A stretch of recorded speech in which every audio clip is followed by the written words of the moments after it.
Today's live episode of America's RAD Cast is minutes away. So go sit on the toilet to hide from your family that hates you anyway, and enjoy whatever we could find from the last show that qualifies as best of segments. And to make it more enjoyable, after you wipe, do a line off the seat. You do wipe, don't you? We got this email, radcast at theradnetwork.com. No Name says, it's absolutely refreshing to see all of you doing what you really love, bringing smiles and wisdom once again, whether you agree or not. Personally, okay, so this goes to where he's going now is, over the last couple weeks, we've been trying to post content at theradnetwork.com, like my soapbox, Kyle's new food factor. And so Kyle's been trying out some of the new foods that are out there. And this person says, personally, I hate both Dr. Pepper and Johnsonville wieners. Oh. Whoa. Yeah, how do you hate Johnsonville? I might allow one or the other. But I mean, first of all, what's wrong with Johnsonville? Yeah. Have you never had a beer brought? I'm personally a Dr. Pepper fan. I don't drink a ton of soda, but whatever. Okay, so he hates them both. Says, and this again goes to a recent Kyle food factor. Kyle now enjoys putting the tip of a big fat Dr. Pepper wiener in his mouth. I applaud Kyle for that. He is a special sweet man. So yeah, so Johnsonville teamed up with Dr. Pepper. I saw your post. So they inject. So these things, do they taste like Dr. Pepper? Yeah, the skin of them does. So inside, so you know how like a hot dog, it has like that skin casing? That tastes like Dr. Pepper. And it hits immediately, and the rest of the sausage just tastes like a Johnsonville sausage. Huh. Okay, so it's almost like they just marinated them forever. That's kind of my. That's what I thought. Yeah. Okay. So you do get a little bit of it, and did you try both? Don't they have two of them? Did you try both of them? No, I only got the one. I didn't see a second option. This was just a Dr. Pepper infused one that I saw, and I decided to cook them with a little caramelized onions. And I poured a little Dr. Pepper inside of the caramelized onions and had that with the wieners as well. Oh, so you even added some Dr. Pepper? Hell yeah, yeah, just to the onions, because you know you get them caramelized and a little sweet. I want wieners and onions.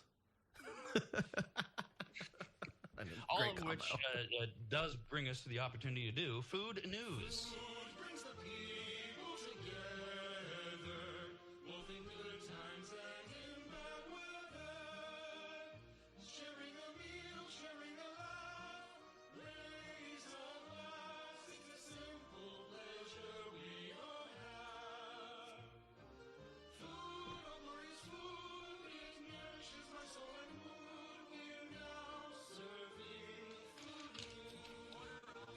Food news is news about food, and speaking of Kyle, it's a food factor.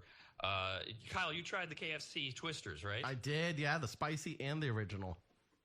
So I guess these were big years ago, back in their 90s, and the KFC twister wrap is back. Starts with a soft flour tortilla, 2 original recipe tenders seasoned with the chain's herbs and spices, and you can get the original twister, the bacon twister, the spicy twister, or the spicy bacon twister. So which one did you do? Or which ones? Both of mine had bacon in them. I had the original with the bacon, no spice, and then I had a spicy one as well. Okay, and they're all finished with shredded lettuce, diced tomato, and creamy pepper mayo or zinger. So when I see the picture, and it's obviously fried chicken. That's KFC. That's the F in KFC. It looks like a wrap with their fried chicken strips in them. Yeah, that's essentially what it is. That was what it is. The spicy one, I thought like the chicken tender breading would be spicy. Not the case. They added a spicy sauce, and it kicks. It's really pretty spicy. I had a hard time finishing it, to be honest. Now you see, this is where me not being able to hear Kyle gets dicey, because we're trying to do food news, and so he cut out for me after he started talking about the spicy ones of the KFC wrap. They were too spicy. It was difficult. Too spicy for you, bro. It's hard. It was hard to eat it. It was difficult. It was overwhelming. So did you not get taste of anything? It was just that hotness? It tasted it. It was fine. The taste was there. It was just overwhelming. I was driving at the time. They gave me a small root beer. I didn't have enough soda to quench my thirst. It was rough. Ow. I mean, it's shocking that something was too spicy for you Dude, because you have a very high tolerance. No, not really. No, it's getting worse as I get older. Oh, well, see, this happens as we age.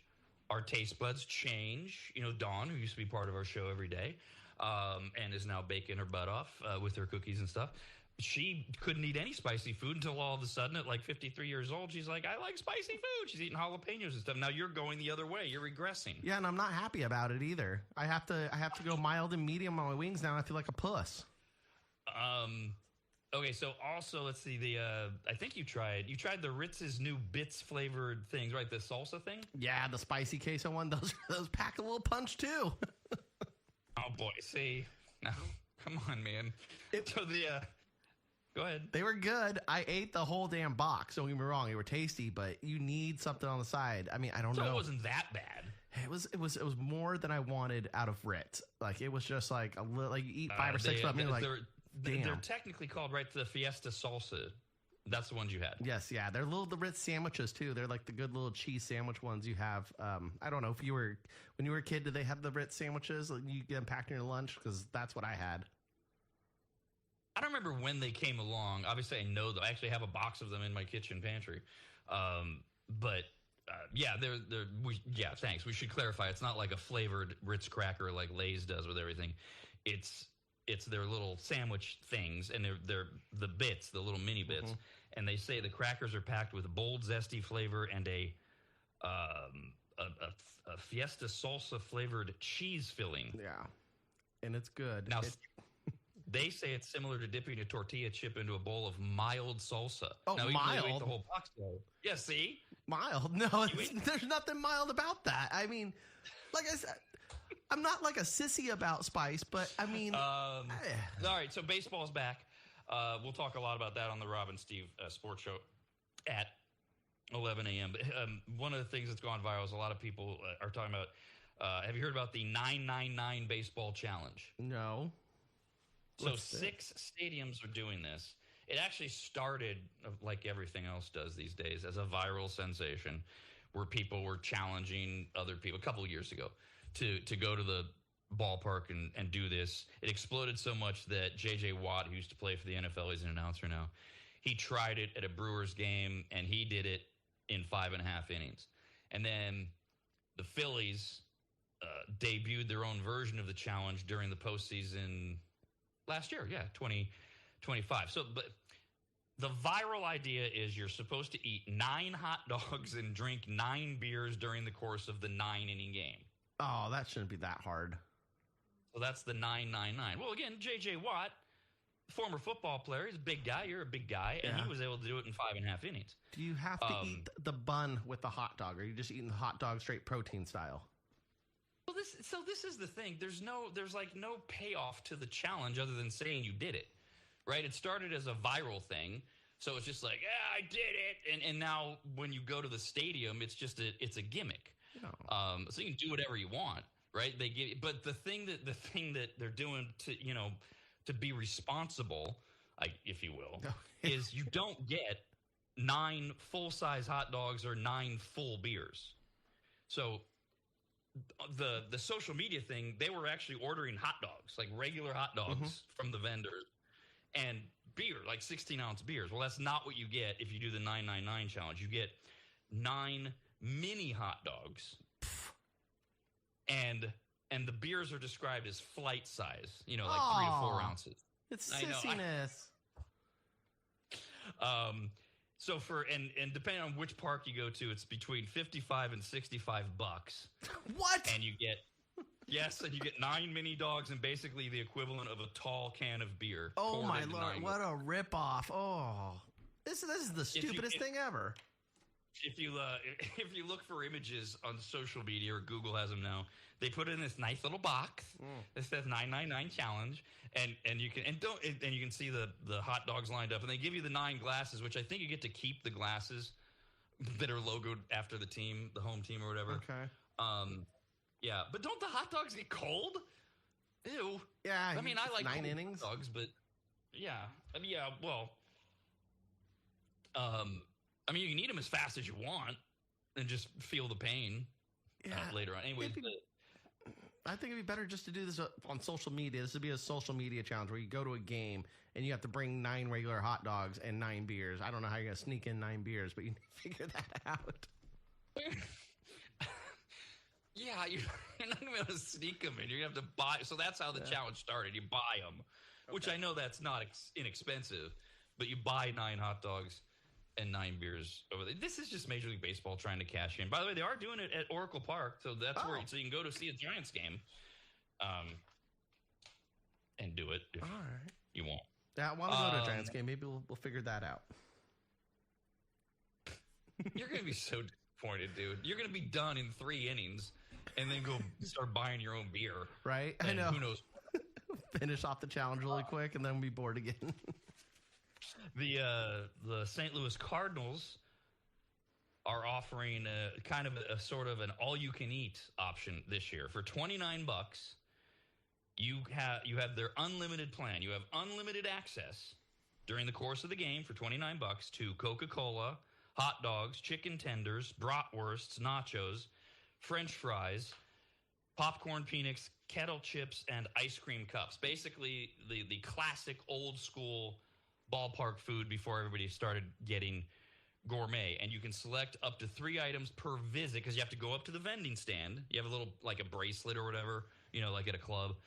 And you can return as many times as you want during the game. So the wristband, I guess, shows that you paid for it, but there's no real, as I understand it, there's no real security to prevent one of you from buying this and then just sharing it. You have to go up every time, but then you would just share it with whoever else you are. Like, hey, man, what 3 items do you want? Yeah. And so for $29, that now the ticket prices, this is only in St. Louis at Cardinals games, and they do get more expensive depending on the team. So like when the Cardinals play the Red Sox, instead of $29, you have to pay $60 because you're for the same thing, for the unlimited access, because you're at a game against a better team, or because the Cardinals are terrible. So if you're actually showing up, like Yankees, that'll be the same thing. When they do the Dodgers, things like that, they'll up the price. But for $29, that's a pretty good deal. Yeah, it is. What I read, unlimited access, hot dogs, chicken tenders, bratwurst, nachos. See, a guy like me, I don't even know if I could justify the $29 because I eat like a bird and I eat like 8 times a day, not all at once, kind of thing. Yeah, well, if you bring a family out, this is perfect. Dad's got to go run up and grab food a few times, but that's not that bad. If you're going to feed the whole family at the ball game. And, if Dad's with his family at a baseball game, he's probably happy to leave. That's okay. They got TVs up at the vending stand, so I'll go get you an ice cream cup, kid. All right, here's the fun part: the interesting foods and beverages at various major league stadiums this year. In Seattle, of course, you can get toasted grasshoppers. What? They are packed full of protein. There we go. We were talking about that earlier. Right. We got do you know that? Do grasshoppers have a lot of protein? Are we sure? I'm not 100% sure, but I'm pretty sure they have protein. Yeah. I think that's why people supplement the bugs, right? Because they have protein in them. We assume, right?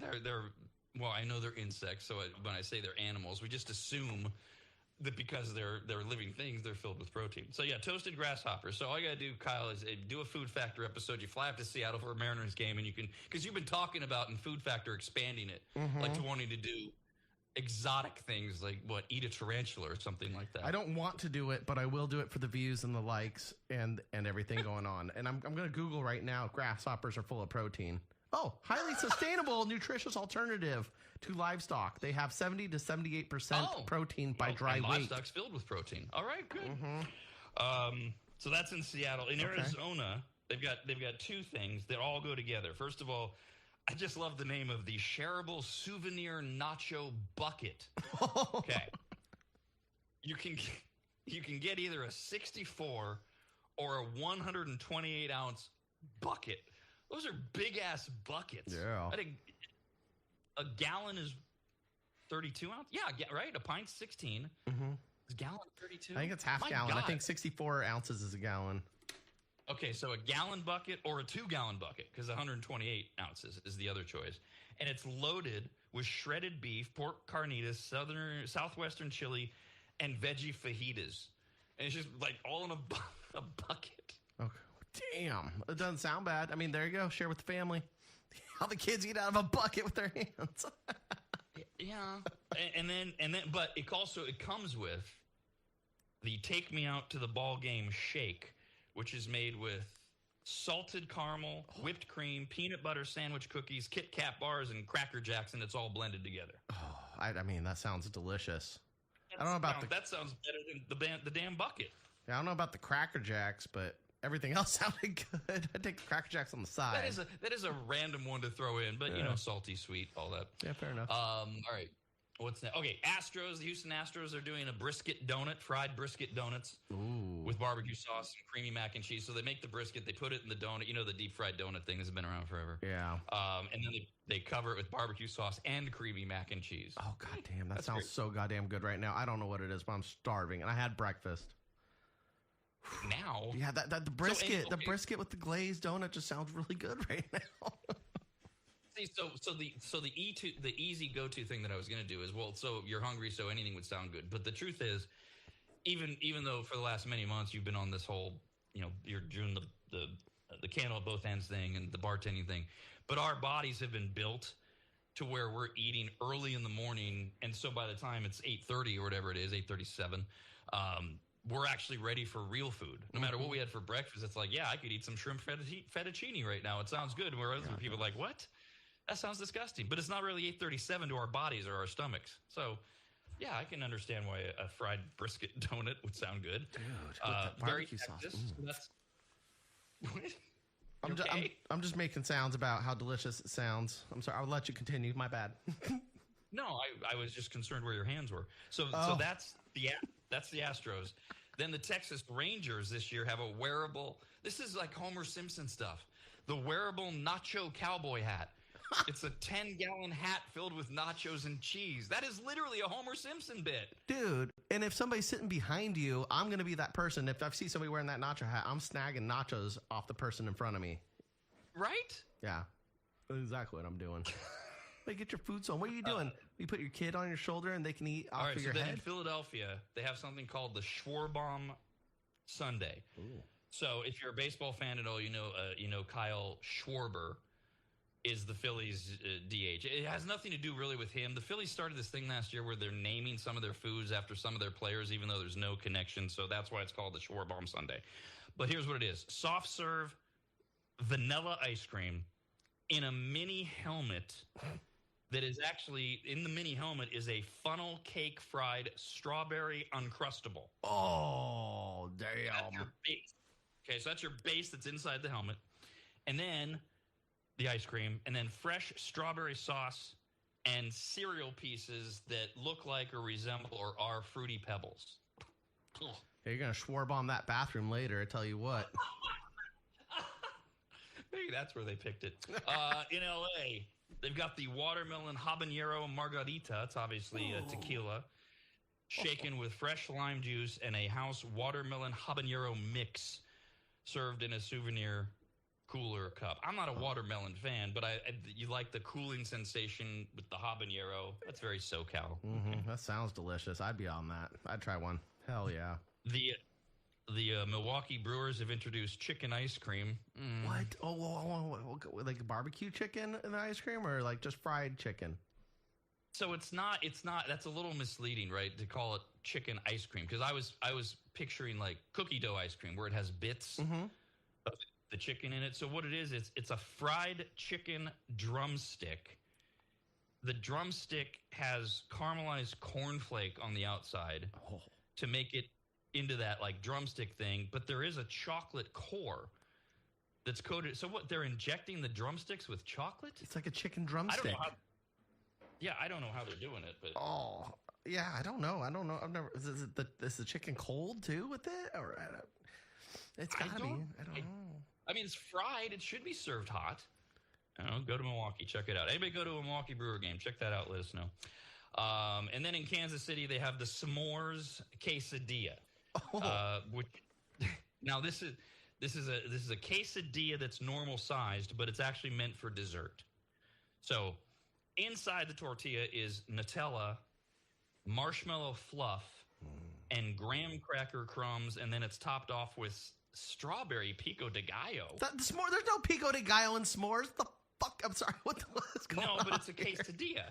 Yeah, but you still don't put pico de gallo in the quesadilla. You dip it. What is strawberry pico de gallo? Is strawberry replacing the tomatoes? Are you still getting the onions? Oh. That would be awful. Yeah, what the fuck? I don't know. It's got somebody was way too high there making up that item in Milwaukee. We're talking Milwaukee. That is truly stoner food. That's it. Where is that? That's in Kansas City. Kansas City, at the Royals game. We'll take another break and be back right after this. America's RAD Cast, only on the radnetwork.com. You're back, Rod.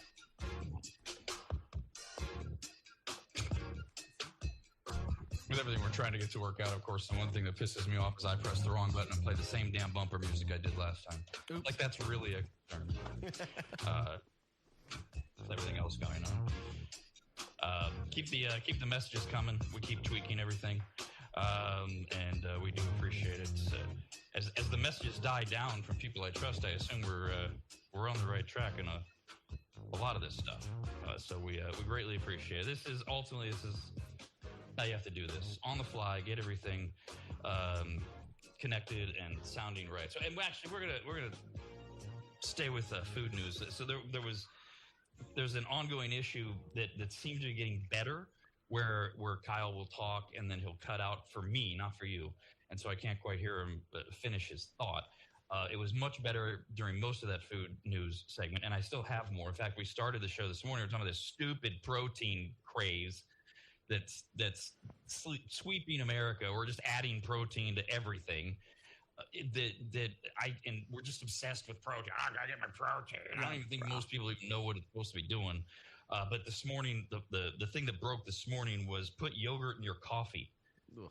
Well, like somebody said, why don't you just have a coffee and then eat yogurt? Yeah. You're still getting are we really that busy now? You don't have time to eat yogurt It's just so.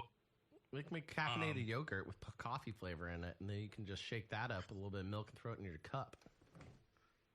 And yuck.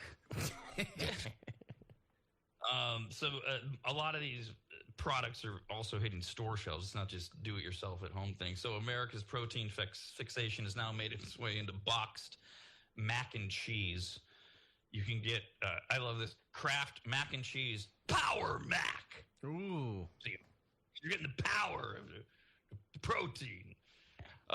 Usually, hold on, I want to get this right. Usually, you would only get in classic Kraft mac and cheese 9 grams of protein. Okay. Well, with Power Mac, you get 18 grams, twice as much of protein, plus a little bit more fiber. And everything else is exactly the same. You know, if you add Velveeta cheese to it, you get more protein too. Yes, and it's much more delicious. It is. It's so good. Well, and wait, and okay, so with mac and cheese, like with Kraft mac and cheese, all of the protein is coming from their packet. I mean, there's no protein just in pasta, right? So, and most, well, I don't know about most. A lot of us already use 2 packets of the powder. Like you can order it on Amazon and have extra or whatever. So, or you can do your American cheese thing where you add it in. Just do that. Mm-hmm. Power mac and cheese. I can just only imagine their cheese formula is like the same thing you use for like workout protein formula. It's just a cheese version of it, and you stir it in your mac and cheese. No. So, the other one of the other crazes that's driving me nuts and has been. So we went through the whole. Not that look, America loves bacon, okay, but we went overboard. We started putting bacon everywhere all the time on everything, and it is almost always delicious. But then, like, you get into the bacon flavoring, which is where things can get a little dicey, and it's the same thing with the dill pickle thing. I love dill pickles, but the dill pickle flavoring is very hit or miss, and it's everywhere, and it's exploding again this spring. We have chips in a pickle, which are kettle-cooked potato chips dusted with vinegar, onion, and dill seasonings. And a lot of people say if you like salt and vinegar chips, you'll like these because it's basically salt and vinegar with dill. I don't know. I don't know. It's just this pickle everywhere thing. They have dill cream cheese that's now out. Well, it sounds good to dip in. Man, I'm a big chip and dip fan, so the cream cheese with the pickle, oh, that doesn't sound bad at all. Look, I'm not going to go on my usual rant about how we can do all this stuff at home, like buying pre-chopped onions. It's like, what is wrong with you? How lazy are you? But if you really want cream cheese that tastes like dill, is it really that hard to get fresh dill? I mean, what is it? It's only like $1.99 for a bundle, and just mix it in. It's going to be so much better. You're right. It's going to be way better. Yeah. Regular cream cheese. The cheese. Now we're away from cream cheese, so we're on regular cheese. Havarti. It's like a soft white cheese. That's great. So now sandwiches. we have creamy Havarti with flecks of dill mixed into the cheese. There's at Trader Joe's, they have the delicious. Get it? Delicious? Mm-hmm. Kyle, do you get it? I'm getting it. Delicious. See, it sounds like delicious, but it's dill-ishous. Okay, I just don't think this is landing with you. But the delicious chopped salad kit is a base of chopped cauliflower, radishes, red and green cabbage, green leaf lettuce, and kale, topped with, I know, get the kale out of there, topped with crushed. Oh, so they're just crushing the chips in a pickle. So the chips in a pickle act like croutons for the crunch, but they give you your dill flavoring, but you do toss them with the dill pickle flavored seasoning and a creamy dill ranch dressing. No, that's why I'm out. You lost me at cauliflower. Hell to the no. Nope. Yeah. That salad sounded disgusting. Mm-mm. Are you anti all cauliflower? No, I'll eat it roasted with a little seasoning once in a while just for the health benefits, but I can't stand the texture of it for the most part. Really? The texture? Really? Yeah, it's too grainy. It's mealy. It's like eating like sand, not sand, like clumps of sawdust, it feels like to me when I get it chewed up. I'm just like, it's chalky. It's weird. It's not my favorite. So I'm not, I like almost never go to cooked cauliflower. It feels like a loss leader to me. And I don't know if they're in the same family. I don't care. But if I'm considering something like that, I'm going to do broccoli. But raw cauliflower, like dipping it in ranch, that I love. Nope. And it doesn't like produce whatever the chalky sand dust thing that at least for me. It's like it's grainy, it's mealy, it's it gets stuck in your teeth and it's in your cheeks too much. It's a whole hassle. It's a no. Mm-mm. Well, and broccoli's even worse about the stuck in your teeth thing. Yeah, but it's better. It's crunchier.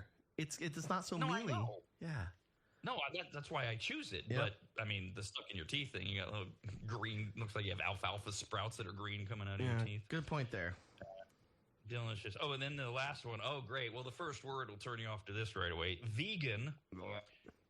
Creamy dill dressing. You can't add creamy if it's vegan.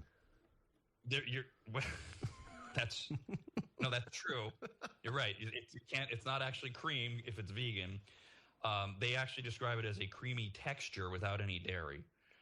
And here's how they get there. It's an emulsion of your favorite blended cauliflower. No. Almond butter and vinegar. And vinegar?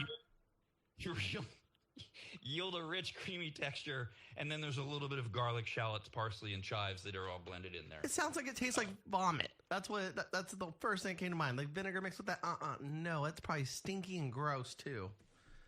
We're not going to get that on an upcoming food factor. Where are they selling this crap at again? I mean, I'll try anything. I'll eat some humble pie if it tastes good, but it does not sound good off the bat. It sounds disgusting. And then so this has gone viral. Make your own pickle dip, which has taken the internet by storm, and you got to use Grillo's pickles. So you know how if you buy like Vlasic pickles, they're just in an aisle with like the mayonnaise and mustard or whatever. Well, the Grillo's ones, they're the ones in the plastic buckets in the refrigerated section. Oh yeah, those were good. Yeah, they're the ones with, I think, right? Isn't their logo the one the pickle on the lounge chair? Yeah, that's what I believe. I'd have to Google really quick, but yeah. I believe you're right. So you're supposed to use those, and you use like a whole 32-ounce container. And you take the pickles out and you chop them up, like throw them in a blender or a food processor. Okay. And then you add in yogurt, sour cream, whipped cream cheese, shredded cheddar cheese, a jalapeno, bacon bits, and a packet of ranch dressing, hot sauce. green onions, and a splash of pickle brine. You mix it all together, and you have now made your own homemade pickle dip for chips or raw cauliflower or whatever you want to dip into. All right, I'll give it a try. You know what? That might sound good in like a baked potato too. Okay. No, okay. You know, that is far from one of your crazier ideas, which I know that's not saying much, but that actually does sound worth trying. Now, let's see. Hold on. Did they have, so could you use this as your creamy, now it has bacon bits, but they're blended in. See, because I'm thinking I'm still going to want bacon. If you're going to throw it into a baked potato, I'm still going to want actual bacon pieces. Yeah, I think it'd be blended up inside there, though.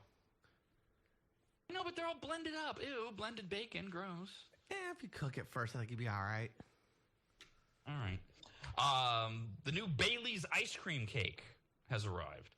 It's flavored like Bailey's Irish cream, right? But it's Bailey's flavored ice cream mixed with, and it's a cake mixed with rich chocolate swirls, all topped with a coffee-flavored icing, and then it's decorated with chocolate shavings. And it is non-alcoholic, so you can feed it to your children and not get the effect that you actually wanted of putting them to sleep. It's a cake, so you get it with the Marie Callender's cakes or the Sara Lee cheesecake or things like that. And it's 46 ounces, so they call it 9 servings. It's not exclusively at Walmart, but Walmart has it and other grocery stores across the country, and it's $20, give or take. All right.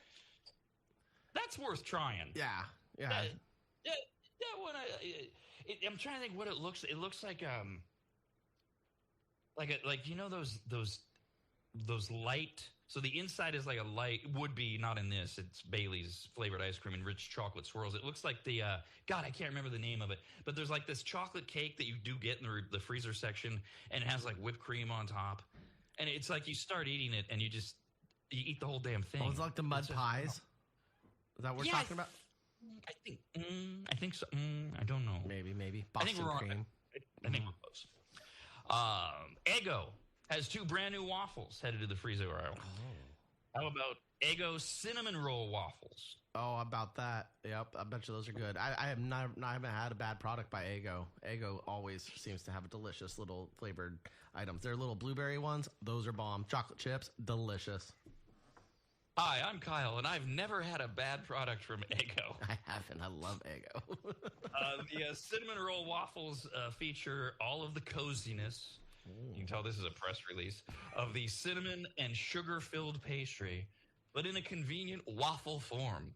Eggo promises that each bite is loaded with real cinnamon and creamy icing bits that pack in flavor without the gooey mess of an actual cinnamon roll. Oh, I'm all for it.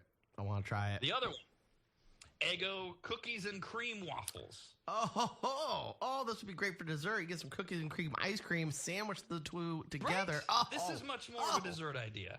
Absolutely. Made with real cocoa and white cream chips. Some people say, obviously you can enjoy them right from the toaster, served with whipped cream, strawberries, etc. They are popping up on shelves now, nationwide release by July. So you may or may not find them. And then by July, you should be able to find the flavored Eggo creamy, delicious cinnamon roll and cookies and cream waffles. That is such a long time. That's 3 more months. I don't know if I can handle that. I know. They do this to us. They tease us. I know. With these things. And then we all forget. And then you actually, like people go out today and go, oh, they don't have them. And then you forget until you actually see them show up. And then you go, I don't know. I think I'm over it. Now I thought Reese's already had these, but Reese's has launched a new crunchy peanut ice cream bar. Don't they have Reese's ice cream bars? I don't think they do. The only ones I know of are the Snickers and the Twix. Those are the 2 I see at the liquor store that I get. I have yet to see a Reese's one. Why are you buying them at the liquor store? Because, don't they sell those everywhere? Well, okay, here's how it goes down. I work at a bar. I smoke weed before I go bartend. And I get the munchies, and there's Snickers and Twix ice cream right next to the front counter at the liquor store, and I grab those because I got the goddamn munchies. All right, makes sense. Reese's has had, like, they've done. Maybe this is what I'm thinking of. They've done obviously Reese's in just a pint. They've done their ice cream sandwiches. Maybe that's what I'm confusing it with. But now, the new frozen bars our 100% real peanut butter flavored ice cream, a layer of Reese's peanut butter, and crushed peanuts on top, all wrapped in a milk chocolate flavored coating, and they are supposed to be available now at all retailers. Excellent. I will be keeping my eyes out. Thank you. That sounds great. The weather's getting warm. I know we're going through a cold front here in California. It's going to cool down, rain a little bit, but damn, the weather's been hot, and it's been amazing for ice cream. I love these stories of how, like, there's all this. It's always so weird when weather is being reported so completely differently than where you are. So the big thing over the weekend has been we're screwed. It's going to be so hot this summer, which maybe it is. And there's a combination of various climate change junk that they put into the computer, et cetera. And yeah, meanwhile, if you're in Northern California or Northern Nevada tomorrow, Tuesday, we're supposed to drop down into the 60s and rain off and on for 2 days. And I'm like, you read these stories about all this heat. And then I saw the story, but I was like, I don't want to deal with this today. Maybe I'll do a soapbox about it. But they're already, like, in some western states, hasn't gotten to Nevada and California. Even though we had kind of a good winter, relatively speaking, in terms of snowfall and all that, Wyoming, Colorado, and they're already rationing water. Like, they're already going to the whole, if you go, remember this, you go out to dinner, they won't give you water unless you ask for it or buy it. Oh, okay. Wow. It's not even April yet, and they're already doing it because they're so concerned about what's coming or something. So, like, the Rocky Mountains in Colorado didn't get enough goddamn snow? Like, water's really a problem up there right now? Yeah, for the most part, that's my understanding. Like I said, I printed it out, and my eyes rolled and said, I don't want to deal with this today. But that's what they're doing. But back to the Reese's ice cream bar. Does it really have to be hot outside to enjoy a Reese's ice cream bar? It does not, but it helps. No. Okay, sure. Fair enough. Fine. We'll be right back. America's RAD Cast, only on the radnetwork.com. Work.com.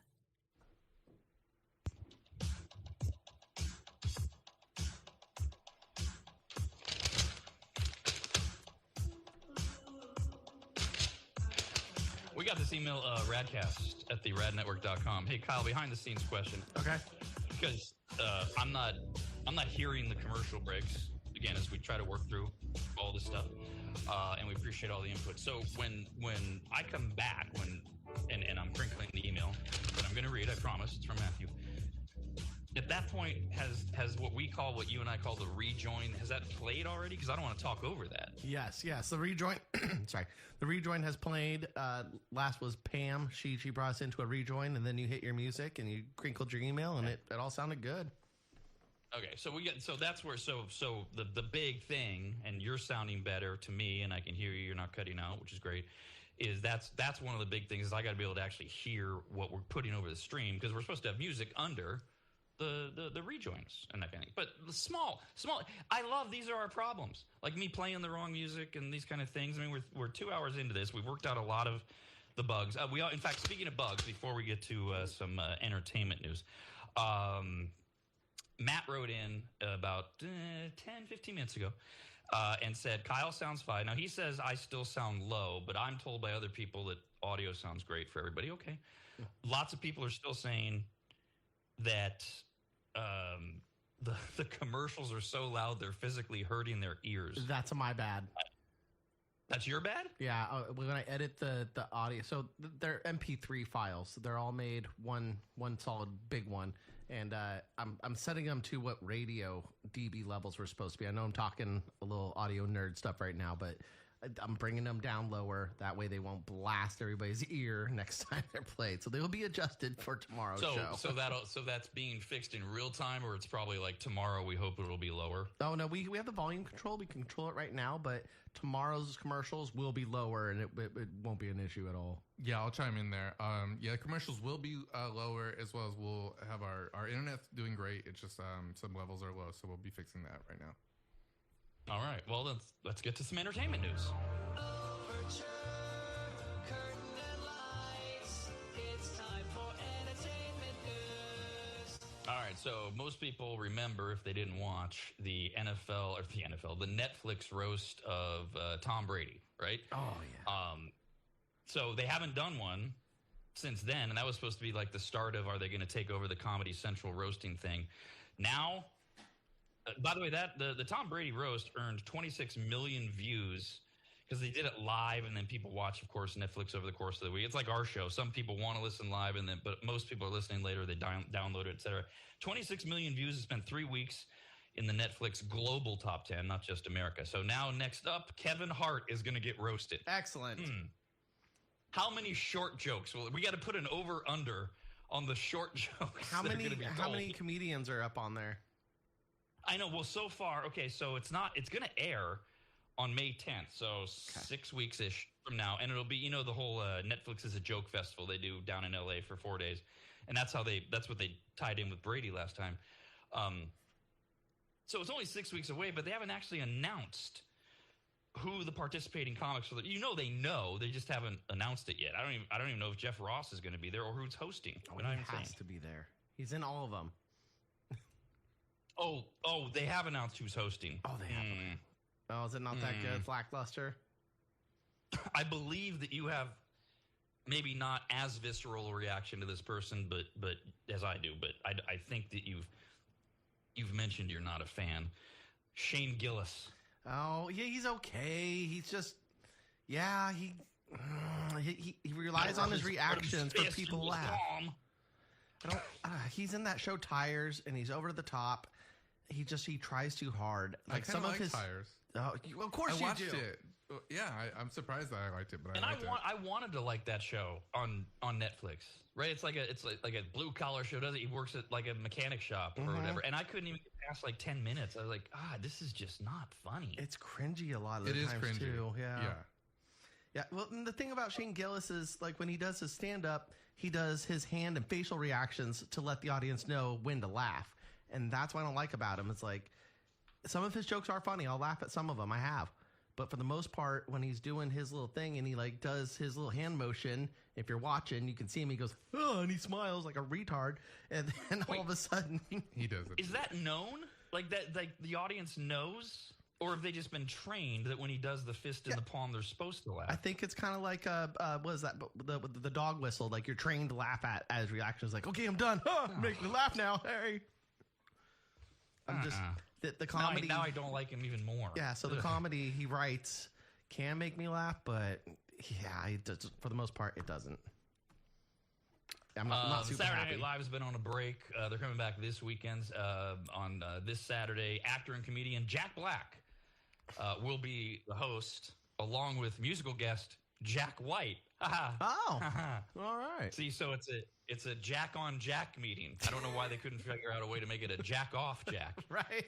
But it's also black and white, right? Jack Black and Jack White. And Jack Black will be inducted as the latest member of the show's famed Five Timers Club, which consists of stars who have hosted 5 times. Which that number is up to like what? It's like up to 37 or it's a. So this became a thing when Tom Hanks mentioned it in 1990 that he was hosting for his 5th time. So up until then, even though there had been other people that had hosted 5 times, it wasn't a thing. And it became this thing, and now they all get their their blazer, like you're a real estate agent for hosting the 5th time. So this will be Jack Black's 5th this weekend. Yeah, they have those Jack like White red jackets, right? The Five Timers Club. Yeah, and they look like, what's that damn, I'm forgetting the realty company, but they look just like, is it Century? No.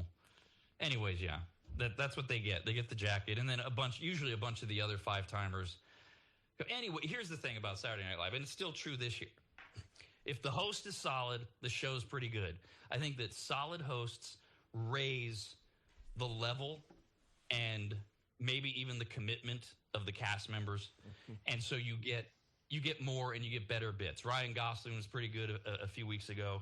There have been a few good like overall episodes because really for the most part for SNL at this point, cold open always. I'll listen to the monologue regardless of who is hosting. And then a lot of times it's Weekend Update and I'm done because like I'll watch that first skit after the monologue and if it sucks, I'm like, I'm out. But really good hosts seem to elevate everyone. So it should be good with Jack Black, I would think. Yeah, I think so this too. weekend. Yeah. I know now with the go ahead. With the the news segment, they cut it down maybe to 25% of what it used to be. And I'm not sure why they do that now. This is a political year. Usually they go a little crazier when it's an election year. Yeah, maybe. Well, it is though. But it is an election year. I mean, it's not a presidential election, but this is a big midterm election coming up in November. And that's interesting that you say that, Jeff, because I had that perception. I don't know if you've actually fact checked that, but it feels like Weekend Update doesn't go as long as it used to, and as long as it should. It's so solid. Yeah, no, I think they used to be I feel like a 15-minute segment. Now it's maybe a 4 or 5. Oh. And the other thing too is that, because this is reminding me, so Kevin Nealon, he's an old school SNL guy. So he came out last week, on a podcast or something, and he's so mad and offended that SNL cast members are breaking character, they're breaking down and they're laughing during the skit. I'm like, I love that. Oh, really? Okay. It's so funny. I felt the same way too. Yeah. Yeah, if you didn't see that, so when Pedro Pascal hosted, I think a couple of years ago now, they did a bit where he's in a hospital bed. He lost all his memory, and he comes back. It's hysterical, and they all break. At some point, they all break because it's just so. What is it? And Kevin Nealon's like, well, that's just not professional. You need to stay in character, and I want to deliver the audience with it. No. Yeah, I think because the reason you guys reminded me of that is the funniest thing, because I think Weekend Update's solid. The funniest thing they do is the last one every season, when Che and Colin, they write for the other guy, and they haven't seen what they're reading, and they can't get through it. It's great. Right. I think those are the best ones too. Yeah, I remember back in the day. Well, I've only seen it on YouTube because I think I was still a little kid at the time. It was, oh man, rest in peace. What's his name? The big fat guy that Chris died. Farley. Yeah, Chris Farley, when he was doing the skit, living in a van down by the river, and you had what's his name? The other guy. He was trying to hold they were trying to keep their composure, and they couldn't. And they were just trying their hardest. And I remember them talking about it. It was what the hell is his name? He's in Tommy Boy too. David Spade. Yeah, David Spade. He was doing the interview. He was talking about how he was trying to keep his composure for the show, and he kept letting the little laughs out, and that's what everybody was reacting to, is how he was breaking. And they really enjoyed it. It humanizes them, and it shows that they recognize how funny what they're doing. That to me just felt like Kevin Nealon just needs to pull the stick out of his ass. Yeah. They used to say the same thing with. I've heard comments that Lorne Michaels hates it when they break, and again. And Kevin Nealon said that. Kevin Nealon said that in his podcast or whatever. I'm like, well, if he hates it so much, he's not doing much to stop it, because the Ryan Gosling episode, there was a bit where he was. I think he was a principal, and I forget which cast member was a teacher. They could not get through that bit. Mm-hmm. So I don't know if Lorne Michaels just yells up and down, left and right at them, but they still are doing it. I don't think it's almost like he just is discouraged, like he's disappointed.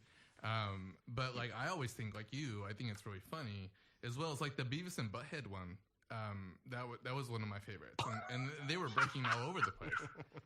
And wasn't that Gosling as well? Yeah, right. That was Ryan Gosling too. Oh, yeah. That was so not. I'm sorry for those of you that might want to look it up. Not the most recent one. This is a year and a half ago or 2 years ago. That was so fun. Mm-hmm. Yes. Yeah. So okay. So Jack Black hosts this weekend, and we were making the point of great hosts elevate the cast. So how do you follow up with Jack Black? So this weekend's Jack Black, April 11th.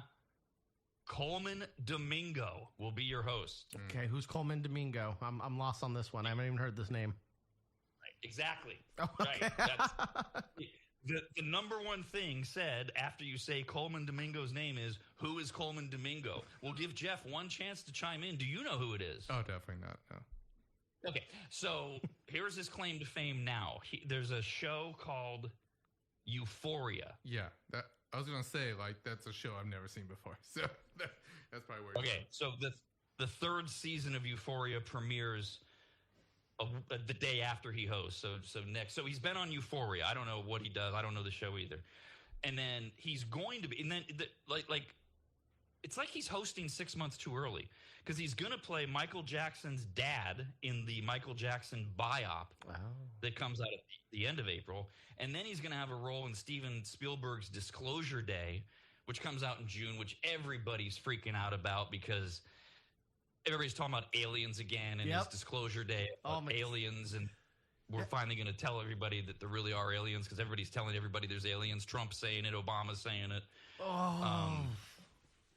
It's exciting. I've seen the craft out in the woods before. I know they're out there, man.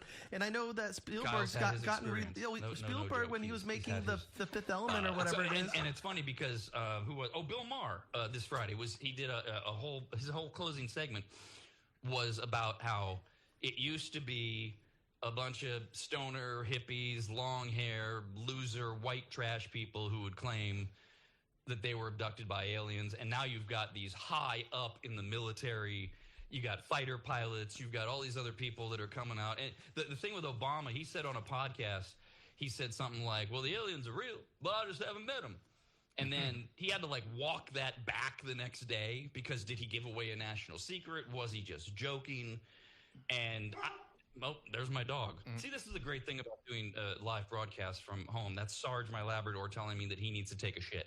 So that's a good time for us to take a break. And we have a little bit more entertainment news here, I think. But we'll be right back. Oh.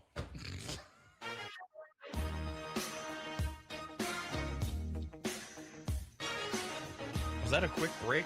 What the? All right.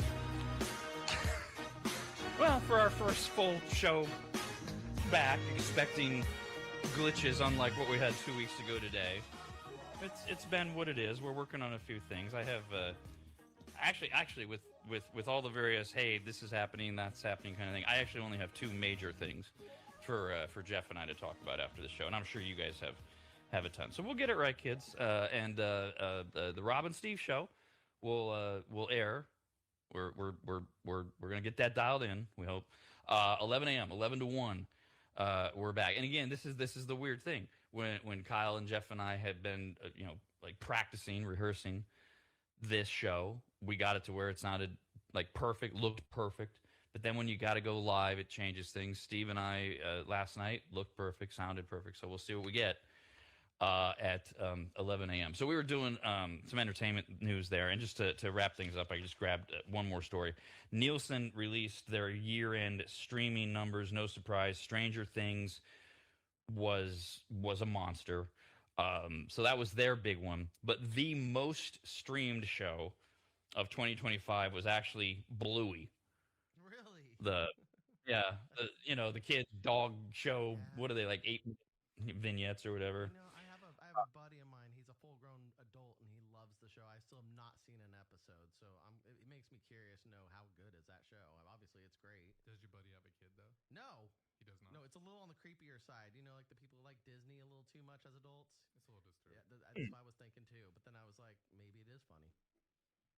So I watched it once, literally for research, to see what is this thing because it's so popular, and yeah, wow, that's surprising to me because I can enjoy a good cartoon or kid show that has some adult sides to it, like Shrek is the old school example where they put in stuff that the kids don't get but the adults really enjoy kind of thing.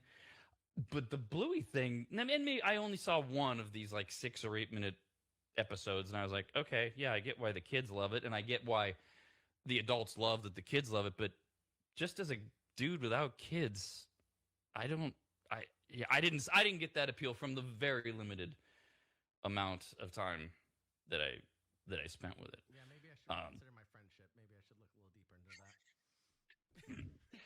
Now, so that was the most streamed show, and it's all these numbers, whether they're ratings or streaming numbers or whatever, they all have their little subsets and categories. One of the categories they have is general interest, which combines we checked in, or I don't even know if it brings in social media or whatever. It doesn't, because it's all about minutes. So minutes spent with a particular show or series. And the big winner in 2025 was not Stranger Things. It was not Bluey. It got 7 billion minutes, which made it, for general interest, the show or the event on streaming of 2025. And it was Happy Gilmore 2. God damn it. No. I mean, I get why, but God, it sucked. So, look, if what you mean by I get why is the curiosity factor, yeah, I get that, and that's what I want to believe when they say 7 billion minutes. Is a whole bunch of us tuned in, but most of us, because I think I made it. I don't know, Kyle. I know we were texting about it, but I think I made it 20 minutes, and I was like, this is awful. It was super disappointing, Rob. I mean, it sucks because I hear about it in public. You know, I'm working in a bar right now and doing this as well. And I heard a conversation the other day of people like, oh my God, that was in Happy Gilmore too. That was so funny. And I bit my tongue. I'm not good at doing that. But The other day, yeah, like they're still talking about I it. swear to God, yeah, it came up. And I was like, that this movie sucked. All they did was rehash some of the old jokes from the first one and added in a little So more. these are people that are actually like they've watched it and they're talking still about how great Happy Gilmore 2 was. Yes. Did you watch the whole thing? Yeah, I watched the whole thing. Oh, you did. You did get through the whole thing. So it's not like okay, because you know that's what everybody's going to tell me is oh you didn't give it a chance 20 minutes or and I think maybe I watched it again and I got to like 40 minutes and I was like I can't do this. But you watched the whole thing and it never came around. It did not. No, it was too. Happy Madison Productions has taken just a downfall, in my opinion. Man, he was good back in the day. It was good, but he is terrible now. He gets too family friendly, and Happy Gilmore wasn't really a family friendly movie. And I feel like this one just he made it too family friendly. The jokes were a little on the PG-13 side. They weren't as raunchy as I wanted it to be. And maybe like this is what we were talking in the last segment. So what are when you hear people talking about it, do they get specific like what they loved about it? No, because I heard it secondhand. I don't remember exactly what they were saying. All I heard was Happy Gilmore 2. That reminded me that was the funny part, and I was like, oh, I can't believe you even said that. Happy Gilmore 2 being funny.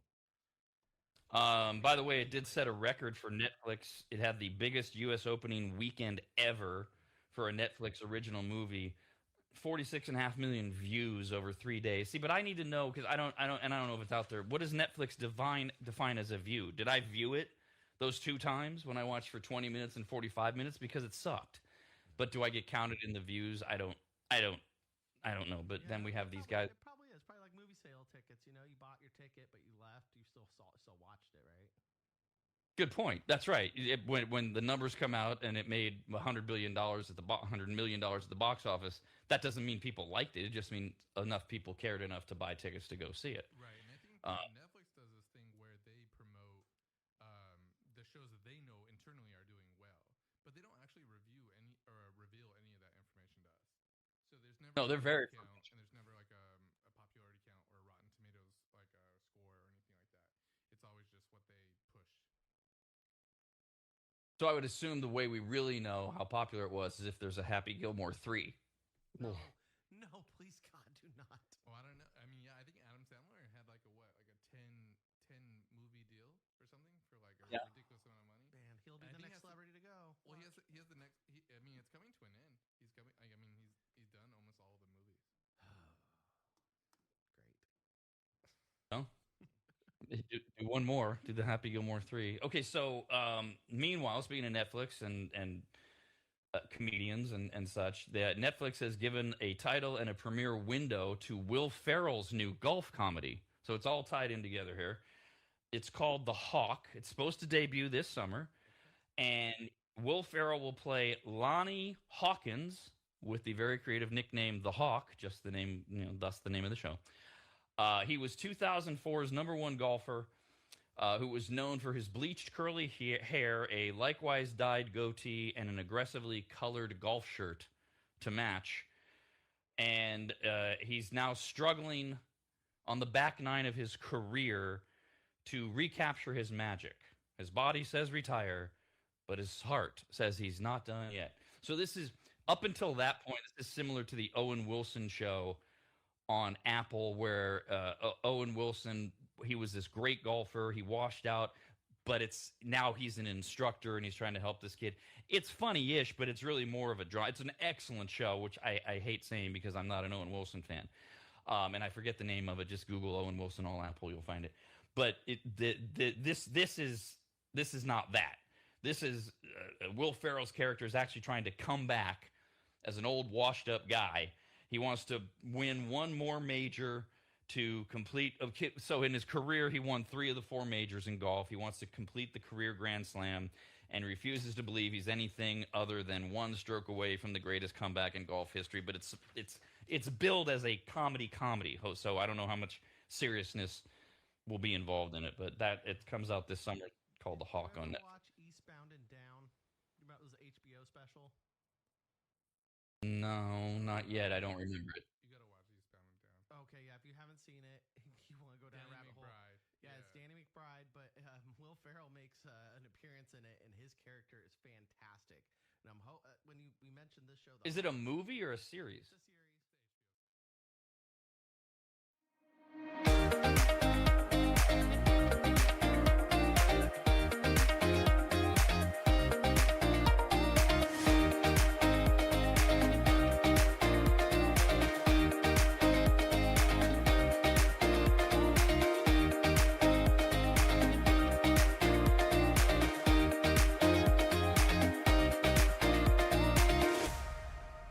It's that time of the year again, spring cleaning time. Much like New Year's resolutions, spring cleaning is something we swear we're going to get to and then we never follow through on. And one of the reasons is how overwhelming it can be. You start to clean up, and then pretty soon you realize you have way more trash than you can just throw into your bins and put at the curb for the garbage company. You have enough junk that you need to make a half dozen trips to the dump, and then you go, oh, we don't even own a truck. Nor do you have the time or the energy, so you just say screw it again and no spring cleaning. So this year, call my man Corey from QuickDumpsters.com. Quick is spelled wrong on purpose. It makes him stand out. Plus, it makes you think of chocolate milk. QUIK Dumpsters.com. Quick Dumpsters, QUIK Dumpsters.com is their website. Corey and his team came to my house recently, hauled away dozens of boxes filled with just stone-cold trash, unusable and worthless old vacuum cleaners, appliances that couldn't be fixed, and just random crap from around the house. QuickDumpsters.com. Quick is QUIK. We're in and out of my place in less than 30 minutes. They checked in with me multiple times to make sure they were taking the right stuff. They were friendly, kind, professional, and finished off the job by making the house cleaner than when they started. And this may be the best part. Quotes are free, and you don't even have to have them over to your house where you get the little sales pitch and all that. Just send them some pics or videos. You get your price, schedule your day and time, and you watch someone else get that junk out of your house. Basically, you have no excuses other than your own laziness. Go to QuickDumpsters.com. That's QUIK Dumpsters. QuickDumpsters.com. Quick, QUIK Dumpsters.com.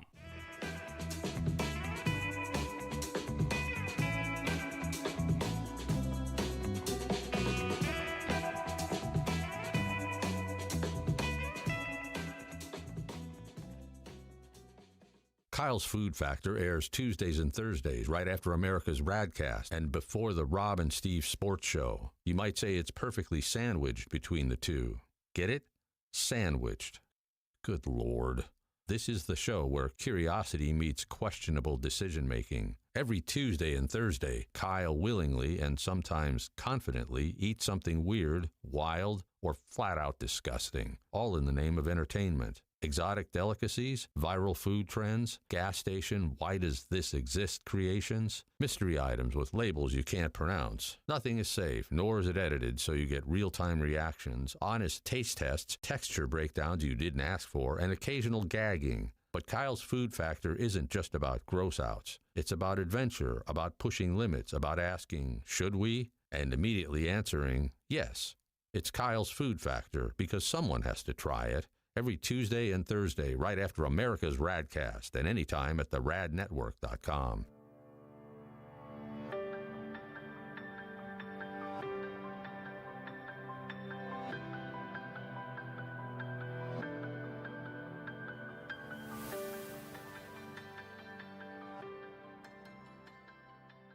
If you've never heard of microseal, let me tell you what it isn't. It is not a really small marine mammal.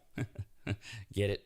A micro seal? Oh, fine. Just ask AI. AI describes MicroSeal this way with a bunch of AI words. MicroSeal is a premium, eco-friendly, and biodegradable fabric protection spray that penetrates deep into fibers to provide permanent stain, soil, and sun fade resistance for rugs, furniture, and delicate fabrics. It uses nanotechno blah blah blah and blue blue blue blue blue. What AI is trying to say is that MicroSeal is non-toxic, non-allergenic, safe for pets and children, and, although AI doesn't say this, it should, you need to contact longtime maggot Joel from AdvantageSteam.com right now to get him to apply MicroSeal for you. You can even make appointments online at AdvantageSteam.com. We've had MicroSeal for years at Williams Manor, and it treats a lot more than carpets. MicroSeal protects virtually all fibrous materials, including wool, cotton, silk, suede, leather, and synthetic fabrics. It protects upholstery, carpets, rugs, draperies, and clothing, including wedding dresses. And ladies, you're going to need what? 3 or 4 of those in your lifetime. And it protects against stains, moisture, and UV degradation without changing the texture. Also, if you're an interior designer, Joel has a special program just for you, and all you have to do is say the password, which is what?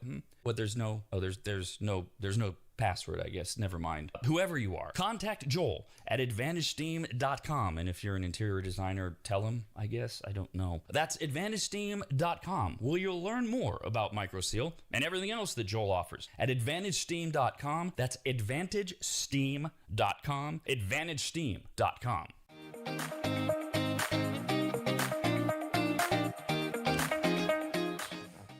America's RAD Cast continues next, only on the radnetwork.com.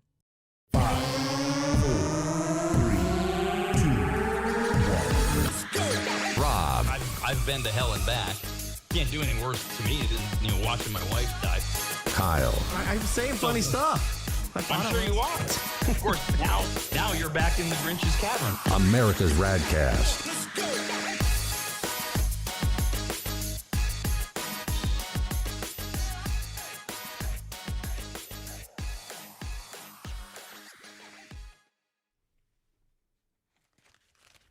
Okay, that's pretty good. Sure, there were some ups and downs in the beginning of beta test number 2. It went well, in my opinion. Acceptance is the answer in all things in life.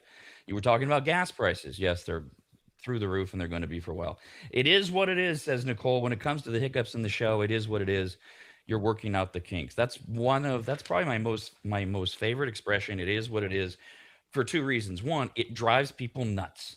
They think it's like think outside of the box kind of thing. But the truth of the matter is, it's inarguable. It is what it is. Whatever it is, it is what it is, and that's been the approach for me through so much of my life, and certainly recently as well with getting the show back on. It is what it is. We do the best that we can. How you doing, Kyle? Good to hear from you this morning. Yeah, I'm doing solid. I'm feeling a little better. I had Taco Bell yesterday, and my stomach got upset, but I'm feeling a lot better. Which, by the way, speaking of that, we're going to get to the Food Factor promo, which is coming up today because Taco Bell's involved in a second, which brings me to this email we got to radcast at theradnetwork.com from Chris. Hi, Chris. Who says, I listened to the soapbox. Now, we post new soapboxes every Monday, Wednesday, and Friday. They post up on theradnetwork.com at 10 a.m. And I did such a great job through all of the chaos yesterday that I did not promote yesterday's soapbox even once.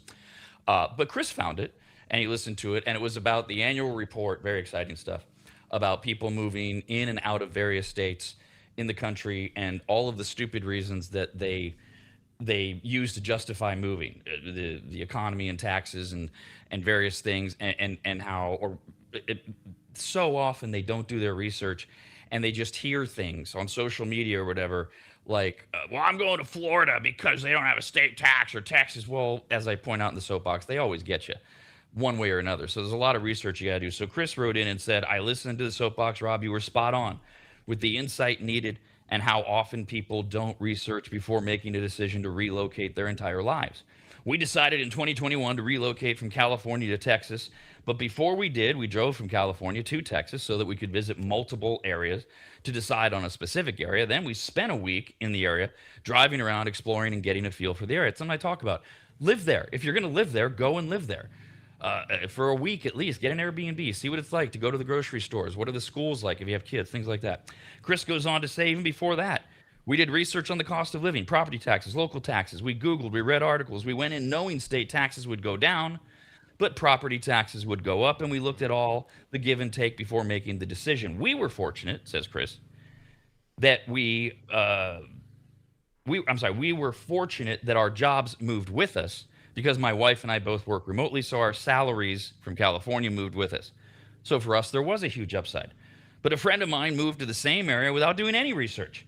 Got a job in Texas. The cost of living is less, so they made less, but they brought their bills with them. And in less than 2 years, they had packed up and moved back for the higher wages. My brother years ago did the same thing, relocated from California to Idaho, took all his bills, made less money, and had to file bankruptcy. Oh my God. It's astonishing to me how many people make huge life-changing decisions like relocating to another state without doing their due diligence and researching, but they'll spend a week reading reviews before they spend $20 on Amazon. That is so true, right? We will go insane looking at reviews on Google or Amazon or whatever before we'll buy a satchel or a cologne or whatever.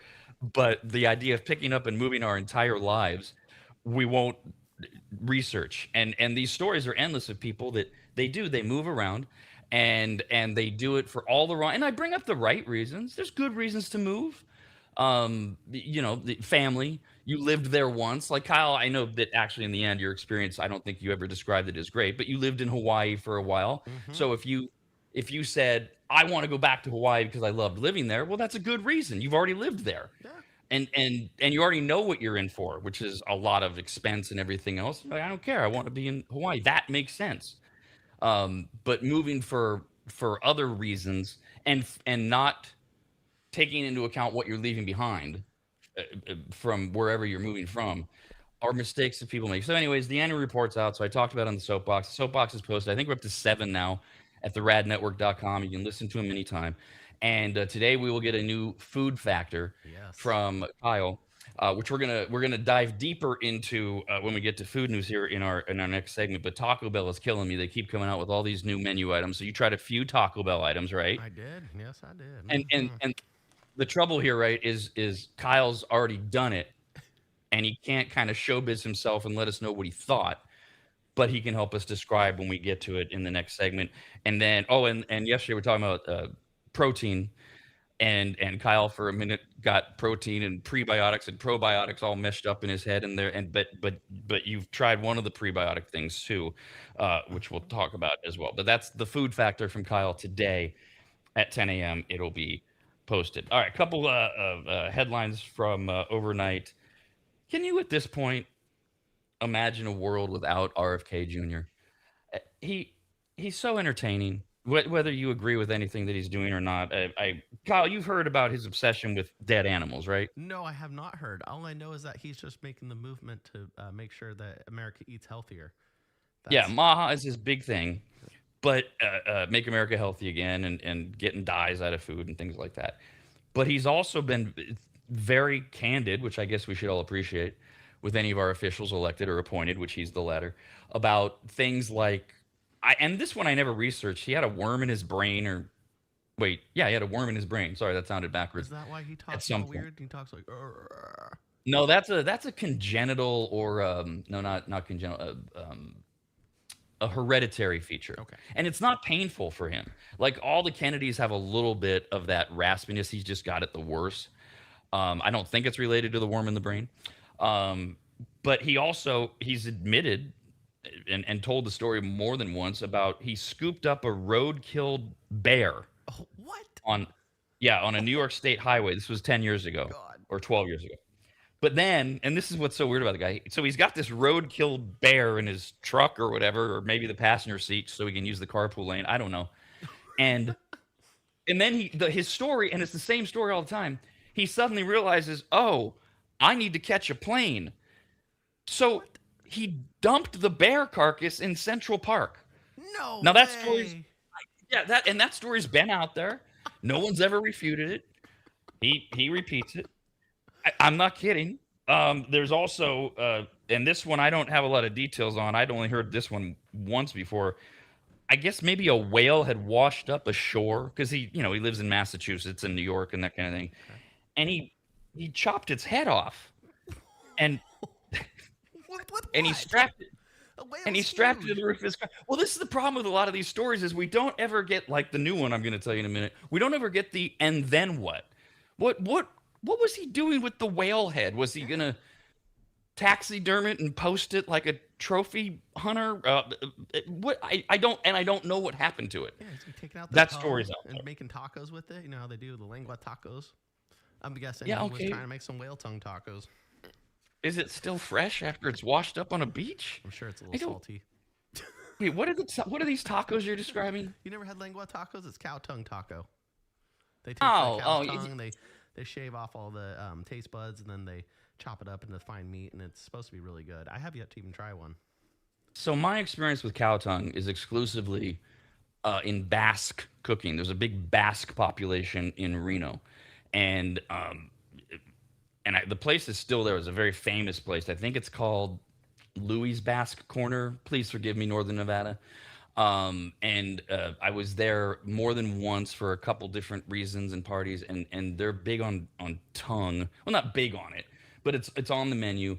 And I had it, and it's kind of like a lot. Like, I love beef, but when you start to get above the neck, not so much. Like beef cheeks, those are really big in 5-star restaurants. They're too gamey-ish, and the beef tongue was like mushy-ish. And I did have it at another restaurant one other time, and it was the same thing. So that's my only experience with beef tongue in that sense. And maybe it was just overcooked or whatever. But no, I haven't had tongue tacos. Okay, yeah, But I was told it's similar to tripe, so a little chewy, a little gummy-ish almost. Doesn't sound super appealing, but we'll there you No, go. well, I have PTSD over tripe for a different reason. I forget some stupid back in the '90s when we were doing like wacky radio on the rock station in Reno.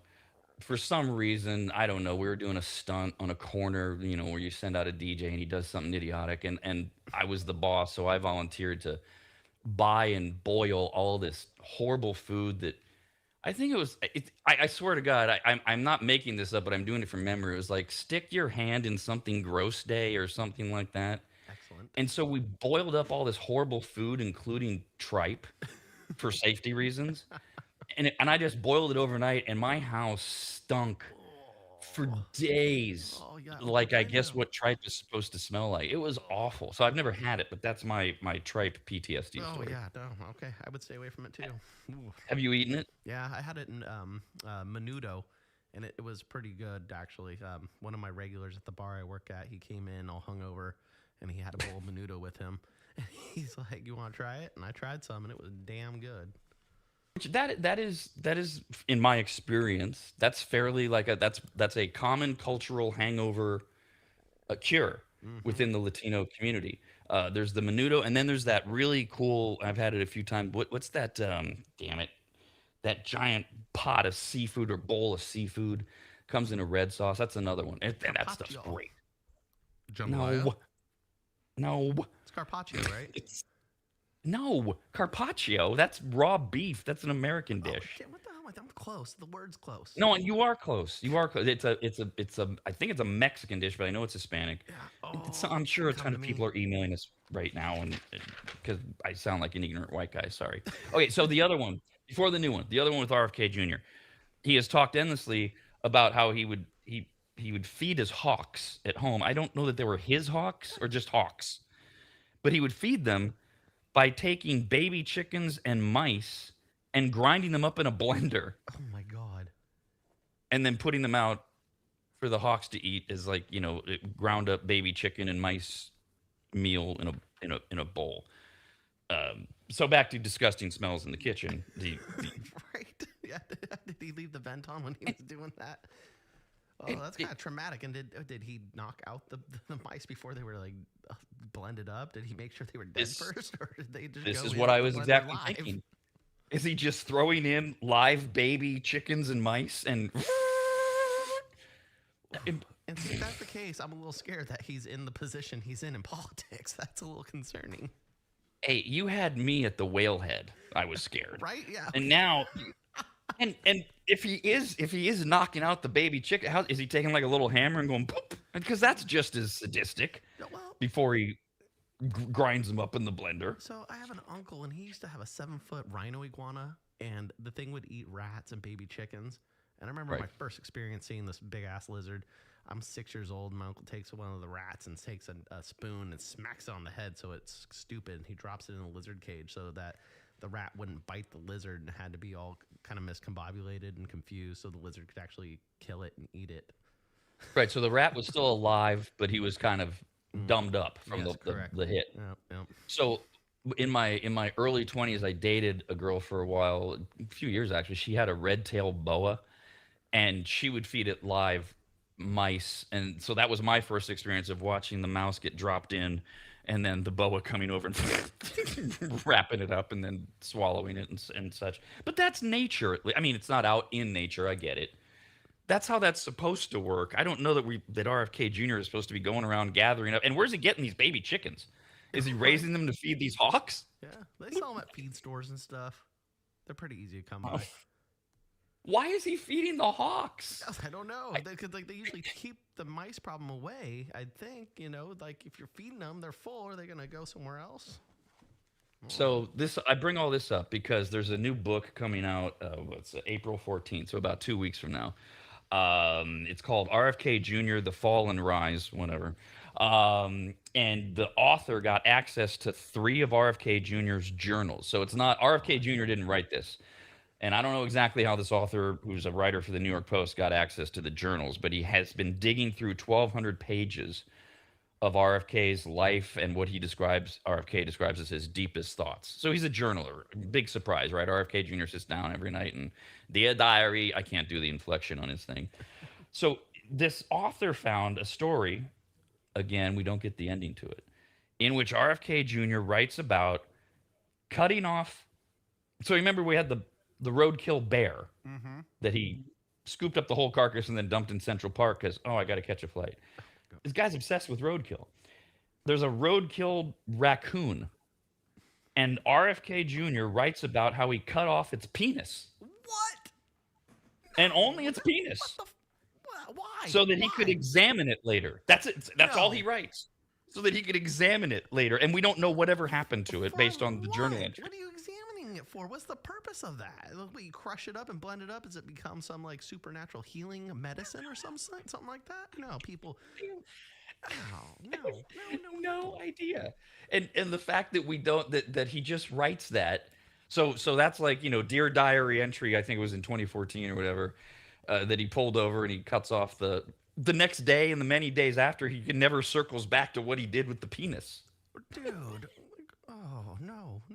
I mean, okay. I thought I was a little messed up. I found a dead raccoon on the side of the road one time. My sister and I thought it was funny because no one came and picked it up for a few days to put get well soon cards and balloons next to it. It got scooped up a day later. You guys put the balloons in cards? Yeah, put it right there in the middle with the raccoon. We went to a grocery store, got those little get well soon balloons and a little gift and a little card, and we set it up there, made a display. Did you put the Jesus candle up? No, I didn't get Jesus candles.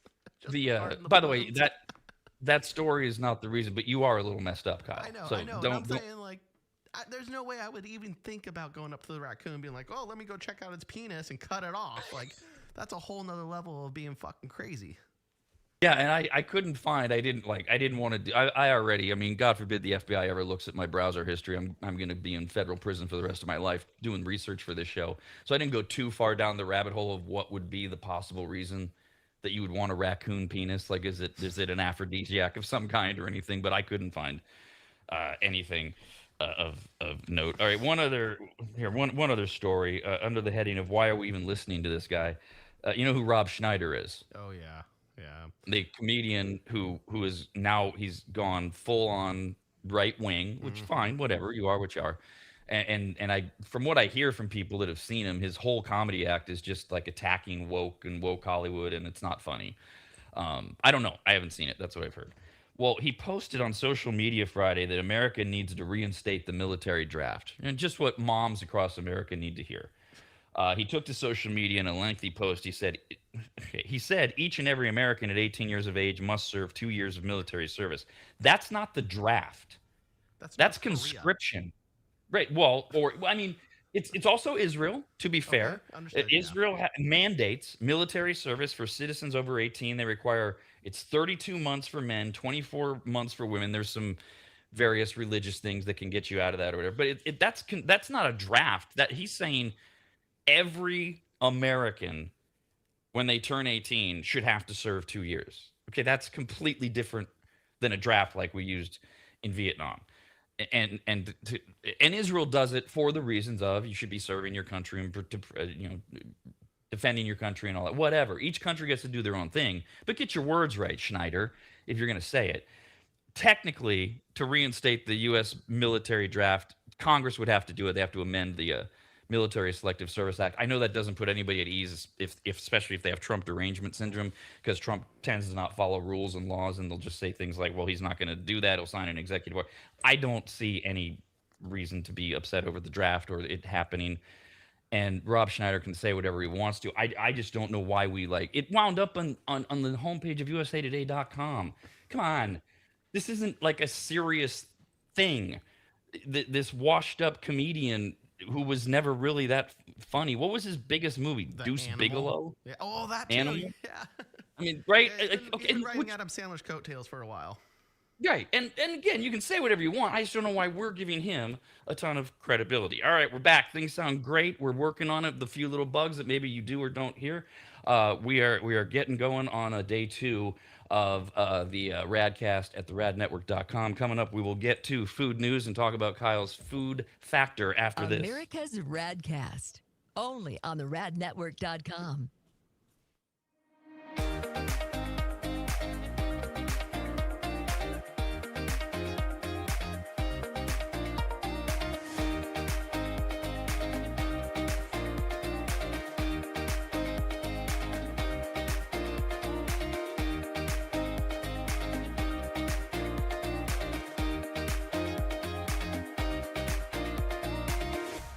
The first time Corey walked into my home, I came around the corner, extended my right hand to shake it, and said to him, "Wow, you're big." And that would be Corey from QuickDumpsters.com. Quick is spelled wrong intentionally. Quick, Q-U-I-K Dumpsters.com. That's QuickDumpsters.com. Corey's yet another maggot launching his own locally owned and operated business, and boy, did I need him, and really we all do.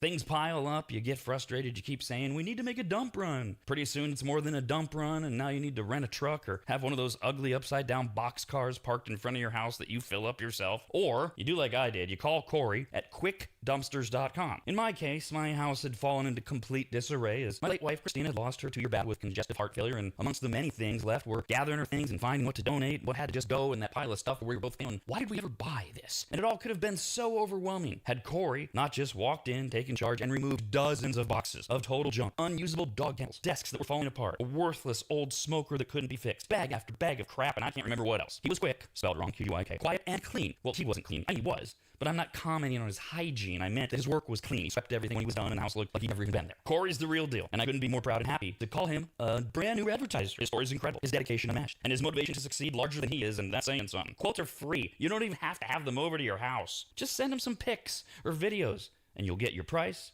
schedule your day and time, and watch someone else get that junk out of your house. Go to QuickDumpsters.com. Quick, Q-U-I-K, Dumpsters.com. Quick, Q-U-I-K, Dumpsters.com.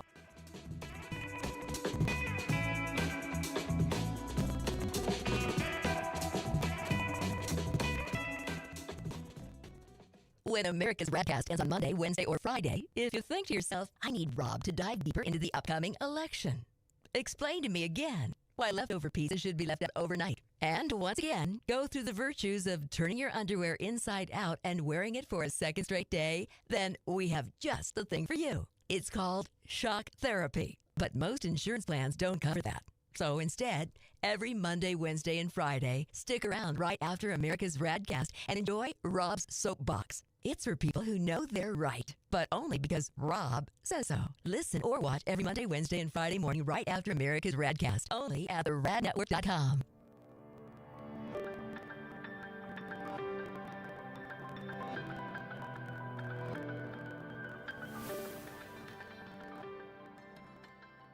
If you go to AdvantageSteam.com, which you should, at the top of the page, you'll see the Services tab. Click on it, and you'll see that Advantage Steam does carpet and upholstery cleaning. They protect fabric and fiber. They clean and seal tile and grout. They polish natural stone. They clean rugs, especially those really nice ones from foreign countries. And they treat urine damage. And not just urine, but vomit and feces. Ew.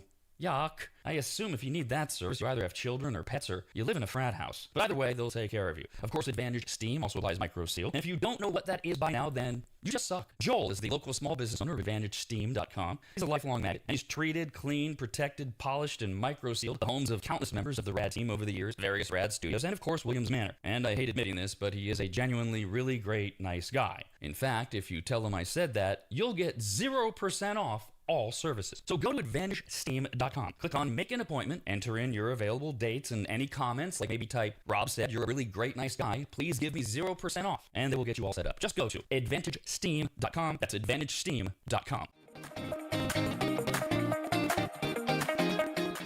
America's RAD Cast continues next, only on the RADnetwork.com.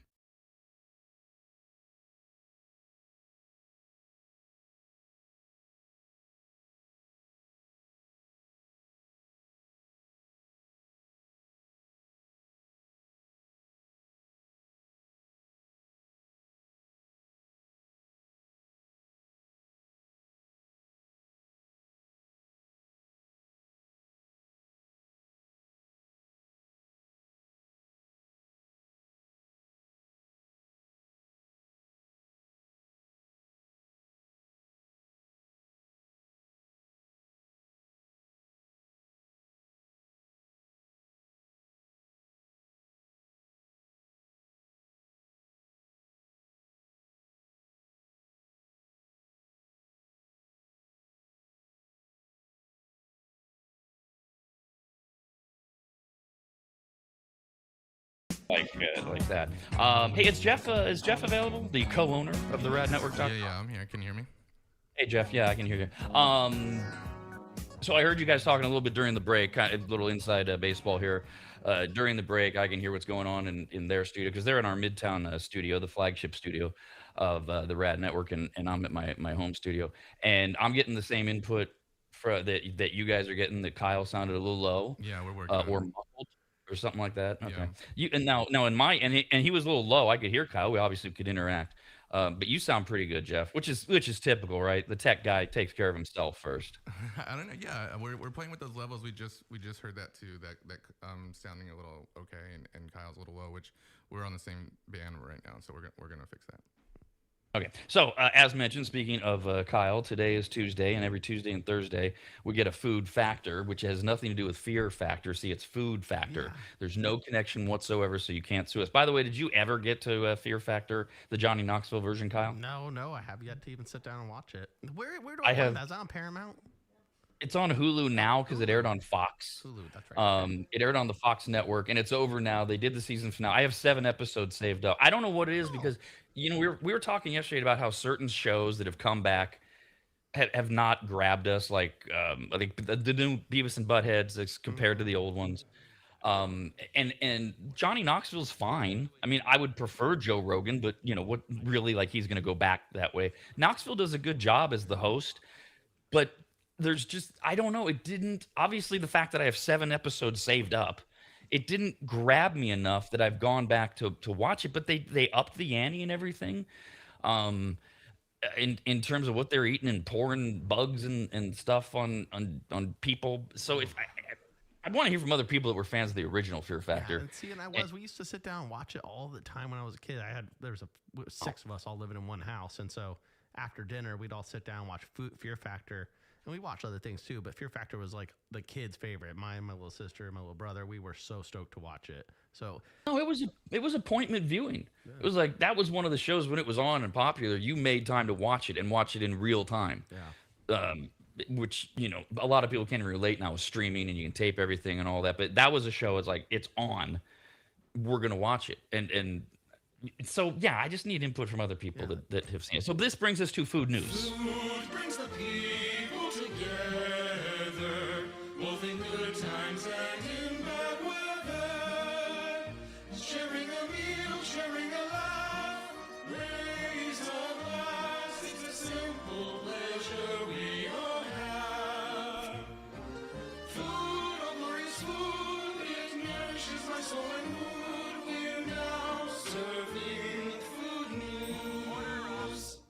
food news is news about food. I'm getting texts from friends that there's no audio at all now.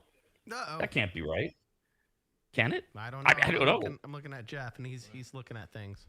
I think it went blank for a second, but it should be Okay. back now. All right, because I asked for a follow-up, and a couple of them still said nada. Again, like yesterday, we're working through it. So much better today from my perspective. Sorry, and so hopefully we're going to continue to do that. All right, so today is Food Factor Day every Tuesday and Thursday. So this brings us to Taco Bell announced 2 new chicken-centric menu items that are available for a limited time, including the crispy chicken crunch wrap slider. These are chicken nuggets marinated and coated with tortilla chip breading, folded into a flour tortilla with a 3-cheese blend, pico de gallo, and a choice of creamy chipotle or jalapeno honey mustard sauce. Each slider is wrapped and grilled. You tried both of them in today's Food Factor? Yes, I did. Okay. Now you did not try, right, the Cantina chicken rolled quesadilla. I didn't see that. Oh, that's What on is- their Cantina menu. I wasn't looking at that one. So no, I have yet to try that. What is you are the Taco Bell aficionado. What is Cantina chicken as opposed to just chicken? I think it's their healthier options. Like they go with the Cantina. It's got more of a Baja Fresh style to the food items. Okay, so the Cantina chicken rolled quesadilla is Cantina chicken, layered with 3-cheese blend and creamy chipotle sauce wrapped in a flour tortilla and grilled, served with a reduced fat sour cream. Why? Why? If you're at Taco Bell and you're getting all, so maybe I guess that goes with the Cantina chicken, the healthy thing that you're saying, Kyle. You want reduced fat sour cream because that's where you're going is Taco Bell. No, you don't. When no. you're counting calories. I don't get that. I bet you they ordered a Diet Pepsi with it too. And they're Right? telling themselves, I'm healthy.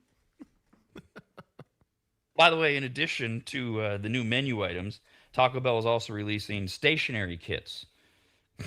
A stationary, Like what paper. do you mean by that? You get your own little setup of Taco Bell kitchen. What's a stationary setup? No, it's stationary with an E, like paper. So it's inspired by the crispy chicken crunch wrap slider, and it's a kit that includes a journal so that RFK Jr. can write about raccoon penises, that kind of thing. A crunch wrap slider sticker sheet, and something called washi tape, which I didn't look up. Do you know what anybody? You know what washi tape? No, I have no W- I do not. ASHI, I don't know. And it's not capitalized, so it's not a brand name. I don't know what the hell it is. Anyways, the kits are available beginning April 7th, so what, a week from today, I think. But you have to have the Taco Bell mobile app to get your Crunchwrap inspired stationery paper I or found out whatever. what washi tape is. Okay. It's fancy. It's tape with designs on it. That's all it is. You can have like you see the duct tape at Home Depot where they have like little logos and pictures on them. Some of them are like army colored or they have little ducks on them. It's like that, but it's normal tape, but they just have color and designs on it. It looks like fancy ribbons. Okay. By the way, friends are reporting the sound is back, so it's probably what you said, Jeff. We glitched out for just a minute. Also, Taco Bell has the steak and guac nacho fries. Oh, yeah. So these are the original nacho fries that everybody fell in love with, and it was just a matter of, the seasoning's great. Do you want to dip them in the cheese sauce, right? But now they've gone nuts. They're topped with steak, guacamole, again the reduced fat sour cream. See, now this makes no sense. If the Cantina chicken is supposed to be their healthy option, which I'm taking Kyle's word on that, it's still stupid, but at least that would make sense of reduced fats. Why are you putting reduced fat sour cream when you have steak, guacamole, and nacho cheese sauce and chipotle sauce? Okay. That is so dumb. I didn't know. Probably that's not what what we they should put be on it. focusing. Yeah, and honestly, when I tasted it, I didn't know it was reduced sour cream. I had no idea. It just looked like sour cream. Okay, so, and to see what Kyle thought of it, you got to watch the Food Factor, which posts up at 10 a.m. this morning on the radnetwork.com. Now, Taco Bell has also launched Dirty Sips nationwide. Sips. Bringing back the iconic Mountain Dew Baja Blast Dirty Soda trend. There are 4 new Mountain Dew Baja Blast beverages featuring vanilla cream for a sweet and smooth twist. Now, Kyle, you're a Mountain Dew Baja Blast guy, right? The original thing? Yeah, it's okay. That and A&W root beer are my go-to sodas, man. Oh my god, delicious. God, I haven't had an A&W root beer in forever. So creamy and good. Oh, sounds so good. So if you're fans of the Taco Bell Classic, the chain has a new Mountain Dew Baja Blast Dirty Soda, plus a Mountain Dew Baja Blast Dirty Soda Freeze if you want an icier Oh, they had treat. the freeze option. I didn't even see that. Oh, See, you're just going too fast. I know, You're I got feeling, more are you homework to doing the do. drive-through? Are you feeling the pressure of I've got to make my order? You know, I sat there on the app and researched some of the menu items and made a list. And I was like, I'm going to get these. I was actually looking for those edible Taco Bell hot sauces, and they didn't have any. So I was a little disgruntled. And then I was like, okay, well, I remember these items on the menu that I wanted to get, so we're going to knock those ones out. Yeah, that's a real thing. The packets that are, you can eat the packets Yeah. with Well, one of the I wanted to give it a sauces. try, in them. but the Taco Bell I went to said, no, we don't have any. Well, this and part of the this is where Taco Bell's becoming Jack in the Box. There's just there's too many items, and there and I know more is more, but my God, it's like there's so much you don't know what to get, and you can't find it all even on the app. But the chain is also offering dirty soda made with Mountain Dew Baja Blast Zero sugar for a lighter option. Yeah, with vanilla syrup in it. Ooh, that's going to make it healthy. Or or if you prefer the new passion fruit flavored iteration of the drink, you can try the new Mountain Dew Baja Midnight Dirty Soda, which also includes vanilla cream. So which one did you I try went with on that Food passion Fact? fruit midnight. I hadn't had it before, so I went for swinging for the fences to try something new there. All right, so that's on the Food Factor as well today at 10 a.m. Taco Bell is also bringing back for a limited time the Confetti Cookie Freeze, which blends sugar cookie flavor with a creamy vanilla ice cream base, all topped with whipped cream and confetti sprinkles. Oh, that sounds like something you get at Dairy Queen. Oh, damn. Right? Yeah. I mean, it sounds like diabetes to me. Not that I judge. I mean, I ate like 100 M&Ms last night, so who cares? But my God. Yeah, they're stepping their game up their desserts. I mean, you drive through the drive-through and you can see they have that little slushy machine. They're getting down with those sweet drinks. So ice cream. A slushy machine at Taco Bell now? Yeah, the freezes. Yeah, they got the strawberry freeze, the Baja Blast freeze. When you drive through the drive-through, you look at the one I go to at least. They've got it right there, and it looks like a whole dessert station that you go to at the movie theaters. So when you sent me your email about Food Factor, you said you after you got done with your Taco Bell extravaganza, you switched over to a couple other things, and you tried. You love Peeps, and you had mentioned that the sour watermelon Peeps were new to you, so you'd never had them before. No, I hadn't had these ones. So I did some research yesterday after I got your email. These things they've been around, but only for a limited time, off and on for 10 years. Holy crap! And they come and go quickly around Easter season. Easter is this Sunday. So Kyle gives these sour watermelon Peeps a try as well. And then we get into the prebiotic probiotic thing that is sweeping the nation. So prebiotics are the foods that feed the gut's bacteria. Probiotics are the living microorganisms that help us digest food, allegedly. Probiotics also communicate with the body's immune system, and all this stuff has blown up in the last few years, and people are loving the prebiotic and probiotic sodas. I don't know if I haven't seen research on, are we seeing health benefits from it? Is this some manufactured thing? And I'm just saying, I don't know. I drink Poppy, and some of these other, but I drink them because I like them, and I don't like regular soda. It's too sweet for me for the most part. On a regular basis. So prebiotics, if you want to get them naturally, they're found in fiber-rich foods like apples, bananas, carrots, etc. Probiotics are found in fermented foods like yogurt, sauerkraut, etc. By the way, speaking of Poppy, which all ties into Kyle's Food Factor as well, they just settled a $9 million lawsuit. Oh, God. To resolve a class action suit alleging that its prebiotic sodas were falsely marked as gut healthy. Apparently, there wasn't enough gut healthiness or enough prebiotics in Poppy that they should be able to claim that they're gut healthy. And so what Poppy did was they settled the lawsuit so that they're not on the hook moving forward. And they've changed they don't say that it's gut healthy. I forget what the new verbiage is. But this is the thing. If you don't know about class action lawsuits, the only people that get rich from class action lawsuits are the lawyers.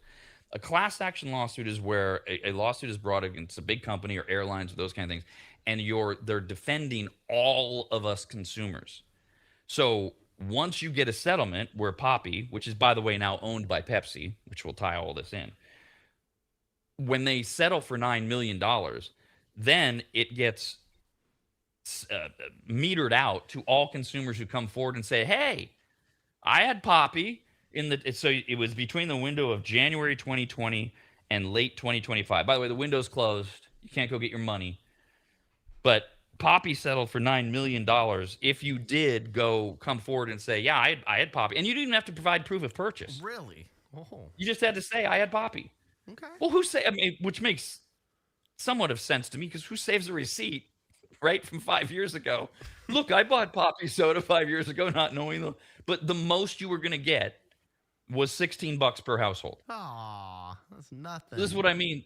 The only people that get rich are the lawyers, $9 million. So the lawyers get whatever their cut was of that. And then everybody who says, yeah, I thought I was going to get gut healthy and I didn't, you get 16, but at most. It was like a $5 minimum pay. I think it depends on how many people are in your household. So Pepsi bought Poppy, and what everybody was wondering was, will Pepsi screw with the Poppy formula? Instead, what they did was Pepsi came out with their own probiotic soda, right? It's probiotic, or is it prebiotic? Now I'm second guessing. I don't know. I'm a little dyslexic. I don't know if there's an O or an E in there. I'd have to double check. Let's see. I thought I had the Pepsi thing here. Oh, there it is. No, it's a prebiotic soda. Okay. Features the Pepsi flavor with added functional benefits, 2 flavors, classic cola and cherry vanilla. And you tried the cherry vanilla? Yes, I did. Okay, and that's the prebiotic one, which is supposed to feed your guts bacteria. But that's not why you tried it, right? No, I tried it because it was new and I'd never seen it before. It was something different. I could care less. I mean, if I really wanted like prebiotic or probiotic health for my gut, I'm eating yogurt. That makes me feel the best. Right. But do you get into that probiotic crap at all? Sorry, I didn't mean to call it crap for those of you that are into it. No, I go the healthier way. I know that sauerkraut's really good, so I'll munch on sauerkraut. And like especially days I have an upset stomach, or if I'm really like getting back into the health thing when I was working out, I'd eat the yogurt and sauerkraut, not together, but eat them separate, the raw sauerkraut, and yeah, it makes your gut feel a hell of a lot better. So I'm actually impressed and surprised that you weren't just mixing sauerkraut and yogurt together. That seems like a very Kyle thing to do. I know. Maybe I'll give it a try. Maybe a flavored yogurt. Maybe something like lemon might balance it out with the sauerkraut. I don't know.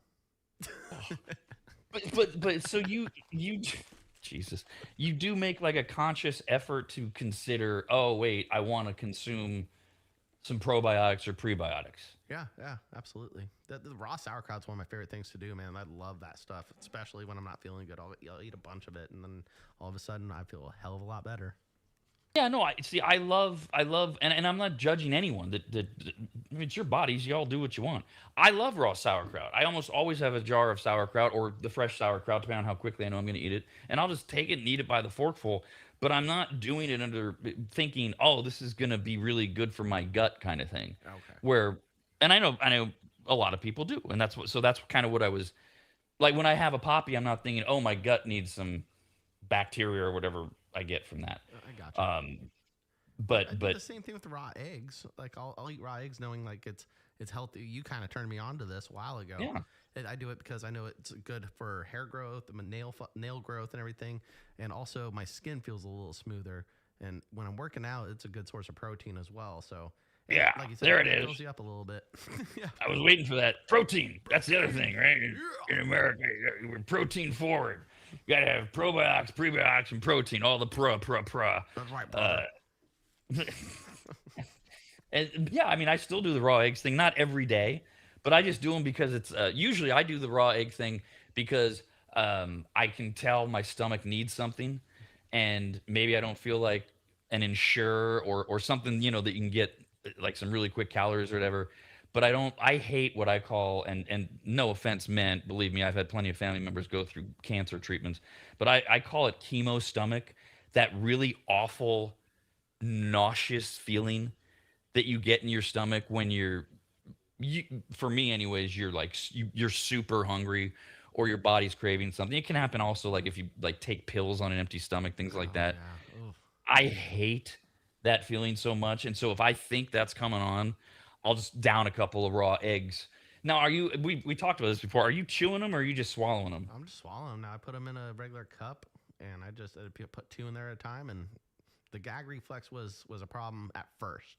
Now, not an issue at all. I just think of them like oysters and I shuck them down the throat and we're good to go.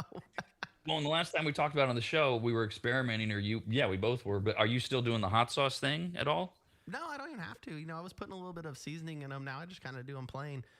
Adding the extra stuff just is a little extra step now. I've kind of gotten past it because before, the sliminess and everything, the texture doesn't hit well. But after a while, you get used to it, and now it's just not even an issue. Well, you like oysters, right? Because you said you made the comparison. You like oysters, right? I do, yeah. I love the taste of the ocean, man. If now do you chew oysters? I can. Though there's certain types. You get the big Pacific oysters. Yeah, those ones I want to barbecue. But you get Kamamato oysters or any other type of smaller version of oysters. The most popular ones are the ones that are on the Atlantic side of the United States on the East Coast. I'll eat those raw. Usually I make a little dressing with the chopped shallot, a little lemon juice, and some red wine vinegar. And you just toss that in. Oh, and then you squeeze a little more fresh lemon juice on top. And if you have some hot sauce, preferably sriracha, then that's a really good go-to as well. Yeah, I doctor those suckers up, and those are my favorite. And I eat those for health benefits too. Usually down there in my pants region, they keep the aphrodisiac thing. What? No, really? Okay. First of all, you and your sriracha thing, which the sriracha has its place, but it's always with you. You got to just throw it in there. Now the grilled oysters, that's different. Those are good. So, but like the big raw oysters, I just can't do them. It's like we're back to the tongue thing. They're too big, and I can't chew on the oysters. But I can do the slider thing. Just slide them in with a little sauce, whether it's sriracha or something else. Which is why the egg thing never bothered me. It's like, oh, it's the same thing. So if you like oysters, or if they don't bother you, and if you care to get raw eggs in your system for it. Oh, and by the way, I guess we should point out it's not the Surgeon General. The USDA doesn't advise you to eat raw eggs. Blah blah blah. Salmonella. We're all going to die. So believe who you want to believe. Part 2 of Food News comes up after this. America's RAD Cast, only on the radnetwork.com.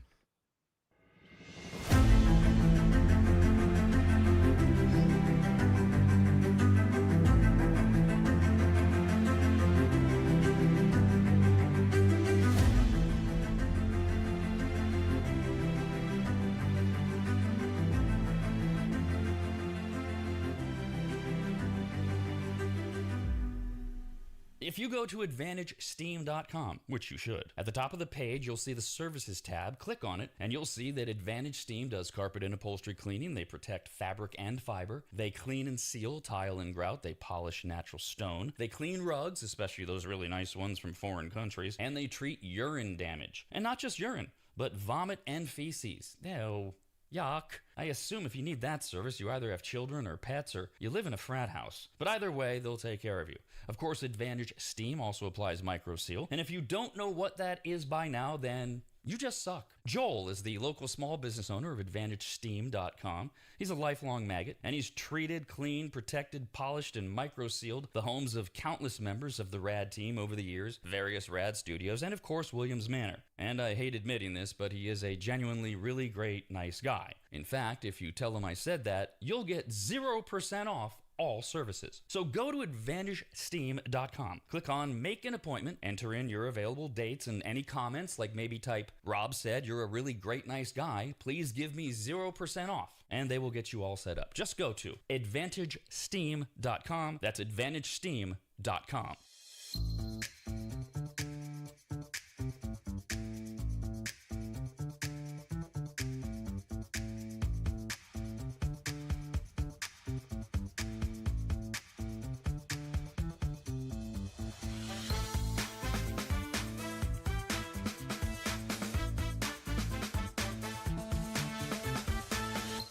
If you've listened to this low-quality show for any amount of time, which is all it takes to question most of your life choices, then you've learned that Kyle is like an onion. He has many layers to him, and the more you peel him, the more you wonder, why aren't I wearing safety glasses? Kyle is obsessed with fireworks, the possibility that he was abducted by aliens, and his desire to go fan boating with the swamp people in hopes of getting the freshest pair of alligator boots ever made. But at the same time, believe it or not, and I for one do not, Kyle believes in finding joy in the simple and unexpected, taking ownership of your life, and choosing growth over excuses.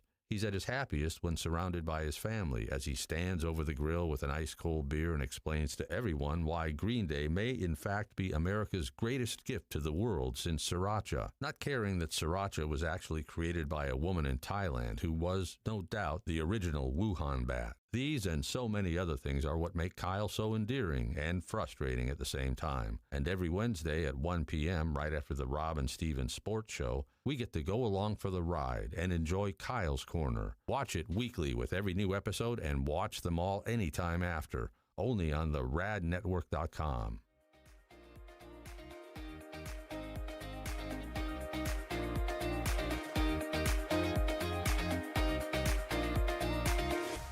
It's that time of the year again, spring cleaning time. Much like New Year's resolutions, spring cleaning is something we swear we're going to get to and then we never follow through on. And one of the reasons is how overwhelming it can be. You start to clean up, and then pretty soon you realize you have way more trash than you can just throw into your bins and put at the curb for the garbage company. You have enough junk that you need to make a half dozen trips to the dump, and then you go, oh, we don't even own a truck. Nor do you have the time or the energy, so you just say screw it again and no spring cleaning. So this year, call my man Corey from QuickDumpsters.com. Quick is spelled wrong on purpose. It makes him stand out. Plus, it makes you think of chocolate milk. QUIK Dumpsters.com. Quick Dumpsters, QUIK Dumpsters.com is their website. Corey and his team came to my house recently, hauled away dozens of boxes filled with just stone-cold trash, unusable and worthless old vacuum cleaners, appliances that couldn't be fixed, and just random crap from around the house. QuickDumpsters.com. Quick is QUIK. We're in and out of my place in less than 30 minutes. They checked in with me multiple times to make sure they were taking the right stuff. They were friendly, kind, professional, and finished off the job by making the house cleaner than when they started. And this may be the best part. Quotes are free, and you don't even have to have them over to your house where you get the little sales pitch and all that. Just send them some pics or videos. You get your price, schedule your day and time, and you watch someone else get that junk out of your house. Basically, you have no excuses other than your own laziness. Go to QuickDumpsters.com. That's QUIK Dumpsters. QuickDumpsters.com. Quick, QUIK Dumpsters.com.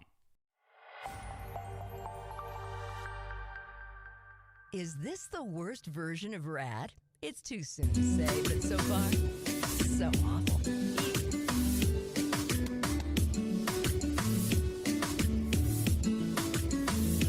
Good Lord. You can email us, by the way, radcast at the radnetwork.com. We were talking about April Fool's Day is tomorrow. So you got all the losers that are going to replace the sugar with the salt in your break room if you still go to work. But then the big thing now is companies are using it as a marketing campaign, and so they'll come out with, sometimes they come out with products that are actually fake and then they turn out to be real. So I was just looking over, I'm trying to see if there's anything worth mentioning yet, but they're starting already, the April Fool's Day prank. So be aware today in the next few days. Oh, that looks so good, or oh, I can't believe they're making that. It might very well be a prank. I assume that you guys are seeing all the emails that are still saying Kyle's too low, his audio's too low, as we continue. Just can't, we're being transparent here, trying to get everything right. Yeah, we're definitely still working on it. We could hear Kyle a lot better, but audio, we're going to be pushing a little bit more on our board. I like how some people wrote in and said, Kyle, you need to yell. Like, that'll help. That's how it works. I'm not in the mood to yell today. But I guess they need to hear me. I can yell. Ugh, you sound tinny in my ears. Uh-oh. All of a sudden. Let's see, how do I describe it? And again, this might not even be what anybody else is hearing, because it's so technical or whatever. But it's like you've now moved into a metal warehouse. In my ears. Okay. Yeah, that's all. What we hear is a little different than what they hear. I mean, what we hear is a lot different from what they hear. But we're monitoring all of it. Yeah, I sound crystal clear. I sound great. It's loud. It feels great in my headphones. I'm sorry you guys can't hear me. Hopefully we get this all worked out. I wish I had more info for you. We can hear you. It's just a little low. Yeah, and the listeners can hear you, but it's the same thing. They're just saying it's a little low or whatever, which is why we're getting very helpful things like Kyle needs to scream, which is not how it works. But thank you. Honestly, we do appreciate And see, if the I input. scream, it's going to blow out my eardrums. I can't do that. Right, because in your head, you sound great. Yeah. Yeah. So it's very weird. This is the whole interconnectivity thing and using two different studios and the internet and blah blah blah. All you want is for it to be right, and so do we. So we're continuing to work on it. If you were here yesterday, you know that today is vastly better than yesterday, and will hopefully be vastly better tomorrow. Back to food news. Bath and Body Works. Trust me, this is a food news story. Debuted a new candle last month that they've already discontinued because it was making people gag. Yep. Dude, that whole store makes me gag. You ever walk in there and it's just way too overwhelming. Just the scent aroma. Yeah, it's man, too I much. have a hard time getting it. So when I was a kid, back to traumatizing childhood memories, we would go to the mall a lot, and I remember my mom and my sister would go in there constantly, and I'd get a headache and have to leave because sometimes those aromas and the chemicals they put in those lotions and candles, man, they get to me, and I'd feel sick. Okay, you know what I was doing? I was thinking of Bed Bath and Beyond. Oh, Now that you told the mall story, yeah, that's where Bath and Body Works always is, and that's all they are, right? Is candles and scents and lotions. Yeah. Okay, so it would overwhelm your senses in general. Oh, But yeah. so a lot of people will go in there and they want to find the perfect candles or whatever, and so you smell them. And one in particular was so bad that they discontinued it after like a month, but it was really after a week, and it took a month to get them off the shelves. It went viral on TikTok where a bunch of girls smelled it in a store, looked like they might puke. I don't know if they're just acting. You never know on social media, but they did get a lot of complaints. It was the one they discontinued, which I'll get to in a second, was part of a new line of candles called Perfect Pairings. Okay. So things that should go together and smell good. All right. First one works for me. I wouldn't get this as a candle or anything because the sweet stuff gives me a headache, like vanilla candles. Oh, those are my favorite Yeah, ones. it gives me a headache. Or there's another one during the winter time that's too sweet, like if it's too hard on the spiced apple or those kind of things. But okay, coffee and donuts. Oh, Right? that doesn't sound bad. That's a good pairing. Yeah. And that one, no complaints on that one that I've heard of. Okay. This is an odd one. Popcorn and slushy. Oh, it probably smells like a movie theater or 7-Eleven. Oh, no, that's it. No, the movie theater, right? Because you get the icy, because they don't do Slurpees, and popcorn. Okay, that makes sense. And then chips and salsa it was another combination. was that I the don't know one that I that want it smelled in a bad? candle. What? Was that the one that was gross? No, No. Okay. those three are still around as part of the perfect pairings. Okay. The one that they had to get rid of that was making people gag was the pizza and ranch candle. People like to dip their pizza in ranch. Always Now, smell like the barf. description probably should have tipped people off because they describe it as, and I remember back when you would go to like Blockbuster Video and you'd get VHS tapes, but now it's the same thing like on Netflix. If you read the description of a show or a movie or whatever, and somebody in the room says, "Oh, well, that sounds good," and I always say to them, "Well, what do you expect? Do you expect they're going to say this movie really sucks? Don't watch it?" So the description oftentimes is not helpful, but it should have been on the pizza and ranch candle because it says that it has notes of, and is this what you want your house to smell like? It has notes of gooey cheese, Oh, and the other scents are ranch and crispy pepperonis. no. No. I'm imagining smelling it right now, and I think it's going to have a hint of barf scent to it.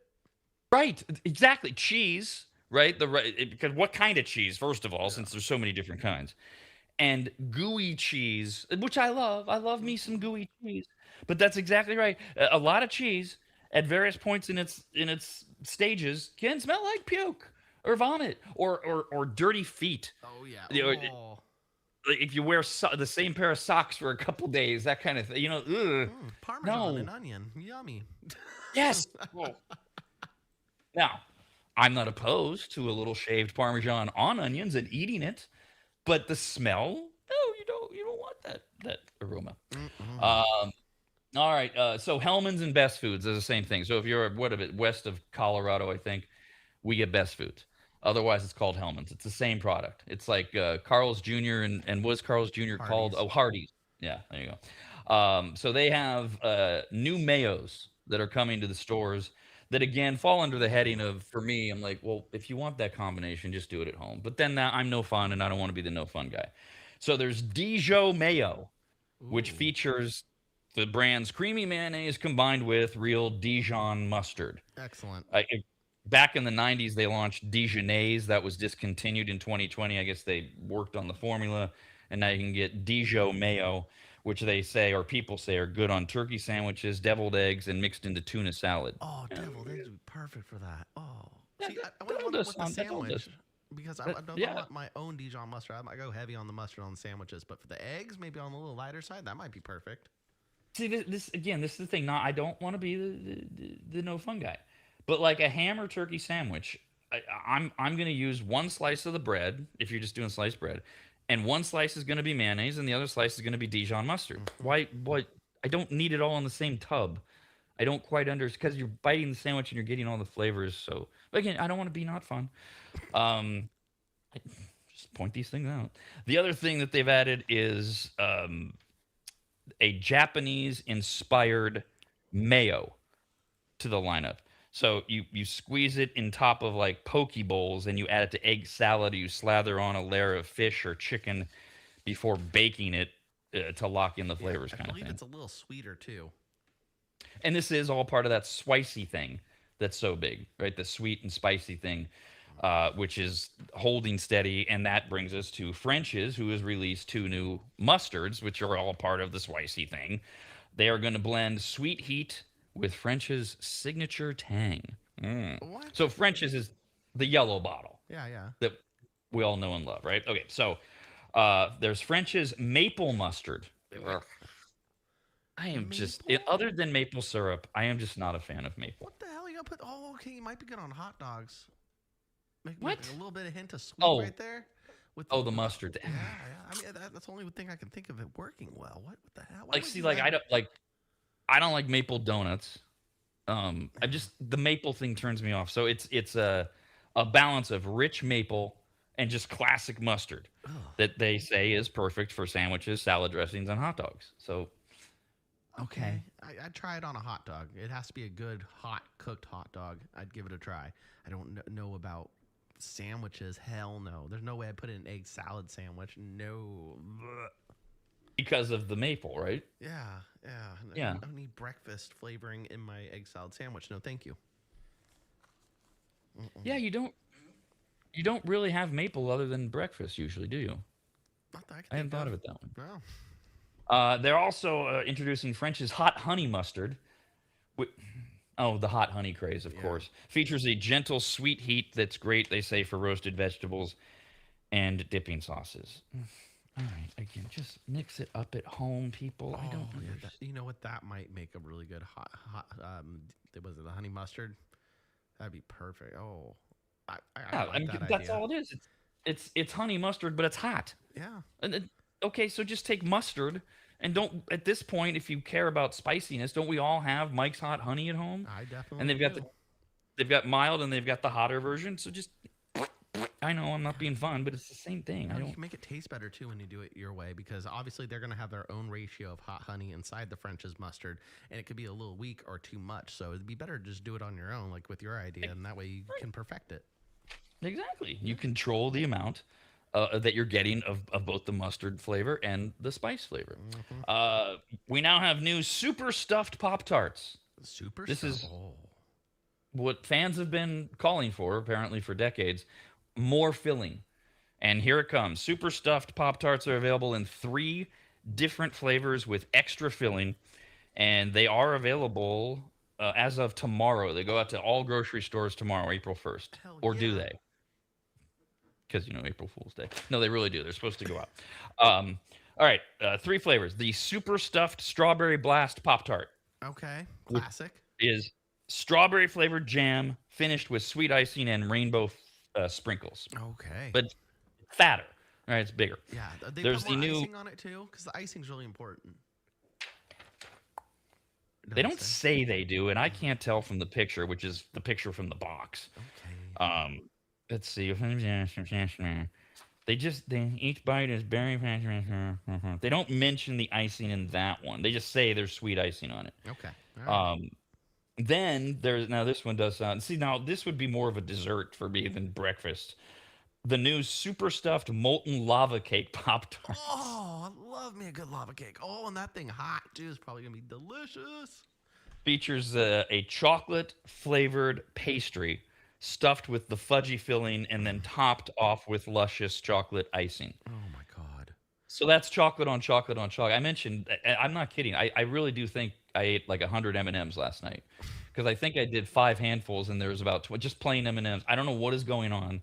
I mean, I know I'm working on a sugar substitute for alcohol still, months later. So I know that's why I'm consuming sweets. But my thing is chocolate right now. So I hear about a super stuffed molten lava cake Pop-Tart. I'm like, Hell yeah. Yeah, get a box of that. I want to try that with some ice cream. well, and now this one, okay, with ice cream. This one takes us back to a debate that we've had before. And I'm not a big Pop-Tart guy, so I never really got involved. But see, this one does seem like it doesn't belong in a toaster. Okay. Because don't you like to microwave these things? Yeah, in a pinch. I don't mind putting them in the toaster oven, but man, the microwave gets the job done way quicker, and they have a little more of a the filling inside's a little better tasting, in my opinion. See, I just with the molten lava cake Pop-Tarts, it just seems to me like it needs to be cooked in it. So toaster oven, that's a really good idea. I don't know if nobody wants to wait long enough to bake one. I don't even know if you can. But it just doesn't seem like a toaster food. It would seem like something you want to try. Like, I would try it in the microwave first to figure out if I even liked it. Okay. And then try to screw with it. The other one is super stuffed cinnamon caramel flavor, which is a gooey cinnamon and caramel flavored filling that is wrapped in cinnamon flavored pastry crust with a finishing touch of sweet striped icing to tie everything together. Okay, I don't know about the cinnamon mixed with the caramel. They could have just went straight caramel, and I think that would have been a better option. Why you gotta add What's wrong with salted caramel? That's the big thing right now, which I love as well. Cinnamon. See, so I like cinnamon on its own. Yeah. I don't have a ton of it. Although I keep having these childhood flashbacks, and did you ever eat cinnamon toast? Oh yeah. Oh yeah. Oh yeah. You do the tortilla too. Put a little a tortilla in the pan with butter, and then you take cinnamon sugar and sprinkle on top and roll it up like a taquito. That was. Yep, and that's it. Yep. That was good. Yep. We did it with bread too. Love it. And I keep having these memories / cravings, and I don't do anything about it, even though I've got bread and cinnamon in my kitchen, which is 100 feet from where I'm sitting. So I like cinnamon and I love caramel, but I had the same reaction. I'm kind of like, I don't know, cinnamon and caramel, whatever. I don't think we've ever settled the debate on how you're supposed to say that. So anyways, all 3 new, these are the super stuffed Pop-Tarts, the strawberry blast, the molten lava cake, and the cinnamon caramel flavor are supposed to be available starting tomorrow, which means some stores should have them as early as today, because a lot of places get things early. All right, last one. Sorry. Do what? I feel like No, go ahead. I think it should have been a cinnamon roll version of Pop-Tart. Like, if you had more of that gooey icing, they put it on their pills. I guess they're not Pop-Tarts, but the toaster strudels, like some of that icing mixed with the cinnamon flavored Pop-Tart. Now you got a good product. I don't see why you're throwing caramel mixed in with the cinnamon. It's bothering me even thinking about it. I love the things that bother you. They need to split the atom on this. We've nailed the 2. They need to take this idea and turn it into 2 separate ideas. Your idea, the cinnamon roll idea, brilliant, and then do a salted caramel stuffed Pop-Tart, and we're done. There we go. And if people want to combine the 2, they can just make them both and eat them at the same time. All right, last thing. Do you know what Fruit Riot is? No, I haven't heard of Fruit Riot. Okay, so it's a brand, and it's freshly frozen fruit, usually grapes or mango chunks, and you buy them in your grocery store freezer. And they're splashed with lemon juice, and they're coated in a crunchy, sour, and sugary candy shell. Oh. So they're like freeze-dried candies, only they're fruit. Okay. So they're a little healthier. They're designed to be eaten directly from the freezer, so they're nice and cold. Mm-hmm. And they are marketed as a frozen, sour candy snack that bridges the gap between fruit and candy. Apparently, from my research, they're big with Gen Z. Okay. So that's the up and coming crowd. They love them, and so now Fruit Riot is kicking their sour treatment up a notch by collaborating with Sour Patch Kids. Oh, good choice. For a new flavor, Fruit Riot Sour Pineapple Tropical Mix. Oh, I'd give that a try. That sounds good, especially on a hot summer day. Man, you want a good frozen treat? Oh man, Sour Patch Kids mixed in with it. It sounds like a match made in heaven. It's a freshly frozen pineapple with a Sour Patch Kids inspired candy coating, which takes allegedly the frozen treat to a whole new sour yet sweet level. My problem is I'm not a fan of pineapple. So I'm like, so they're already supposed. So Fruit Riot is already supposed to be sour, but now they're making it more sour. Is that how I'm reading this? Is that how you're hearing this? I guess is what I should say. I guess maybe like they have like a little sour element to them. I still haven't tried them, so I'd have to give it a shot. But sometimes Sour Patch Kids aren't super sour. Like they're not overwhelmingly sour. They got more of a sweet side, especially those watermelon flavored ones. Those ones come across really sweet.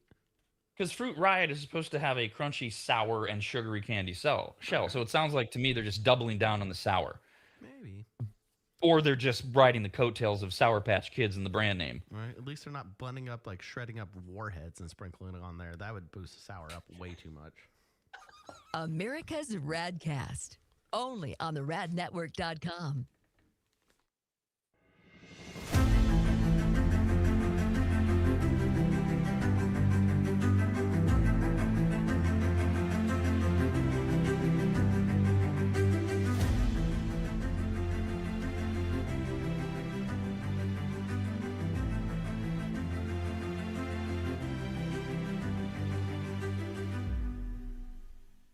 It's that time of the year again, spring cleaning time. Much like New Year's resolutions, spring cleaning is something we swear we're going to get to and then we never follow through on. And one of the reasons is how overwhelming it can be. You start to clean up, and then pretty soon you realize you have way more trash than you can just throw into your bins and put at the curb for the garbage company. You have enough junk that you need to make a half dozen trips to the dump, and then you go, oh, we don't even own a truck. Nor do you have the time or the energy, so you just say screw it again and no spring cleaning. So this year, call my man Corey from QuickDumpsters.com. Quick is spelled wrong on purpose. It makes him stand out. Plus, it makes you think of chocolate milk. QUIK Dumpsters.com. Quick Dumpsters, QUIK Dumpsters.com is their website. Corey and his team came to my house recently, hauled away dozens of boxes filled with just stone-cold trash, unusable and worthless old vacuum cleaners, appliances that couldn't be fixed, and just random crap from around the house. QuickDumpsters.com. Quick is QUIK. We're in and out of my place in less than 30 minutes. They checked in with me multiple times to make sure they were taking the right stuff. They were friendly, kind, professional, and finished off the job by making the house cleaner than when they started. And this may be the best part. Quotes are free, and you don't even have to have them over to your house where you get the little sales pitch and all that. Just send them some pics or videos. You get your price, schedule your day and time, and you watch someone else get that junk out of your house. Basically, you have no excuses other than your own laziness. Go to QuickDumpsters.com. That's QUIK Dumpsters. QuickDumpsters.com. Quick, QUIK Dumpsters.com.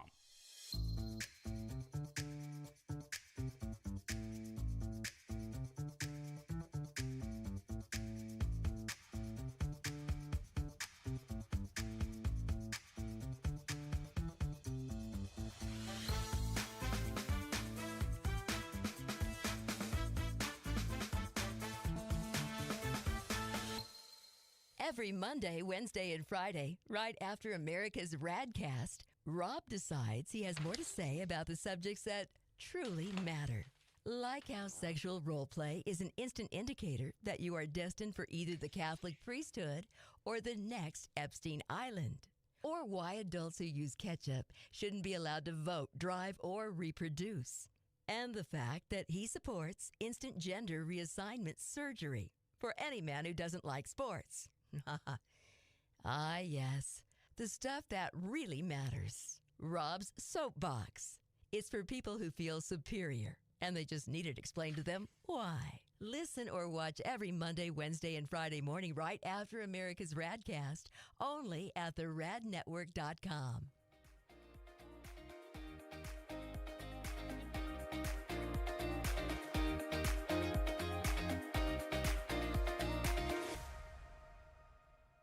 If you go to AdvantageSteam.com, which you should, at the top of the page, you'll see the Services tab. Click on it, and you'll see that Advantage Steam does carpet and upholstery cleaning. They protect fabric and fiber. They clean and seal tile and grout. They polish natural stone. They clean rugs, especially those really nice ones from foreign countries. And they treat urine damage. And not just urine, but vomit and feces. No. Yuck. I assume if you need that service, you either have children or pets or you live in a frat house. But either way, they'll take care of you. Of course, Advantage Steam also applies MicroSeal. And if you don't know what that is by now, then You just suck. Joel is the local small business owner of AdvantageSteam.com. He's a lifelong maggot, and he's treated, cleaned, protected, polished, and micro-sealed the homes of countless members of the RAD team over the years, various RAD studios, and of course, Williams Manor. And I hate admitting this, but he is a genuinely really great, nice guy. In fact, if you tell him I said that, you'll get 0% off all services. So go to AdvantageSteam.com. Click on Make an Appointment, enter in your available dates and any comments, like maybe type, Rob said you're a really great, nice guy. Please give me 0% off. And they will get you all set up. Just go to AdvantageSteam.com. That's AdvantageSteam.com.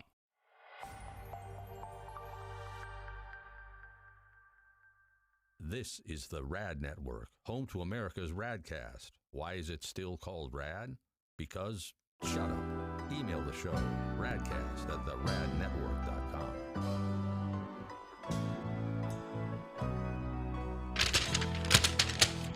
We got this email into radcast@theradnetwork.com. Anybody can email us anytime there. It's radcast, R-A-D-cast, C-A-S-T, @theradnetwork.com. No name email says, I've been a listener of all things rad for 16 plus years. And I just want to tell you, Rob, I've stuck around through every stage of life, every cast change, every version, and I'm here now. And I'm so very glad to have the show and a piece of my life back. I'm here for the new growing pains and beyond. Well, thank you. Hopefully the growing pains are quickly being balmed and go away. But yeah, I mean, the whole week will be growing pains, and then we hopefully get to what we were talking about yesterday, all of the exciting things that we've all talked about and we've brainstormed that we want to do, but obviously we got to get this right first. Remember, new soapboxes are posted every Monday, Wednesday, and Friday at 10 a.m. You go to theradnetwork.com, put up a new one yesterday, and we do Kyle's Food Factor every Tuesday and Thursday. New one this morning at 10 a.m. Some new Taco Bell items, some new Taco Bell drinks, some Peeps that he's never had, a prebiotic from Pepsi, all included as well. Defector.com every year posts a list of the funniest things that Americans get stuck inside of themselves. Yes, I love these. This is a legitimate list they use. I want to make sure I get this right. There's a database. It's all protected. It's anonymous in terms of they don't give out any specifics of identities, but it's from the U.S. Consumer Product Safety Commission's database of emergency room visits. And it's always it's the same thing because sometimes it comes with a story and you're like, yeah, you just out of nowhere you sat. We had one a couple years ago and we did this where a dude actually said he sat down on a bench and he didn't see the beer bottle sitting there. Yeah, and just crap. Wound up in his butt. It's like the doctors know, the nurses know. So through the official database, they put together the list of the funniest things. So that's a little subjective. The funniest things we got stuck inside ourselves last year. Okay, so a few that stuck out to me.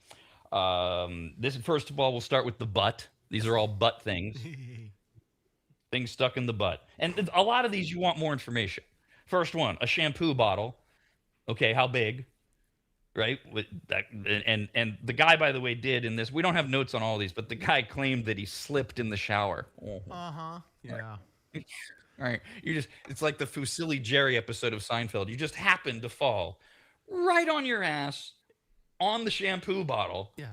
And I guess you were lubed up with soap, and so it just slid right in. I'm guessing he was probably like trying to squeeze it in a little bit and then had a little bit of trouble, and then he slipped, and then it went all the way in. Like, okay. I mean, that could... shower. Right, so you're giving it with that story, the first story, you're giving him more credit than I would or usual. I think he was. Whereas I'm just thinking, yeah, he's like, okay, he's gone as far as he can with fingers, and now he wants to try something. Then he's like in the shower, like, yeah, I got a bottle of shampoo here, but we don't know any details about that one. Okay, then another guy wound up in the ER with a baseball in his ass. Oh, wow. Now talk about being a catcher. That's a good one. Now, the thing is about this guy, the ER note says that the guy said he just, quote, wanted to see what it felt like. Okay. God. Far be it for me to offer some advice in this area, but if you want to know what it feels like to have a baseball in your ass, have somebody use their fist. It's the same size, and they can remove it. Oh. Whereas you've got there's nothing to get the ball out, dude. Oh, What about those one balls like I used to hit off the tee that comes back to you? Like, you hit with it the off the string? tee and then it comes back. Yeah, that's a Use smart one of idea. those. If you're You have a gonna string do to it- pull it out. Right now, is the string strong enough? You might have to put a chain on that thing. Right? Oh my! You get the suction. I don't want to pretend to be an ass expert, but you get the suction going, and I'm pretty sure the string would just snap when you tried to pull it out. I'm curious. I know you said these people are anonymous, but I'm like the baseball guy in particular. I wonder if he has a prison sentence coming up, and he's just getting his prison pocket warmed up. Well, this is the fun part about these reports every year is we can make up whatever story we want to, because they have to keep it anonymous, HIPAA and everything else, so we don't know anything. And on a lot of these that are on the list, we don't even have notes. Like a lot of times, it's just came in with this inside of their butt, and so no matter what, we get to say, well, is this why he did it? I mean, I played baseball all the way through high school. I've been a baseball fan since I was a kid. It never occurred to me, I wonder what that would feel like in my ass. Never thought of it either. I feel like baseball is like big. I've never put anything in my ass as a heterosexual toxic male. The biggest fear I have is things going in my ass. I don't even want to go get I don't want to go to the doctor and get it. What would they call it? Where they The prostate. I don't even want that to happen. Like that's my So you're biggest not- fear. Like it'd have to be something small going up in there. I don't want that thing expanded. I couldn't imagine a baseball. No, hell no. Right. So you're not a slide a finger in my ass while you're down there, baby, kind of guy. No, that's some creepy stuff. No. You cross that line, like now I'm starting to be a little silly. You know what I'm saying? Nope, not No, crossing look, it. you know what? Look, honestly, okay, in our world, there's nothing wrong with saying that. People can get offended all they want, but there are a lot of guys who feel that way. That, wait a minute, if I start going that direction, what does it mean, et cetera, et cetera. And everybody's entitled to their feelings, especially in the bedroom, for God's sakes. But just think about this: a finger in the ass is, just and even if she uses, let's say she uses her middle finger, right, the biggest finger. Imagine the difference between that and a baseball. My God. Yeah, that takes some practice and some building up to get there. Like he was starting off with probably like golf balls. Yeah, see, a guy who says I wanted to see what it felt like to have a baseball in my ass, you're absolutely right. He didn't just go from nothing or a finger to, hey, that finger that girl slipped in me the other night, that was great. I think I'll go to a baseball. Like, I'm looking around my office going, what, there's like all these things that never occurred to me. What would that feel like in my ass? And certainly not a baseball. One guy came in. Is this a guy? Yeah. Because they do separate it by gender eventually. With 2 pencils stuck in his ass. See, he's just starting out. Okay. So did he put... Here's where we get to make up our story. Was he putting both pencils in at the same time? Because if you get 2 pencils stuck in your ass, why didn't you stop after the first one? And is he putting them in a racer end first? I'd hope so. Because you're gonna pop your colon otherwise. Yeah. Right? Oh, unless he's trying to scrape something out of there. What if something's stuck and he can feel like something on the walls and he's like going in there trying to get it out, like little crusties off the wall of his. Take a shower. Use a washcloth. Get a loofah, for God's sakes. Maybe he's at work. That's all I could find. Oh, you know what'd be fun though? I would never do this. Oh boy, maybe it's not fun. But where's maybe he's this putting going? pencils in his ass. And he's gonna draw with his butt, like he's gonna make some ass art. Maybe he Now, tried see, to that get, would be okay. Go ahead, Jeff. he tried to get the first one out with the second one. Maybe that's what it was. He was trying to get the first one out and then got the second Oh, one. that's stuck, too. funny. Yeah. I like that visual. So he gets one in and he goes, oh, I know what I'll do. Right. Okay, I got another pencil. And then he gets it stuck. Right. What if And he then at tries- that point he goes, 911. Oh, so what if he tried to use them as like blow darts? So he put a pencil in his ass and he's gonna fart and shoot it out. Again, this is the fun of Kyle's it. party see, 'cause- tricks. Right? So I said call 911 because I assume if you've got 2 pencils stuck in your ass, you can't drive yourself to the ER, right? You're just pushing them up deeper. Oh man, you're gonna take a bicycle and stand up the whole time. All right, what else? With the 2 pencils. God. No, this is actually a 2-pronged story. So it officially made the the database of ER visits for last year, 2025, things we got stuck inside ourselves, as a pair of pliers. But wait, the guy said he was using, this kind of goes to Jeff's theory on the pencils. The guy said he was using the pliers to retrieve a sex toy, and then the pliers got stuck. Okay, that one's believable. Yeah, I could see that. But they get stuck. I mean, that you have to put it really far in there. Yeah, to how get far stuck. did that sex toy go up there? Yeah, see, again, we don't know the story. So was it like a little, like a bullet size thing? That and they don't mention. So that's what the guy said. Well, did he have a sex toy inside of him? Because they don't put it. They don't mention. I'm not saying he didn't, but it's not mentioned as something that was stuck inside of him. Because otherwise, the story makes no sense. Like he was just trying to insert pliers into his butt. He probably had one of those little mini rabbits, those little tiny dildos that vibrate, That's- little pill-sized yeah. one. He probably got it stuck That's up what I in was there, thinking. and then he was trying to talk, and he couldn't stop like having vibrations come out of his speech. He had to get the pliers, and then the pliers got stuck in there, and here he is at the ER. So I have a fairly gross and graphic question though. If it was something like that, that's not bigger than what we all excrete from our butts. Oh, that's a Couldn't good you point. just like wait for your muscles or help your muscles? You know, take a little laxative. Yeah. Yeah, I don't know. I'm ignorant. I've never gotten anything stuck in my ass. Yeah, I don't know either. Maybe he got scared. I like your idea of the thinking, though. So in case this ever happens in the future to anybody, now you know. That's why we're here. This is not shock broadcasting. They used to call it shock radio. This is totally for educational purposes.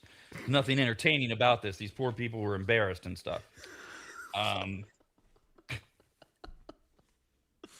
Another guy showed up with, and the notes say he reports having a 6-inch vibrator in his rectum since 2 p.m. today. I don't know what time he showed up at the ER. The notes go on to say he doesn't recall placing the vibrator in his rectum, but he did also report taking poppers at the time. What the fuck's a popper? Damn it, I thought you would know. You're like a resident The experimenter. only thing I know about the only thing it sounds like to me is like somebody parachuting Molly, which is MDMA, like a form of ecstasy. They wrap it up in toilet paper and pop them, and that's the only thing I could think of. Unless he's doing like poppers with roofies. Who knows? So, Maybe he didn't remember. He's got Jeff- some mean friends. Jeff, we're still getting to know you, and we don't know how weird you are or not. In terms of everything, including like illicit drugs. Do you know what a popper is? I do not. No. I mean, I think like I probably would. I've heard it before, but no, I don't know. I can't give like a definition of it. No. All right. Well, here's what Google says. Poppers are recreational drugs, specifically chemical compounds known as alkyl nitrates, whatever, that are they're supposed to be inhaled. Oh, that's right. The popper wasn't stuck in his ass. He did poppers. They're inhaled for a rapid, short-acting, mild euphoria, warmth, and dizziness, and they work as potent vasodilators, causing blood vessels to widen, which also cause side effects like fainting, headache. So he was high as a friggin' kite. Oh, I'm also And reading decides to that put his- relaxes your muscles. Yeah, so he decides to put the 6-inch vibrator into himself because he's high on poppers. All right. This is kind of similar, but more mainstream. Another guy came in. The note said he reported had gone out with wife last night, had too many drinks, went home drunk, and wife inserted a rubbery sex toy into his rectum and unable to remove. Okay. What kind Rubbery sex toy is a little vague, but okay. Yeah, did it have spikes on it? I mean, so obviously, like it gets stuck. I mean, like you would think you could just get it out, but there's obviously people can't get it out, which is why they have to embarrass themselves. Yeah, and I guess I assume if he's drunk that she's had a little bit to drink as well. There are, I've heard, things specifically designed to go into your butt that have like safeguards on them.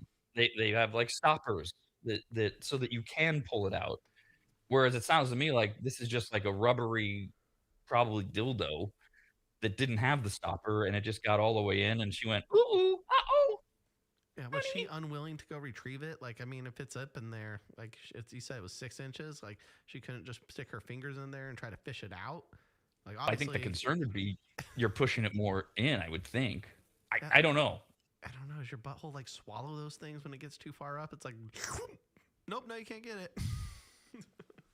Well, again, not to be too graphic, but you ever like thought you had to go, or you're trying to go, and then all of a sudden it retreats. It goes, nope, we're not going to go right now. Yeah, they call it prairie dogging. There you go. So maybe very highbrow stuff. All right, another guy. The notes say a plastic coat hanger was inside his anus. Oh, why? He, says the notes, inserted the hanger during sexual activity. So he put the hanger into his own butt while having sex. Okay, so he wasn't pregnant. Okay. Sorry. Jesus. The notes say that he cut off the outside of the hanger so that he could drive to the ER. What? So he put it in hook first, right? I think I would go. I don't know, because thinking about it, it'd probably be better if you just went sideways. Like, I don't think the hook should even be involved in going up in there. It seemed like like where the shoulders. So on the hanger, like where the shoulders would lay. Yeah, I mean, if I was curious, not saying I am, but this alternate universe was, I'd start off the shoulder first. It seems more appropriate.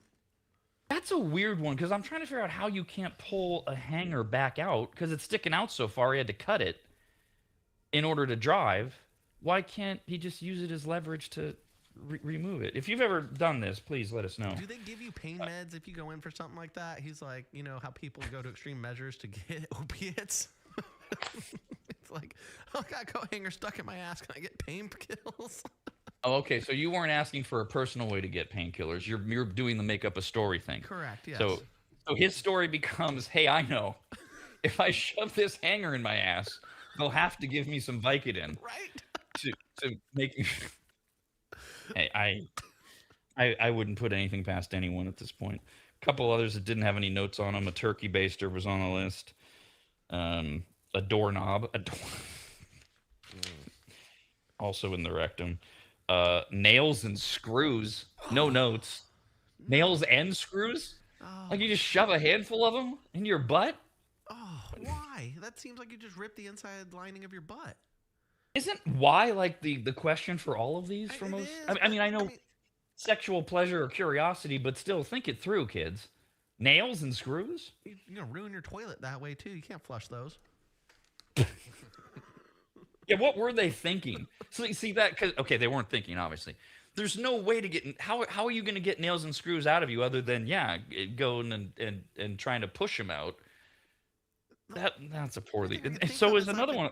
No, I can only think of like you doing that. Like if I was to put screws in my butt, I would poop them out and it'd be a pile of poo with screws, and I'd then take that and be like a monkey and throw it at somebody so I could severely injure them. That'd be the only thing I could think of. Well, you thought that one through. Right? Another guy... Actually, I don't know if this is a guy or a girl. They didn't identify here. It came in with a bunch of marbles. Same idea. What do you... So it's just... Now, okay. That one, are they trying to recreate like Benoit balls without the string? So they put in one marble and then another one, and they're just again not thinking like, how are we gonna get all these out? Or maybe they were playing Hungry Hungry Hippo with their butthole. Who can get all of those marbles? Another person had a sandal in their butt. Explain that one to me. A full sandal?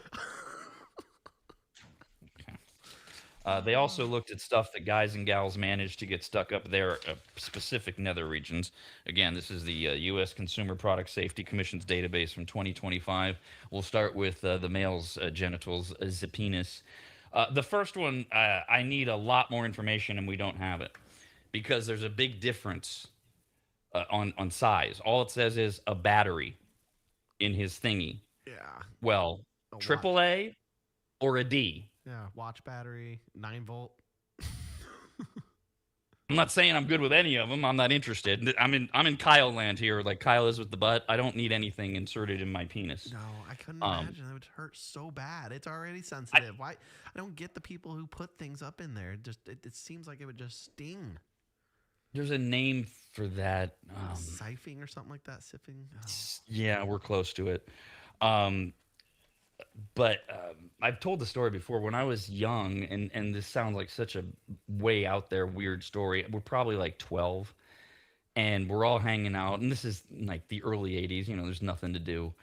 And so we're all going, but we're all like going through our adolescent years, and a guy named Todd, a friend of ours in the group, he thought it would be like interesting, neat, cool.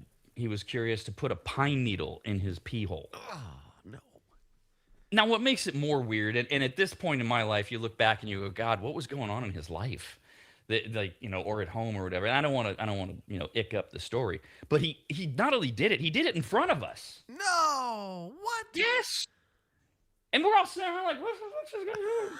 And he wound up passing out while he was like urinating it out of himself. And we're all sitting around. I think we all just ran home, right? I mean, that's what kids did back then. So yeah, I mean, and a pine needle, very small and thin, although sharp. I saw you looking. Did you find what it's called, Kyle? Because this is gonna bug me. Sounding. When guys, sounding. That's it. Yes, when guys stick things in their penis hole. A couple other things that guys came in with in their wieners: an apple core. Jesus, like that's a pre-stretched out hole. That one's been used and abused for a while. Oh man, I just wonder what the pee stream is after that. Like after you stick an apple core out, does it come out like a fire hose, just like all at once? Because when you pee, you get a small stream. Like how big is his stream? Holy crap!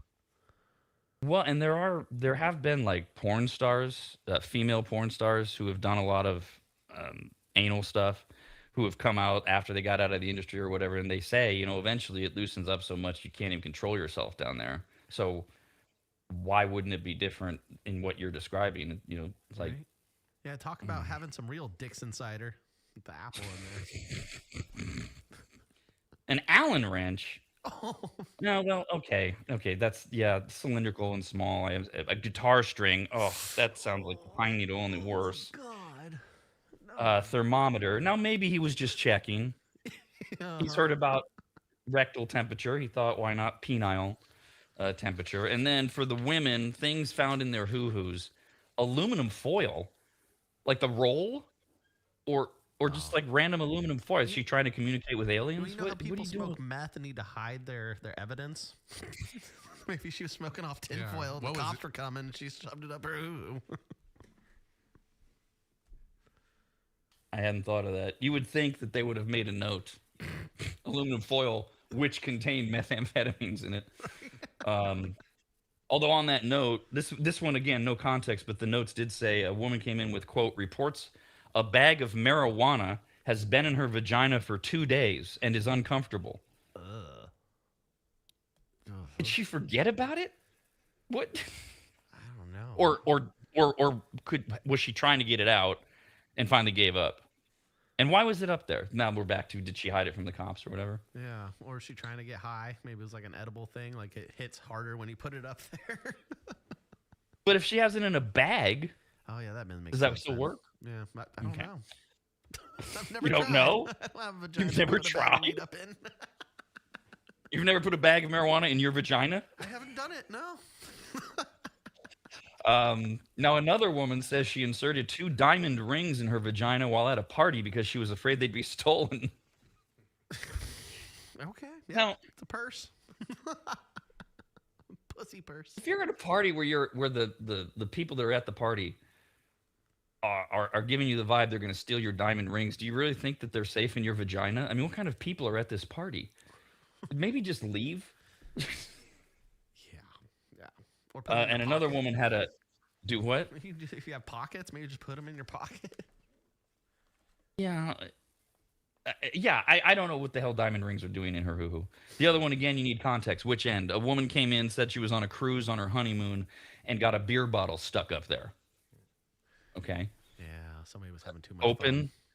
I mean, if it's open, then you get the suction thing, and that's a problem. Did it go in that end, the nozzle end, or did it go in butt end? And she was on a cruise on her honeymoon. Did she wait till she got back, or? No, I'm thinking things got freaky on that cruise. They were getting it on, and she's like, "Put the beer bottle in me," and then, oops, now we can't get it out. See, they were doing the thing that baseball guy was doing. The way we started this, right? Guys looking around, he goes, I wonder what that would feel like. But when you're on your honeymoon, you're on a cruise. There's not a lot in your cabin, right? So she's looking around. Hey, what can we do why she didn't bring her sex toys on her honeymoon. I don't understand. Well, the remotes What can we work do that well. would? Yeah, so let's go with a beer bottle, and it gets stuck in there, and I don't know what we don't know because we don't have the notes. Did they wait till they went ashore? Where was this ER? Because it's in the U.S. Did she wait till they got all the way home? Was the thing just up there for a day or two? You're on a cruise, and she didn't go to the doctor on board. So, hairbrushes were found in hoo-hoos. Okay. This is vague. Woman says, quote, was using a piece of plastic to masturbate when she got spooked by the wind outside, threw the sheet over herself in the process, lodging the piece of plastic deeper in, and wasn't able to retrieve. Well, what is it? Yeah. What's the plastic? Piece of Tupperware. Right? This is what we want to know. A piece of a popsicle sticks, cotton balls were found in hoo-hoos, a lighter, a latex glove. So she used the glove to get in there, and then the glove came off, and she couldn't get it out, kind of thing. A small plastic mermaid. There's a common thing we're shoving up ourselves. Spoons, 2 spoons, not 1 spoon, but 2 spoons. A woman came in her hoo-hoo in the annual report from ERs around the country last year. America's RAD Cast, only on the radnetwork.com.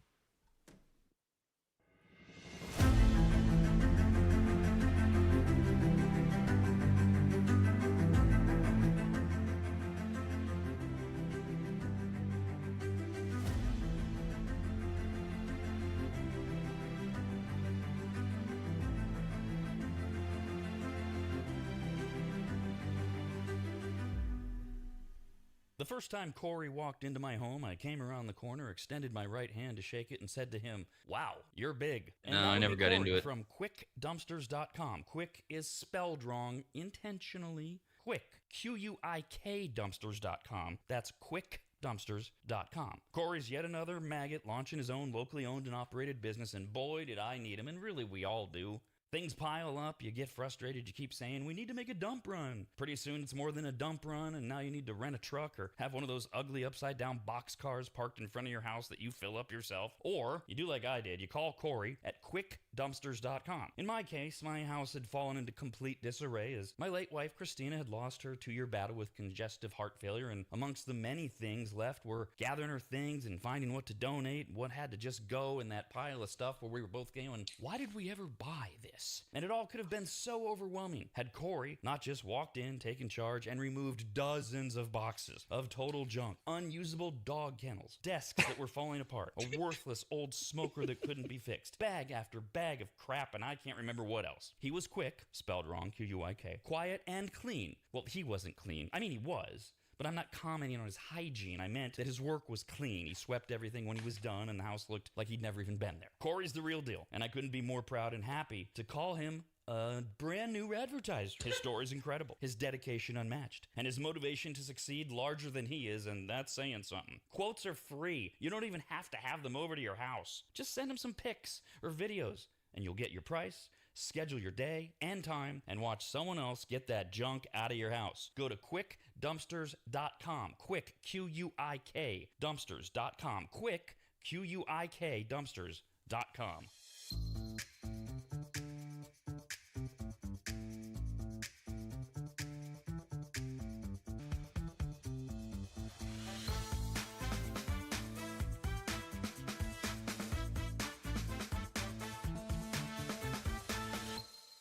Every Monday, Wednesday, and Friday, right after America's RAD Cast, Rob decides he has more to say about the subjects that truly matter.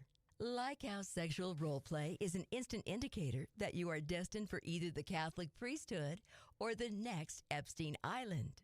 Or why adults who use ketchup shouldn't be allowed to vote, drive, or reproduce. And the fact that he supports instant gender reassignment surgery for any man who doesn't like sports. Ah, yes, the stuff that really matters. Rob's Soapbox. It's for people who feel superior, and they just need it explained to them why. Listen or watch every Monday, Wednesday, and Friday morning right after America's RADcast, only at theradnetwork.com.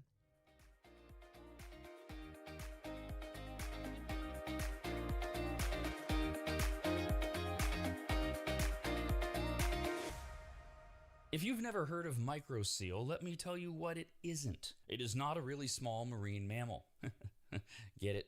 A microseal? Oh, fine. Just ask AI. AI describes microseal this way with a bunch of AI words. Microseal is a premium, eco-friendly, and biodegradable fabric protection spray that penetrates deep into fibers to provide permanent stain, soil, and sun fade resistance for rugs, furniture, and delicate fabrics. It uses nanotechno blah blah blah and blah blah blah blah blah. What AI is trying to say is that microseal is non-toxic, non-allergenic, safe for pets and children, and, although AI doesn't say this, it should, you need to contact longtime maggot Joel from AdvantageSteam.com right now to get him to apply microseal for you. You can even make appointments online at AdvantageSteam.com. We've had microseal for years at Williams Manor, and it treats a lot more than carpets. Microseal protects virtually all fibrous materials, including wool, cotton, silk, suede, leather, and synthetic fabrics. It protects upholstery, carpets, rugs, draperies, and clothing, including wedding dresses. And ladies, you're going to need what? 3 or 4 of those in your lifetime. And it protects against stains, moisture, and UV degradation without changing the texture. Also, if you're an interior designer, Joel has a special program just for you, and all you have to do is say the password, which is what? What? There's no password, I guess. Never mind. Whoever you are, contact Joel at AdvantageSteam.com. And if you're an interior designer, tell him, I guess. I don't know. That's AdvantageSteam.com, where you'll learn more about microseal and everything else that Joel offers. At AdvantageSteam.com. That's AdvantageSteam.com. AdvantageSteam.com.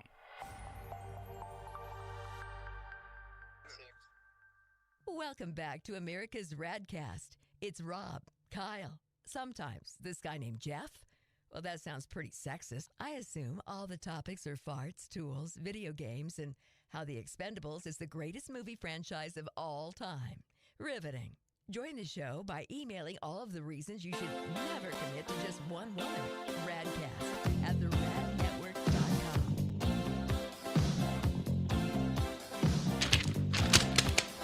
We got this email into Radcast at theradnetwork.com. It's from Pedro. Hola, Pedro.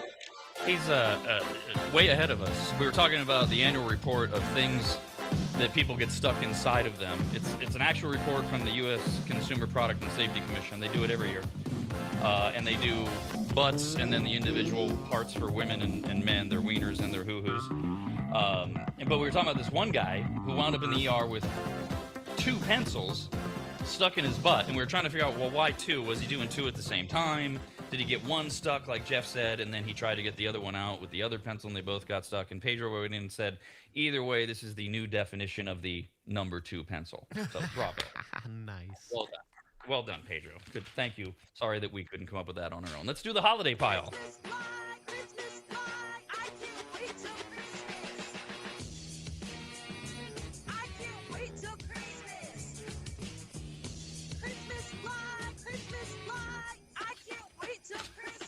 There are 269 days until Christmas morning, 214 days until Halloween, and this Sunday is Easter. In the holiday pile, we begin with spring break, which is basically like a 2-month idea now, right? I don't know when the spring break used to be, like the week before or after Easter, and now it's like all of March and April. It's always spring break for somebody somewhere. All these, and it's not just like college kids going to Florida.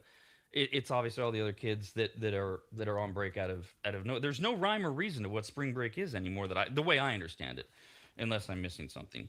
Top destinations for spring break this year, it's the usual. Florida dominates the list, and again, not just because college kids are going to the beach, but that's where all the Disney and Universal stuff is. So Orlando, Fort Lauderdale, Miami are the top 3.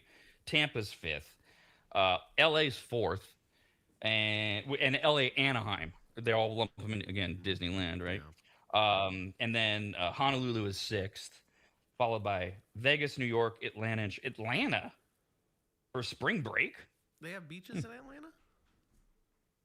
I mean, Georgia, I don't know. Atlanta. I've been to Atlanta once, but it just doesn't seem like a spring break destination. I don't know. It was a long time ago when I was there.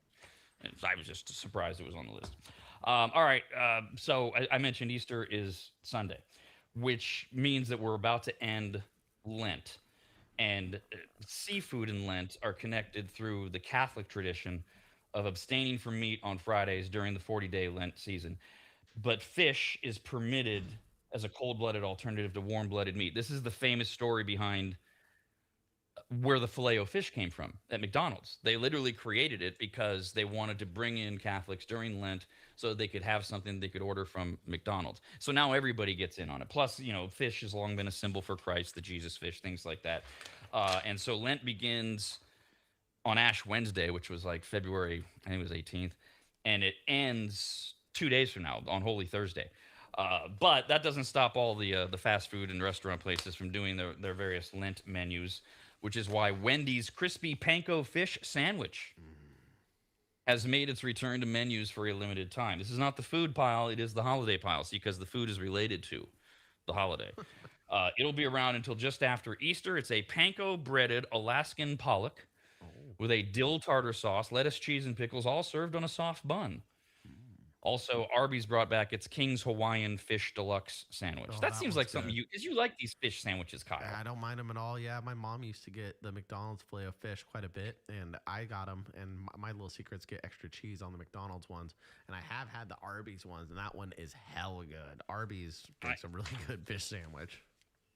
I figured you'd be into that one. And Popeyes has brought back its entire seafood lineup, which includes this year the flounder fish sandwich, it was introduced a few years ago. They bring it back now every Lent. Features a flaky flounder patty sandwiched between two brioche buns and served with tartar or spicy sauce. Ooh. There's also the butterfly shrimp tackle box, which includes 8 pieces of crispy shrimp because everything at Popeyes should be fried. And the surf and turf basket for added variety, 4 pieces of butterfly shrimp, 2 chicken tenders a side, and a buttery biscuit. Oh, yeah, that sounds delicious. Why can't that just be on the menu all the time? Right? Yeah. Gotta keep Catholics happy. Well, yeah, but just leave it on there for the rest of us. Right. I mean, with Easter being Sunday, so we told you yesterday, tomorrow, allegedly, the Artemis 2 is supposed to blast off and take 4 astronauts, not to the moon, but around the moon and back. And Krispy Kreme found a way to get in on that, and they have their Artemis 2 donut that looks like outer space with the blue icing. And they always find a way. No surprise here. They're selling their Easter basket collection at Krispy Kreme, and it runs through next week, it looks like. There's the Easter egg basket donut. Glazed donut, piped with vanilla-flavored buttercream, dipped in decorative sugar and topped with an Easter egg sugar piece. Okay. Yeah. All of these Krispy Kreme donuts sound the same to me eventually. They are, and they taste the same. I've done a few of these Krispy Kreme donut varieties where they get them for the holidays, and they what was it? They had Dr. Pepper one that we tried a while ago, and they're basically the same donuts, just colored differently. Which, don't get me wrong, Krispy Kreme donuts are delicious. Yeah, if you like Krispy Kreme donuts, but it's like they're just decorating, right? That's all they're doing. Yep. Okay. Yep. There's the strawberry egg donut. Not a fan of the strawberry thing. An unglazed shell donut. Is that like an old fashioned? I don't know. It's not glazed. A shell donut. I think it had like a candy crunch, kind of like a candied apple, maybe something like that. Yeah. Filled with white cream, dipped in strawberry flavored icing, and then the decorative vanilla flavored icing drizzles. That's the strawberry egg donut, whatever the hell that's supposed to mean. And the baby chick donut is an original glazed donut dipped in vanilla flavored icing and decorated with a baby chick sugar piece. Okay. They didn't put a peep on it. Okay, missed opportunity there. That is actually, that would have been a good collab for Krispy Kreme. KFC is releasing an official line of jelly beans that literally come out this year. They teased this last year. And now a year later, they are coming out for Easter. You may be able to find them, get them now. They're supposed to officially come out like Easter Monday or whatever. Now, and it's a bag that has 3 flavors in it. And at first I was like, well, wait, we should be able to pick our flavors. Yeah. But it's KFC, and so the idea is when you eat KFC, you might take a bite of chicken and then have some mashed potatoes with it or whatever, because the 3 flavors are fried chicken, jelly bean. Oh, hell yeah. That's what I was hoping for. Sweet corn jelly bean, Okay. and gravy. Yep. All right. Perfect. It's the mashed potato bowl in jelly bean form. Right? And you just throw them all in your mouth at once if you want the full flavor of the bowl, which those have become popular at KFC. And people have been reporting that they are finding these because they're at stores. They're not like you have to get them from KFC. They're supposed to be in stores, probably like Walmart, Target, things like that. Gotcha. I'd like them to do like a coleslaw flavored one because coleslaw there is pretty sweet and it'd probably match well with the jelly bean. Maybe not the mac and cheese though, because mac and cheese will have that funky feet flavor to it, like we were talking about. But man, they could have hit the target with that coleslaw. So the KFC coleslaw is its own animal. It's a very unique coleslaw, but in a jelly bean? Yeah, because it's sweeter. You have a creamy, sweet texture to it. I mean, we're having sweet corn in there. It'd probably blend perfect with that one. Good point. Easter M&Ms are back. They are royal blue, pastel pink, yellow, and green shells. And the thing that makes them different for Easter is they have a crisp marshmallow center. Oh, hell yeah. Smooth white chocolate, and the classic M&M's crunch. So they look a little bit different than like plain M&M's, of which I had 100 yesterday if you weren't here earlier. They're round. They're like really tiny little mini like baseballs looking. And then the different colors are meaningless other than their pastel colors. But they have a marshmallow center and they're made with smooth white chocolate. Oh, see, now they just need to add caramel to that and make it one of those See's candies with the marshmallow and the caramel combination. I think that would be a perfect combination. I'm really excited to try this because I am a huge fan of marshmallows. I didn't know M&M stepped their game up like that. I'm impressed. And I don't know if they go away. I think they go away after Easter, these M&Ms we're talking about. But dude, M&Ms has branched out so much, and I'm just a fan of the originals, the plain and the peanut. Do they have a caramel M&M already? Because you could buy a bag of those. They got a brownie one. They got a caramel one. My favorite are the peanut butter ones. Oh, shit. There you go. Good. So you buy a bag of the caramel M&Ms and the Easter M&Ms, and you're good to go with your idea. There we go. Hell yeah. And for rounding out the holiday pile, more food. Yes. Costco has a 10-pound giant chocolate bunny. Of course they do. Yeah. That sounds right up Costco's alley. It's 2 feet tall. Those that see it in various stores, it's literally stopping people in their tracks. And some YouTubers are posting various ways that you break into, once you buy it, you break into the bunny. And a lot of people are saying a hammer is actually the best way to get into this bunny. It's a semi-solid bunny made of milk chocolate, white chocolate, and dark chocolate. It amounts to 151 servings, ultimately. So is it white chocolate, milk chocolate, and dark chocolate? I'm trying to figure out if it's blended, or is it like the head is of one kind of chocolate and the torso? Yeah, that's what I'm guessing. They don't say. I'm thinking like the bunny has like white chocolate eyes, and then it's got a milk chocolate body. And then I don't know what's the chocolate. When you describe it like that. White chocolate eyes and a milk chocolate body. And then dark chocolate legs. That could be a good time at Easter. I like that. The 10-pound giant chocolate bunny at Costco is priced between, depending on where you find it, $113 up to $140 for the Easter bunny. America's RADcast, only on the radnetwork.com.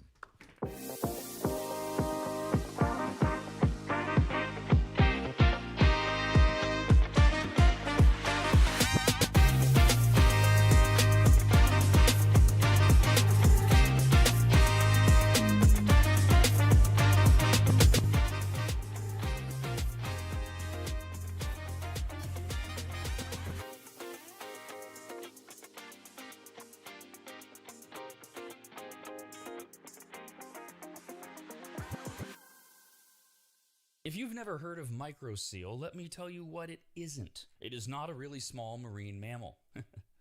Get it? A microseal? Oh, fine. Just ask AI. AI describes MicroSeal this way with a bunch of AI words. MicroSeal is a premium, eco-friendly, and biodegradable fabric protection spray that penetrates deep into fibers to provide permanent stain, soil, and sun fade resistance for rugs, furniture, and delicate fabrics. It uses nanotechno blah blah blah and blue blue blue blue blue. What AI is trying to say is that MicroSeal is non-toxic, non-allergenic, safe for pets and children, and although AI doesn't say this, it should, you need to contact longtime maggot Joel from AdvantageSteam.com right now to get him to apply MicroSeal for you. You can even make appointments online at AdvantageSteam.com. We've had MicroSeal for years at Williams Manor, and it treats a lot more than carpets. MicroSeal protects virtually all fibrous materials, including wool, cotton, silk, suede, leather, and synthetic fabrics. It protects upholstery, carpets, rugs, draperies, and clothing, including wedding dresses. And ladies, you're going to need what? 3 or 4 of those in your lifetime. And it protects against stains, moisture, and UV degradation without changing the texture. Also, if you're an interior designer, Joel has a special program just for you, and all you have to do is say the password, which is what? What? There's no password, I guess. Never mind. Whoever you are, contact Joel at AdvantageSteam.com. And if you're an interior designer, tell him, I guess. I don't know. That's AdvantageSteam.com, where you'll learn more about MicroSeal and everything else that Joel offers. At AdvantageSteam.com, that's AdvantageSteam.com, AdvantageSteam.com.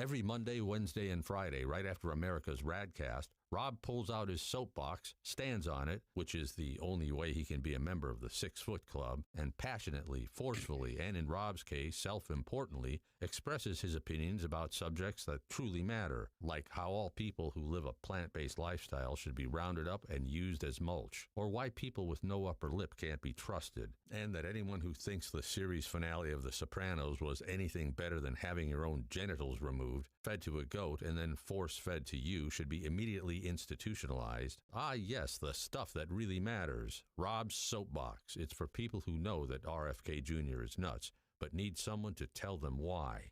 Listen or watch every Monday, Wednesday, and Friday morning right after America's RAD Cast, only at theradnetwork.com.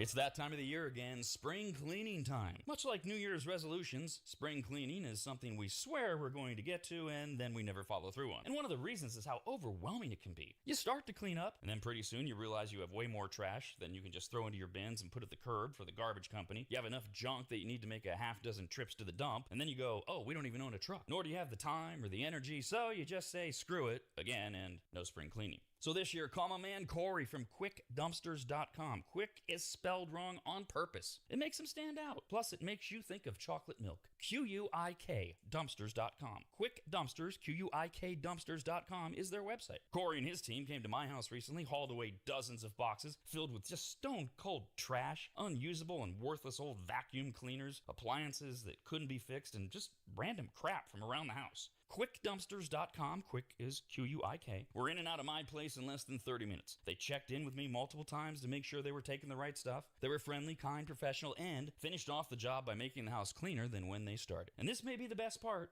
Quotes are free, and you don't even have to have them over to your house where you get the little sales pitch and all that. Just send them some pics or videos. You get your price, schedule your day and time, and you watch someone else get that junk out of your house. Basically, you have no excuses other than your own laziness. Go to QuickDumpsters.com. That's QUIK Dumpsters. QuickDumpsters.com. Quick, QUIK Dumpsters.com.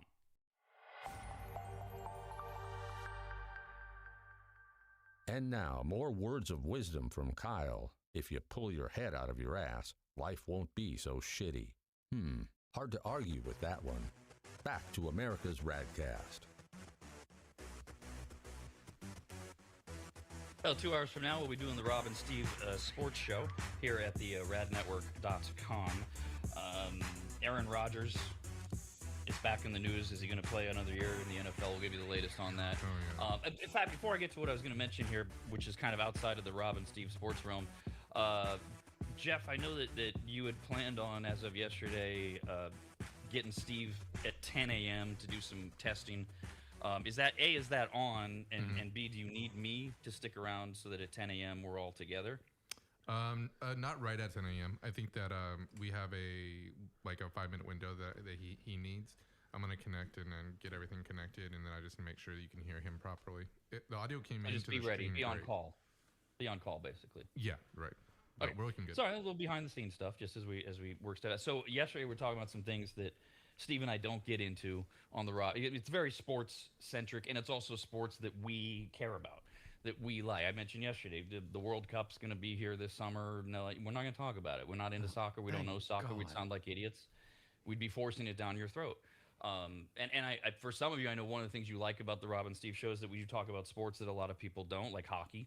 We don't talk about it every day, but we did. And so you're like, well, why aren't you going to talk about soccer? Because we don't know soccer. Steve really knows hockey. I kind of know hockey, so we talk about it. We don't talk about like UFC and MMA, that's what we were talking about yesterday on this show, because Steve doesn't know anything about it, and I'm kind of a tertiary fan. But we don't get into the ick on the Rob and Steve show. And the Tiger Woods story continues to kind of ick everybody up. He was arrested again over the weekend or on Friday for DUI. Long story short, his Range Rover was coming up fast on a guy that was turning in his trailer, and Tiger clipped the trailer, wound up on the side, on the Range Rover, Land Rover, whatever he's driving, wound up on its side. Tiger had to crawl out of the passenger window. Now, he blew a 000 on the breathalyzer.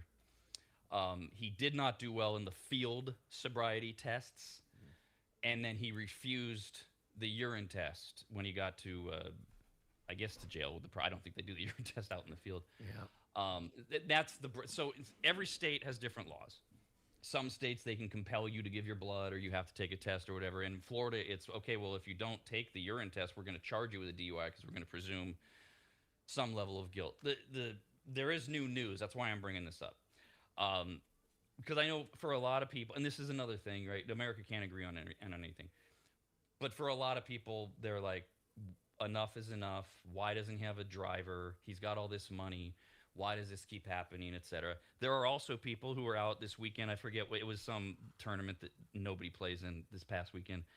But there were a bunch of people on the course who were wearing shirts of Tiger's mugshot, and it said "Free Tiger." So they're like Tiger fans are like, whatever, we'll forgive you or whatever. You have to make your own decisions on that.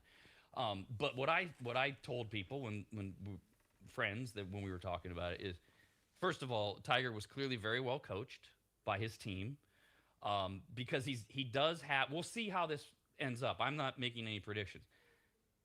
On the legal side, he has a lot of things going for him. We'll see what happens. On the PR side, I don't know how many more chances people want to give him. He's 50. I don't know the extent to which, at this point, he's going to be coming back. He's doing the indoor golf league thing on ESPN.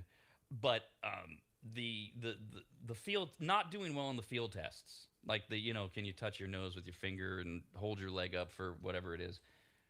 He's had how many surgeries, and he's still fresh off a surgery. And so, and the sheriff made some comment in his press comments, which again, I think was Friday, might have been Thursday, where he said that Tiger did point out to the deputies, I've had surgery. I don't know if I can do these. So a good lawyer is going to say, those don't matter. He's had how many surgeries, and he's still coming off this latest one to his leg or whatever. He's like, so many surgeries. And he blew a .00, and then he refuses the urine test. Well, now the news, there's two pieces of news this morning.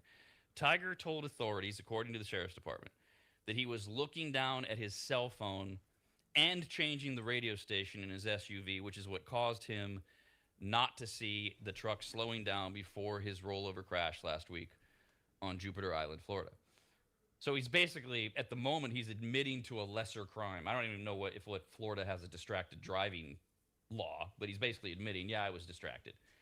But the Martin County Sheriff's Office has released the arrest affidavit that says that Woods was sweating profusely while they interviewed him, and that 2 white pills were found in his pocket, which later proved to be hydrocodone, I think is what I read, because I'm not seeing it on my screen right now. Either way, it's a painkiller. It's like Vicodin or those kind of things, which Tiger probably has a prescription for because of all his surgeries, but you're still not supposed to drive if you're under the influence of them, which would be why he didn't take the urine test, because he knew he wouldn't pop on alcohol, but he would pop on the pills. And so there's all the legal mumbo jumbo behind this. There's another backstory. You know, Tiger's dating one of the Trumps. Yes, I did. Yeah. Do you remember what her is she like a? Oh, no, I don't know off the top of my head. That's an answer for the Google caves really quick.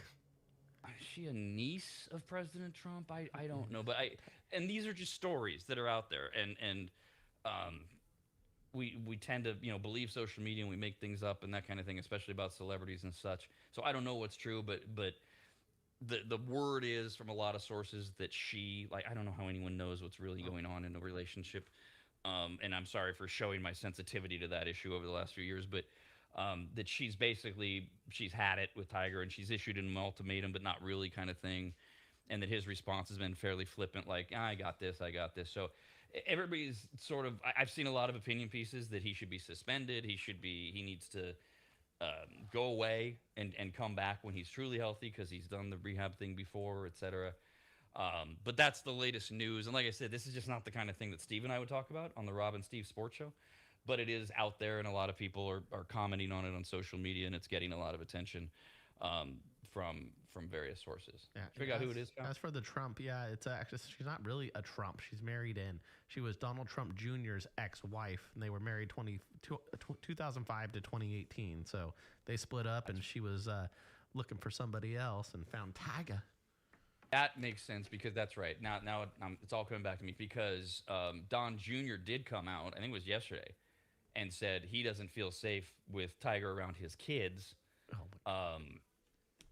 So I guess they had kids together with his ex. Tiger's really around the kids. He's probably got nannies watching those little brats.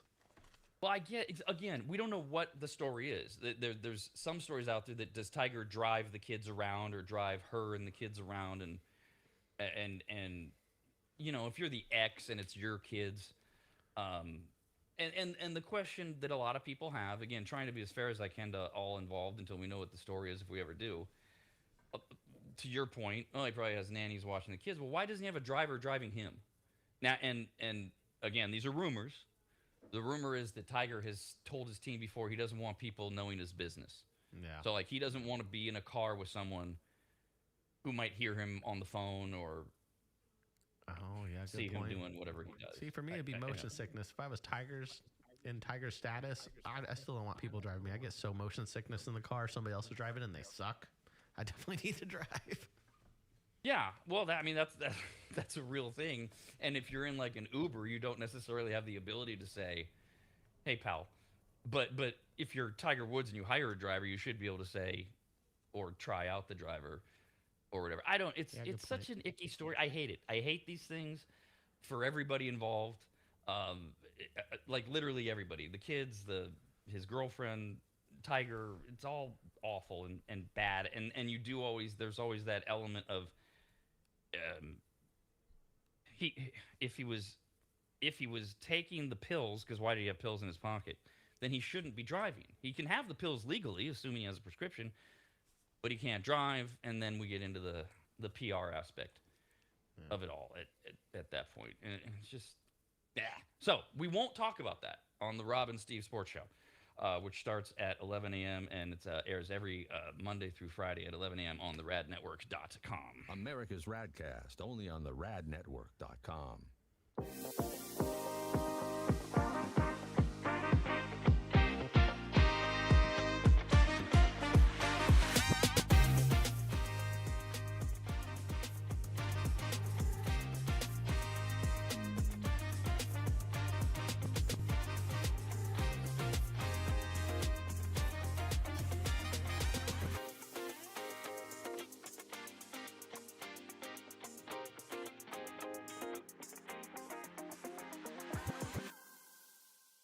If you go to AdvantageSteam.com, which you should, at the top of the page, you'll see the Services tab. Click on it, and you'll see that Advantage Steam does carpet and upholstery cleaning. They protect fabric and fiber. They clean and seal tile and grout. They polish natural stone. They clean rugs, especially those really nice ones from foreign countries. And they treat urine damage. And not just urine, but vomit and feces. Ew. Yuck. I assume if you need that service, you either have children or pets or you live in a frat house. But either way, they'll take care of you.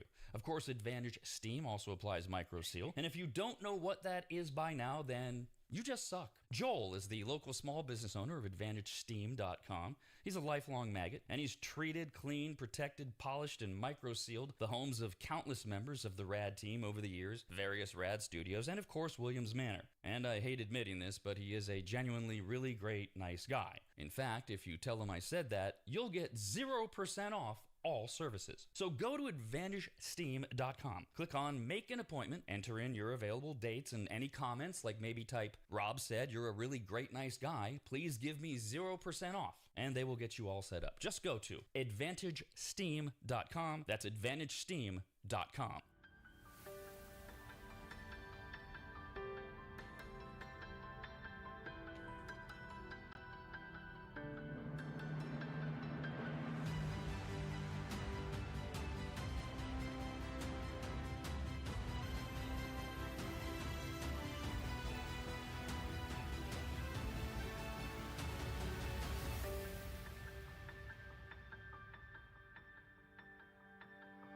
The first time Corey walked into my home, I came around the corner, extended my right hand to shake it, and said to him, "Wow, you're big." And that would be Corey from QuickDumpsters.com. Quick is spelled wrong intentionally. Quick, Q-U-I-K Dumpsters.com. That's QuickDumpsters.com. Corey's yet another maggot launching his own locally owned and operated business, and boy, did I need him, and really we all do.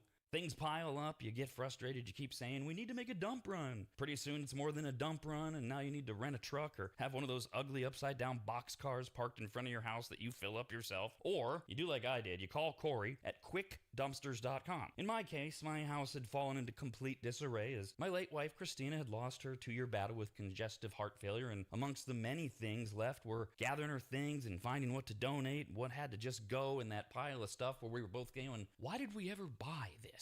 And it all could have been so overwhelming had Corey not just walked in, taken charge, and removed dozens of boxes of total junk, unusable dog kennels, desks that were falling apart, a worthless old smoker that couldn't be fixed, bag after bag of crap, and I can't remember what else. He was quick, spelled wrong, Q-U-I-K, quiet and clean. Well, he wasn't clean. I mean, he was. But I'm not commenting on his hygiene. I meant that his work was clean. He swept everything when he was done, and the house looked like he'd never even been there. Corey's the real deal, and I couldn't be more proud and happy to call him a brand new advertiser. His story's incredible, his dedication unmatched, and his motivation to succeed larger than he is, and that's saying something. Quotes are free. You don't even have to have them over to your house. Just send him some pics or videos, and you'll get your price, schedule your day and time, and watch someone else get that junk out of your house. Go to QuickDumpsters.com. Quick, Q-U-I-K, Dumpsters.com. Quick, Q-U-I-K, Dumpsters.com.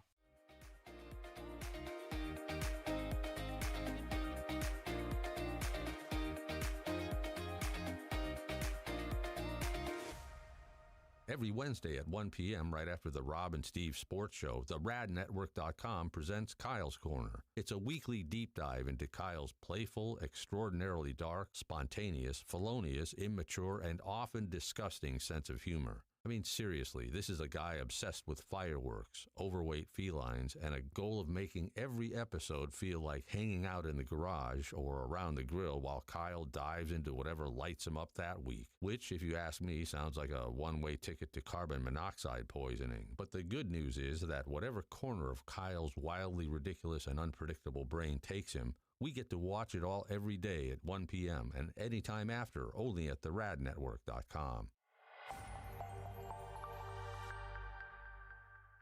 This is America's RAD Cast. Call the show anytime at 888-587-5355 or email the show radcast@theradnetwork.com.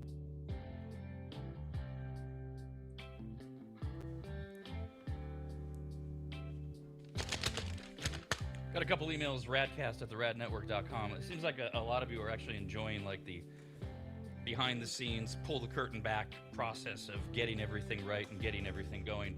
And one of the behind the scenes things I kind of alluded to it earlier is, so right now, during the commercial breaks, I hear Kyle and Jeff in their studio in Midtown, because I'm up at my house. And so I hear them working through all these issues. And Jeff, you keep explaining on and off the air that what people are hearing is different than what you and Kyle and I are all hearing in our heads, and we're all trying to calibrate like various volume levels. And I've gotten to the point where I tell people, friends and family who ask, I'm like, I don't know. I can't explain to you why. Because they'll all say things like, well, why isn't it just as simple? I'm like, I don't know. That's Jeff's job. Yeah. But what do we make of this? 2 emails that came in during that break. During the segment rather, and we were updating people on Tiger Woods. So at 9:09 a.m. we got this one from Anthony. It says, I just wanted to say I'm glad you guys are back, doing well. The show looks great. I'm enjoying the split screen between Rob and Kyle. Sorry if you've already addressed it and I missed it, but Kyle's audio seems low, which this has been off and on all morning, which makes it hard to hear him. All the audio sounds great and appears timed well, just a little issue. First of all, if we're down to little issues already, that's great. But here's the thing. This is the reason I'm bringing it up. 2 minutes later, a guy named Andrew, not Anthony, he was the first one, wrote in and said, sorry if you've already received this message, but I noticed the volume on Rob and Jeff has been low. Huh. What is, how, I get that we're hearing it differently than what they're hearing, but how are two people that are listening, is it like how they're listening, or do we even know? It could matter about how they're listening. I mean, the internet really does define everything, but I mean, the levels should be fairly sustainable throughout the feeds. Right now, we're dealing with, exactly what the stream is hearing and peaks and levels, and I have a lot of these stats here in front of me, so I'm kind of playing with those levels. We have a very, very complicated mix board here at the studio that has a lot of our inputs and outputs that are going into multiple channels. And then we have your mix board at your studio, right? That's kind of doing the same thing. So we're just tweaking it. I believe Kyle's audio is better, or our audio is better now. I hope so. Yeah. Your audio is coming in a little hot, Rob. I got a couple messages about that as well. So we're kind of, just playing with making sure we're not peaking each other out.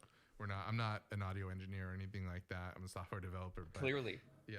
But we're finding those tweaks, and I believe the sound is coming through a lot better now. But we'll be making more.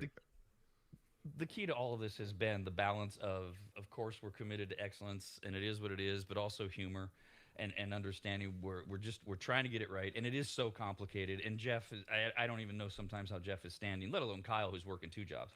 I've got the easy gig. When Jeff starts to try to explain things to me, I'm like, do I have the heart to tell him I have no idea what he's saying?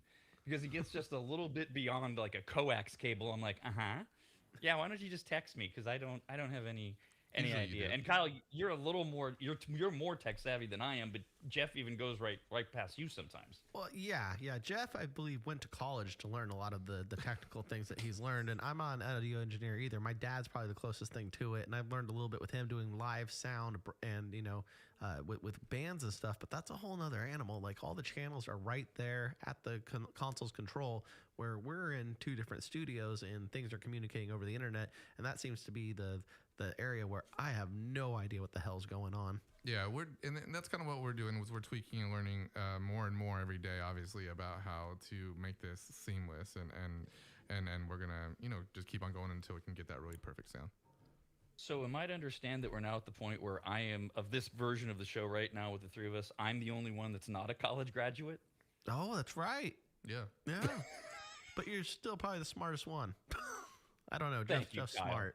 Oh, wait. No, I'm not a college graduate. I went to college. Oh, you didn't graduate? You didn't graduate? No, I went for years, yeah. No, I went for like 6 years in college, and then I got a job out of HP. Yeah, HP hired me and took me away. I'm only college graduate? Oh, God, that's saying something about today's society. Jesus Christ. Who goes to college for 6 years and doesn't graduate? A computer science major. That's where I made my mistake. A lot of my friends graduated with like 30, 40 upper divisional units. I think computer science is like, at the time, was like 120 or something like that. So I had to take on about like 3 extra years of upper grad to finish. And on my way there, I got a job I got a job offer that I couldn't really turn down, so that's what took me out of it. Yeah, bye-bye school. Right, All right. exactly. Entertainment news now. There we go. Curtain and lights. It's time for entertainment news. So yesterday during entertainment news, we told you that Saturday Night Live is back this weekend. Jack Black is hosting, and Jack White is the musical guest. Huh? Yeah. Black and White. Jack. All right. We mentioned yesterday this would be Jack Black's 5th time hosting, so he joins the 5-timer club. I had this yesterday, but we couldn't squeeze it in. I told you the whole 5-timer thing began with Tom Hanks in 1990. He was hosting his 5th time, and he mentioned it. And then everybody started running with it. And now they bring out the Century 21 Realty jacket or whatever, and they give it to everybody who's a 5-time hoster. So I went. The list has gotten to it's like see they if you start Googling, they screw you because sometimes some sites count musical acts that have been on 5 times. No, we're only talking about hosting, but it's a couple dozen people. Tom Hanks was an obvious one to me, but is there? We'll just do it this way. Kyle, does anyone else come to your mind that you go, oh yeah, he's hosted 5 times, or she? Maybe Adam Sandler. Is he on the list? That's the only one I can think of because he used to be on the show, and I feel like he's probably hosted a few times. And that's what I that is the one note I made here after I went through the whole list. I wrote Sandler ? He's not in the 5-timer club. I don't know how many times he's hosted. I remember Justin Timberlake. That's the one I remember. It's like they did like a whole little thing about it. Yep, he's in the 5-timer club. He's hosted 5 times. By the way, Hanks is up to 10 total hosting gigs now. So some of the names that didn't surprise me: Chevy Chase. He's hosted 8 times. That's kind of the Adam Sandler mold of, well, you were on the show, you come back. Bill Murray's hosted 5 times. Yeah. We mentioned Timberlake. Ben Affleck 5 times. Tina Fey 6 times. Will Ferrell 5 times. Wow, Paul Rudd, Woody Harrelson 5 times. Alec Baldwin is actually hosted the most. Alec Baldwin has hosted 17 times. Wow, big shot. Steve Martin has hosted 16 times. Yeah, that's why Alec came back for that one more. Screw you, Martin. I'm going to get ahead of you. And John Goodman. That's what I was going to say. Oh, really? You were going to say that? I remember the last time he hosted, he said how many times he was on. I couldn't remember the number, but 13 total for John Goodman now. And then the ones that surprised me, Danny DeVito is in the 5 times. He's hosted Saturday Night Live 6 times. He'd be a good host. I can see. Okay, yeah, I can see that. No, I know. It's just like, other than Jersey Mike's, right? Is that what he does? He's a Jersey Mike? Yeah. And Always Sunny in Philadelphia. You never see? Yeah, that's true. That's true. Is that still around? No, that was old. No, I think it's back. Oh, is it back? Yeah. Oh, okay. Well, I don't know. I think they're doing. The last few years they're back. Yeah, I think they maybe went off for maybe a year. Oh, okay. Yeah. Well. Drew Barrymore's hosted 6 times. Ugh. Oh. I think it's her talk show that ruined her for me. I don't know. Oh, it's not the red hair. Okay. What? It's not the red hair. She's a redhead. Drew Barrymore's a redhead now? She always was, wasn't she? No, she's a blonde. What? Am I high on crack? Did I not know that? I thought she was a redhead. One of us is high on crack. Isn't Drew Barrymore a blonde? I'm colorblind, so I don't really chime in. Oh, it looks like yeah, it looks. I guess it's blondish red. We'll go strawberry blonde. Okay. All right. Well, not since Henry Kissinger has anyone been such a diplomat as Kyle. I know most of you don't know who the hell Henry Kissinger is, but screw you. Jesus. Oh, talk about broads that annoy me. Melissa McCarthy has hosted 5 times. She's not funny. I don't like her. And Dwayne Johnson is also in the 5-timer club, which I wasn't expecting. All right, now, where is that? I emailed myself this. So while we were on our hiatus trying to get everything figured out, Chuck Norris died. Oh. And this is such a Kyle moment because I texted Kyle about something like,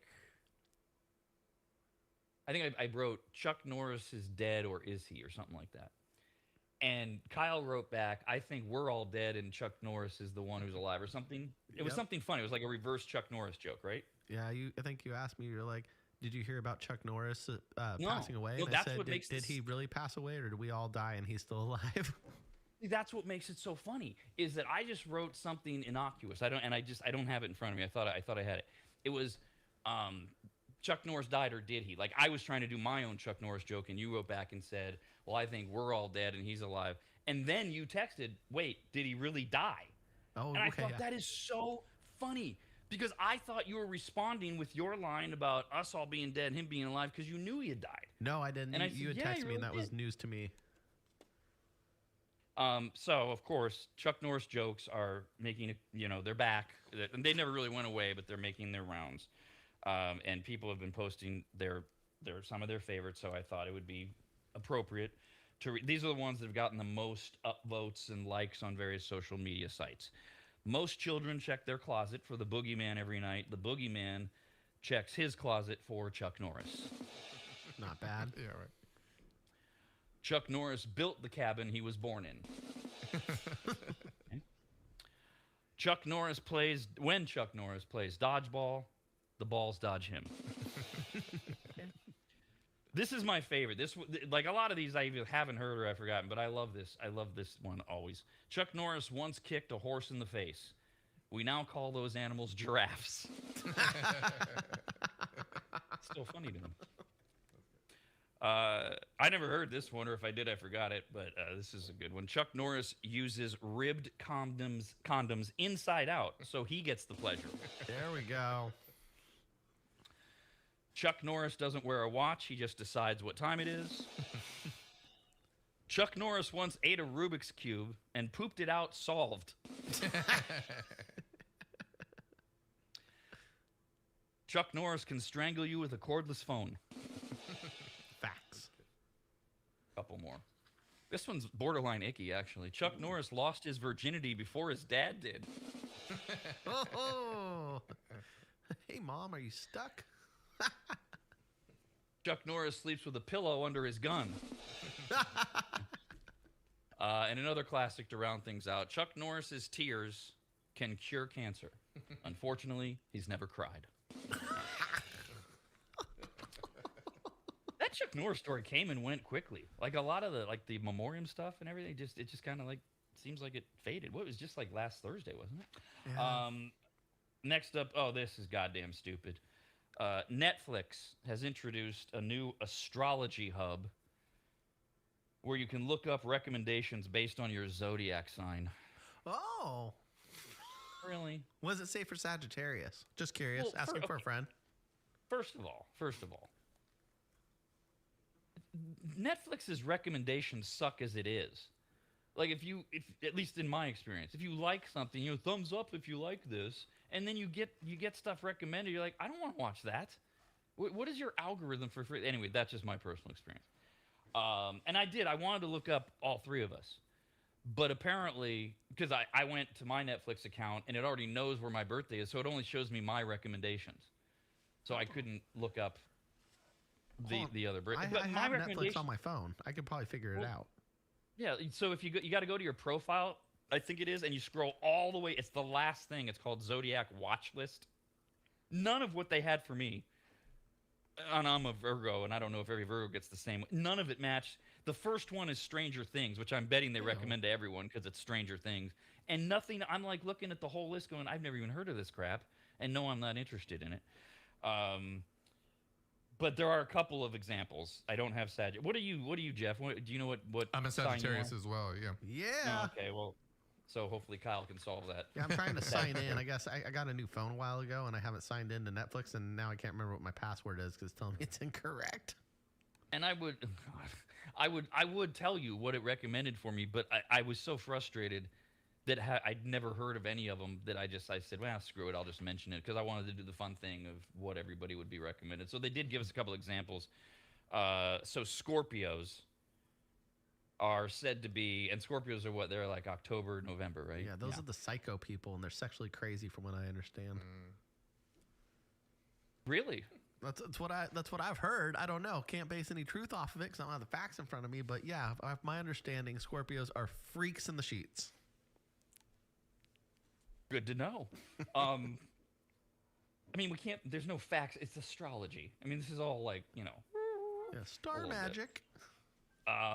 Netflix says that Scorpios are said to be passionate. Oh, there's a little thing you're talking about. Charismatic, seductive, and mysterious. So they get suggestions like Wednesday, and which is the Addams Family thing, and the Night Agent. I don't know what the hell that is. I don't either. Leos are supposedly confident, generous, and loyal. So their recommendations include content about royalty and leaders like The Crown and Bridgerton. Christ. That's it. And maybe that's why they raised our rates again, because Netflix just keeps raising the rates, so they could put in their astrological sign. Any luck, Kyle? No, I can't log in. I'm just going to look up Sagittarius recommendations. Oh, you know what? At this point, it's been out a week. It probably is all over social media. They just tell you, well, here's what Netflix says I should watch. If I'm a Sagittarius. All right, next up in the entertainment news, while Kyle distracts himself with that. Got it. Very important, because we all want to know what Kyle and Jeff should be watching on Netflix. Well, I've got it right here. It says we should be watching for action and adventure, One Piece, The Witcher, seasons 3 and 4, Red Notice, Avatar, The Last Airbender, and Jurassic Park. And then it says for comedy and fun, we should watch New Girl. And then mysterious thrillers are The Mud. And then theme genre, whatever that is, they suggest that, okay, gotcha. So our top suggested theme should be comedies, travel, adventure, and documentaries. That's kind of right up my alley. I go straight for comedies, and I do like the travel and adventure themed. I've seen videos. Jurassic Park. That's the only one that I've seen. Out of that whole list. I mean, the one with the new one, right? With the Lost World one. Scarlett Johansson, right? That's like she's new to that one, right? I don't know who's in it. So they got the themes right, but then all the specific shows that they recommend for the most part, other than Jurassic Park, are stupid. Yeah, I don't even know what New Girl is, but it sounds dumb. I know what it is. Because of the word girl? Yeah, I'm just imagining it's probably like one of those CBS or what was that, CW shows back in the day. It's probably something like that. It's it's about a girl that moves in with a bunch of boys. Like there's like 4 boys. Oh. It's like Zoe Deschanel. That's Is she hot? She's hot. Is she a Scorpio? Oh, Because I just found out that Scorpios are freaks. That makes sense. This sounds like a video I Googled earlier on the internet. All right, so okay. Next up in the entertainment pile, so the Buffer Boys, those are the ring announcers, and this is the Let's Get Ready to Rumble guy, and that's the only way I can say it, because I get them screwed up. Billy Buffer, I think that's the brother that does the MMA stuff, but he's the lawyer. But they go hard in the paint on anyone that uses the Get Ready to Rumble thing, and if you even like try to inflect it, like they will sue you for copyright infringement, and borderline even if you just say it. They're brilliant. They're a little nuts with the way they enforce it, but they copyrighted it years ago. And so they go after people just for even doing that. Like there was a time where like in radio, traditional radio, they would tell you do not use that because we're a big time corporation. They'll come after us, etc. And I don't want us getting caught up in it at all either. But so this is a little different, but the same idea. Matthew McConaughey has trademarked his catchphrase of "all right, all right, all right." Now, not in the sense of like the Buffer Boys where you just can never do it. He's done it in an effort to protect his voice and likeness from unauthorized AI misuse. And you're going to see more and more of this. So it's very clearly defined. The trademark registration states the mark consists of a man saying, all right, all right, all right, wherein the first syllable of the first 2 words is at a lower pitch than the second syllable, and the first syllable of the last word is at a higher pitch than the second syllable. So you can say, all right, all right, all right. But if you really try to do a Matthew McConaughey thing, you're technically violating the trademark. Good to know. Also, does that affect the memes at all? Because those memes are like out there all over the place. Or is it just vocal? Now that I think it's well, the way that they define it, you would think it's just vocal because the trademark registration is talking about pitch, inflection, right, and inflection. So if memes, no, I wouldn't think.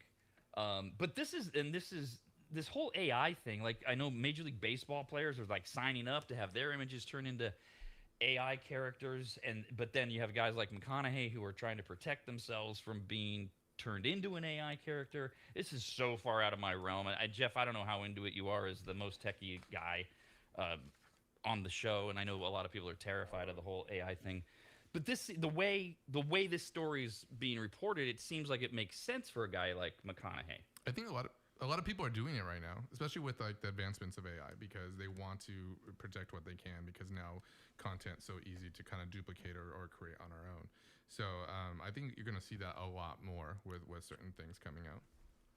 But with anybody that has like a catchphrase, and especially a certain inflection, they would be really smart to try to protect it. Those would be the ones, right? Right, and I think that's anyone that thinks that they can also, make either money off of it or stop other people from making money off of them. Can we trademark the phrase "duh"? That would be a good one. Yeah. I mean, we could get probably rich off that. So, like, some of it, like I think "duh" would follow under the heading of "no, that's been around" sort of thing. But like, I don't know why this one came to mind. Like, could Jim Carrey, like, could he still at this point trademark "alrighty then" the way he says it? Like McConaughey did, with Probably, a very specific. Yeah, I think that's a really good example of like someone else that might want to do that if they're trying to protect their intellectual property. God, nuts. All right, last one. This is not a new story, but it keeps popping up and going viral for obvious reasons. It actually happened late last year. And sorry, I couldn't run to a microphone and report this to you. I was caring for my dying wife, but it happened in New Jersey, where a man got kicked out of a Korn concert at MetLife Stadium in New Jersey. Heard about this yet? No, but I'm not surprised. Okay. You don't even need to hear any more. Like someone got kicked out of a Korn concert, probably. That happened, yeah. And of course, all of it was recorded and posted on TikTok, because that's what you need to get by someone else, not by him. That's how you go viral. Okay. So, dude sitting in his seat in full view of everyone, while Korn's playing, I guess. I didn't watch the video. It didn't entice me, and he's jerking off. Oh, lovely. Not the He's appropriate time. Sitting there, and everybody can see him. And at one point, someone jumps down to the row above him and just punches him in the head. Nice. And then security shows up and drags him out. And people say by the look on his face, you can tell he wasn't all there, which is probably the thing you were alluding to, Kyle. Of who knows what he had going on, but he's just sitting there going to town on himself. Somebody let that freak off his leash. America's RAD Cast, only on the radnetwork.com.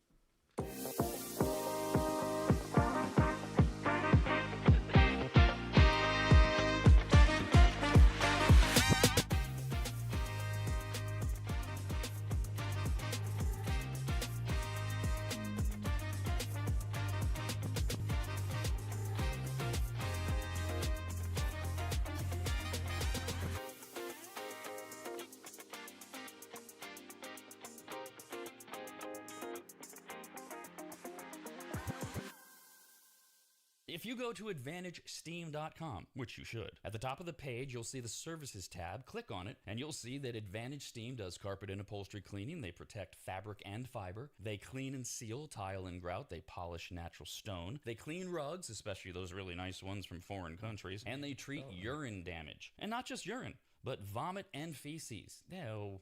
Yuck. I assume if you need that service, you either have children or pets or you live in a frat house. But either way, they'll take care of you. Of course, Advantage Steam also applies MicroSeal. And if you don't know what that is by now, then you just suck. Joel is the local small business owner of AdvantageSteam.com. He's a lifelong maggot, and he's treated, cleaned, protected, polished, and microsealed the homes of countless members of the RAD team over the years, various RAD studios, and of course, Williams Manor. And I hate admitting this, but he is a genuinely really great, nice guy. In fact, if you tell him I said that, you'll get 0% off all services. So go to AdvantageSteam.com. Click on Make an Appointment, enter in your available dates and any comments, like maybe type, "Rob said you're a really great, nice guy. Please give me 0% off." And they will get you all set up. Just go to AdvantageSteam.com. That's AdvantageSteam.com.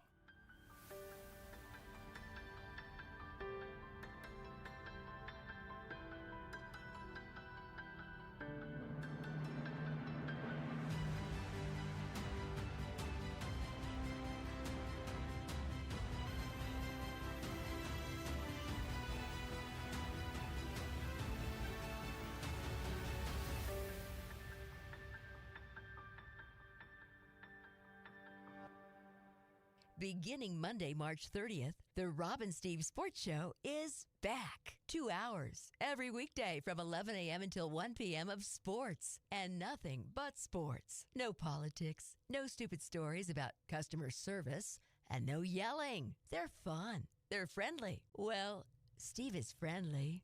And they're fans, just like you. And they're also both former athletes. They played high school sports. Nowadays, they bowl and golf occasionally. Rob has a pool table, American shuffleboard, and dartboard at home, while Steve plays cornhole and ping pong at his place.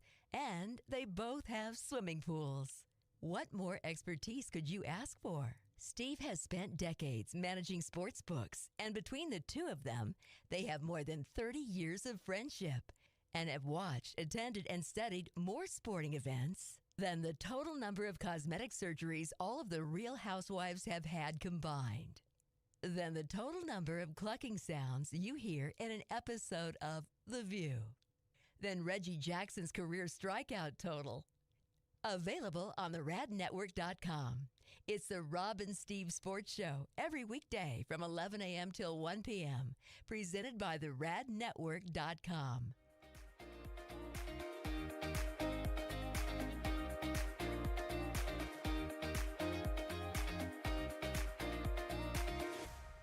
The first time Corey walked into my home, I came around the corner, extended my right hand to shake it, and said to him, "Wow, you're big." And that would be Corey from quickdumpsters.com. Quick is spelled wrong intentionally. Quick, Q-U-I-K dumpsters.com. That's quickdumpsters.com. Corey's yet another maggot launching his own locally owned and operated business, and boy, did I need him, and really we all do.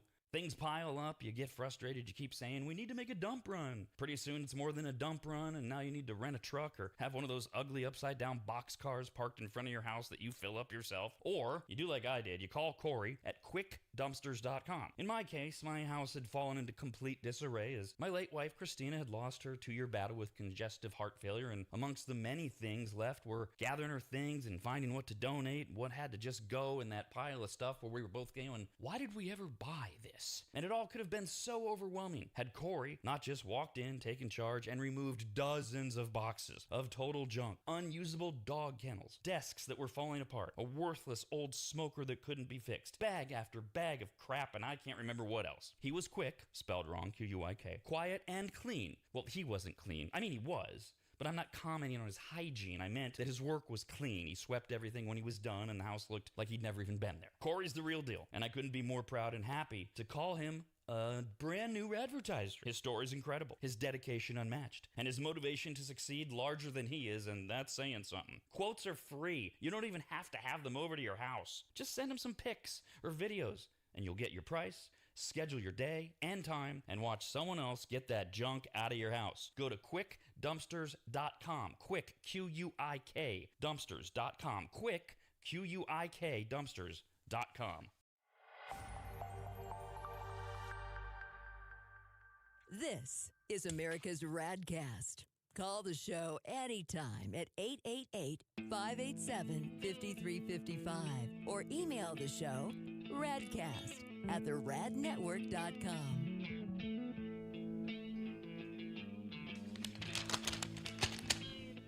I got this email to radcast at theradnetwork.com. We're talking about people emailing in. We appreciate all the input as we're trying to get everything worked out, sound and visuals and all that. And we were wondering in our couple segments ago, that last segment, how two people who were 2 minutes apart from emailing, one said Kyle was too low on his audio, the other said Jeff and I are too low on our audio, and I said, well, could this have to do with, how it's one thing for what we're hearing is different than what you're hearing, but is also how you're listening. So Todd said, I did a little experimenting. I was listening to the show on my laptop, very poor mono audio. So I paired my AirPods, and everyone sounds very clear and the same volume. That may have been my problem the entire time. So it does also sometimes come down to that too, right, Jeff? Right, yeah. So, I mean, definitely how people listen, how people, their internet feed, their upload, their download is going to determine a little bit of the strength they get from us and our signal. Same thing with us. The way that we send audio to each other matters how our internet and upspeed. And that's why we had to deal with some internet issues earlier, but now, it looks like we're getting them ironed out. I mean, the internet's been great, so that's good. we're hopefully now in fine tuning mode. At least that's where we hope we're heading. If you're a welfare recipient and you're just waking up to start your busy day, here's Good a recap morning.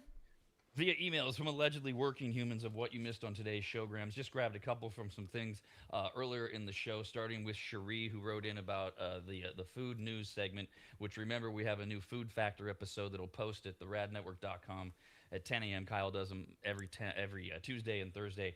And there's some Taco Bell-centric things from some new menu items that they have, including, steak guac fries. Yes. Which are their seasoned fries, and then you got steak, and you got the guacamole, and in this one, there's no health benefit. You got the nacho cheese sauce, and then they do low-fat sour cream, which I was trying to not ruin the fun, but I'm like, why? Yeah. Now, Cherie says, I'm not positive, but I think Taco Bell only serves reduced fat sour cream. They probably get it by the gallons. Okay, maybe. That makes sense from a business standpoint, but why are they even serving reduced? It's Taco Bell. Yeah. Who's going to Taco Bell that wants reduced fat sour cream? That doesn't make any sense to me. No, when you're ordering the other things. You want the real deal. You want all that fat in there. Oh, it makes it so much better. Well, and who's thinking the other thing? Oh, yeah, I need a healthy snack, so I'll pop into Taco Bell because they have reduced fat sour cream. And one of our 85 Heidi's wrote in and said, knowing that years back, the intermittent issues that were happening yesterday, Monday, would have made you a tad irritated. Watching and listening to you yesterday and today, Rob, kind of laid back and go through the goat rodeo made me laugh this morning. There's something to be said when you've been to hell and back. I've been there too for different reasons, but I'm like, whatever. Things will be fine. Well, yeah, and there's a balance to it. You can't just go, everything will be fine, and you completely ignore life. But it's perspective. I was talking to a buddy who's a Vietnam veteran. So yes, there are people older than me. But he was a gunner in a helicopter in Vietnam, and somebody shot up and took off half of his left forearm. And he and I worked together for years in Reno. We're still really good friends. But we were talking about perspective. And I mean, who's going to have more perspective than a guy who, in his late teens, early 20s, is in Vietnam, having people fire on him, and loses half his arm and such. And it doesn't mean you have to go through something horrible to get that perspective, but it is a nice little thing that comes out of awful things, is where you start to go, all right, it's like I said earlier, yesterday or whatever, it's like you can't, nothing worse can happen, for me anyways, than losing my wife. So, bring it on. But that doesn't mean that with everything you go, that's okay. Oh, look, my 4-year-old Labrador, Sarge, is writhing on the ground, having a seizure with drool coming out of his mouth. That's okay. No, that would be a little much in terms of too much perspective or whatever. Thanks for being here, for all your input. We are back. Don't forget the Rob and Steve Sports Show, 11 a.m. to 1 p.m. every day, including today at theradnetwork.com. We'll see you tomorrow morning. Okay, that does it. Screw you guys, I'm going home. Talking poo is where I draw the line. Go on and go home, you fat chicken. Bye, diddly eye. So long. Bless you. See ya, goodbye. Bye-bye, Homer. Take care. Adios. So long. Very well. Dar, bon voyage. Toodle-oo. So long. Bye-bye. Ta-ta. Bye, everybody. Bye-bye. Sayonara, dude. So long. Bye-bye. Bye-bye now. Bye. See ya. Bye. Bye-bye. So long, Stink Town. Well, goodbye. And don't think it hasn't been a little slice of heaven, because it hasn't. God bless the United States. America's RAD Cast, only on the RAD Network.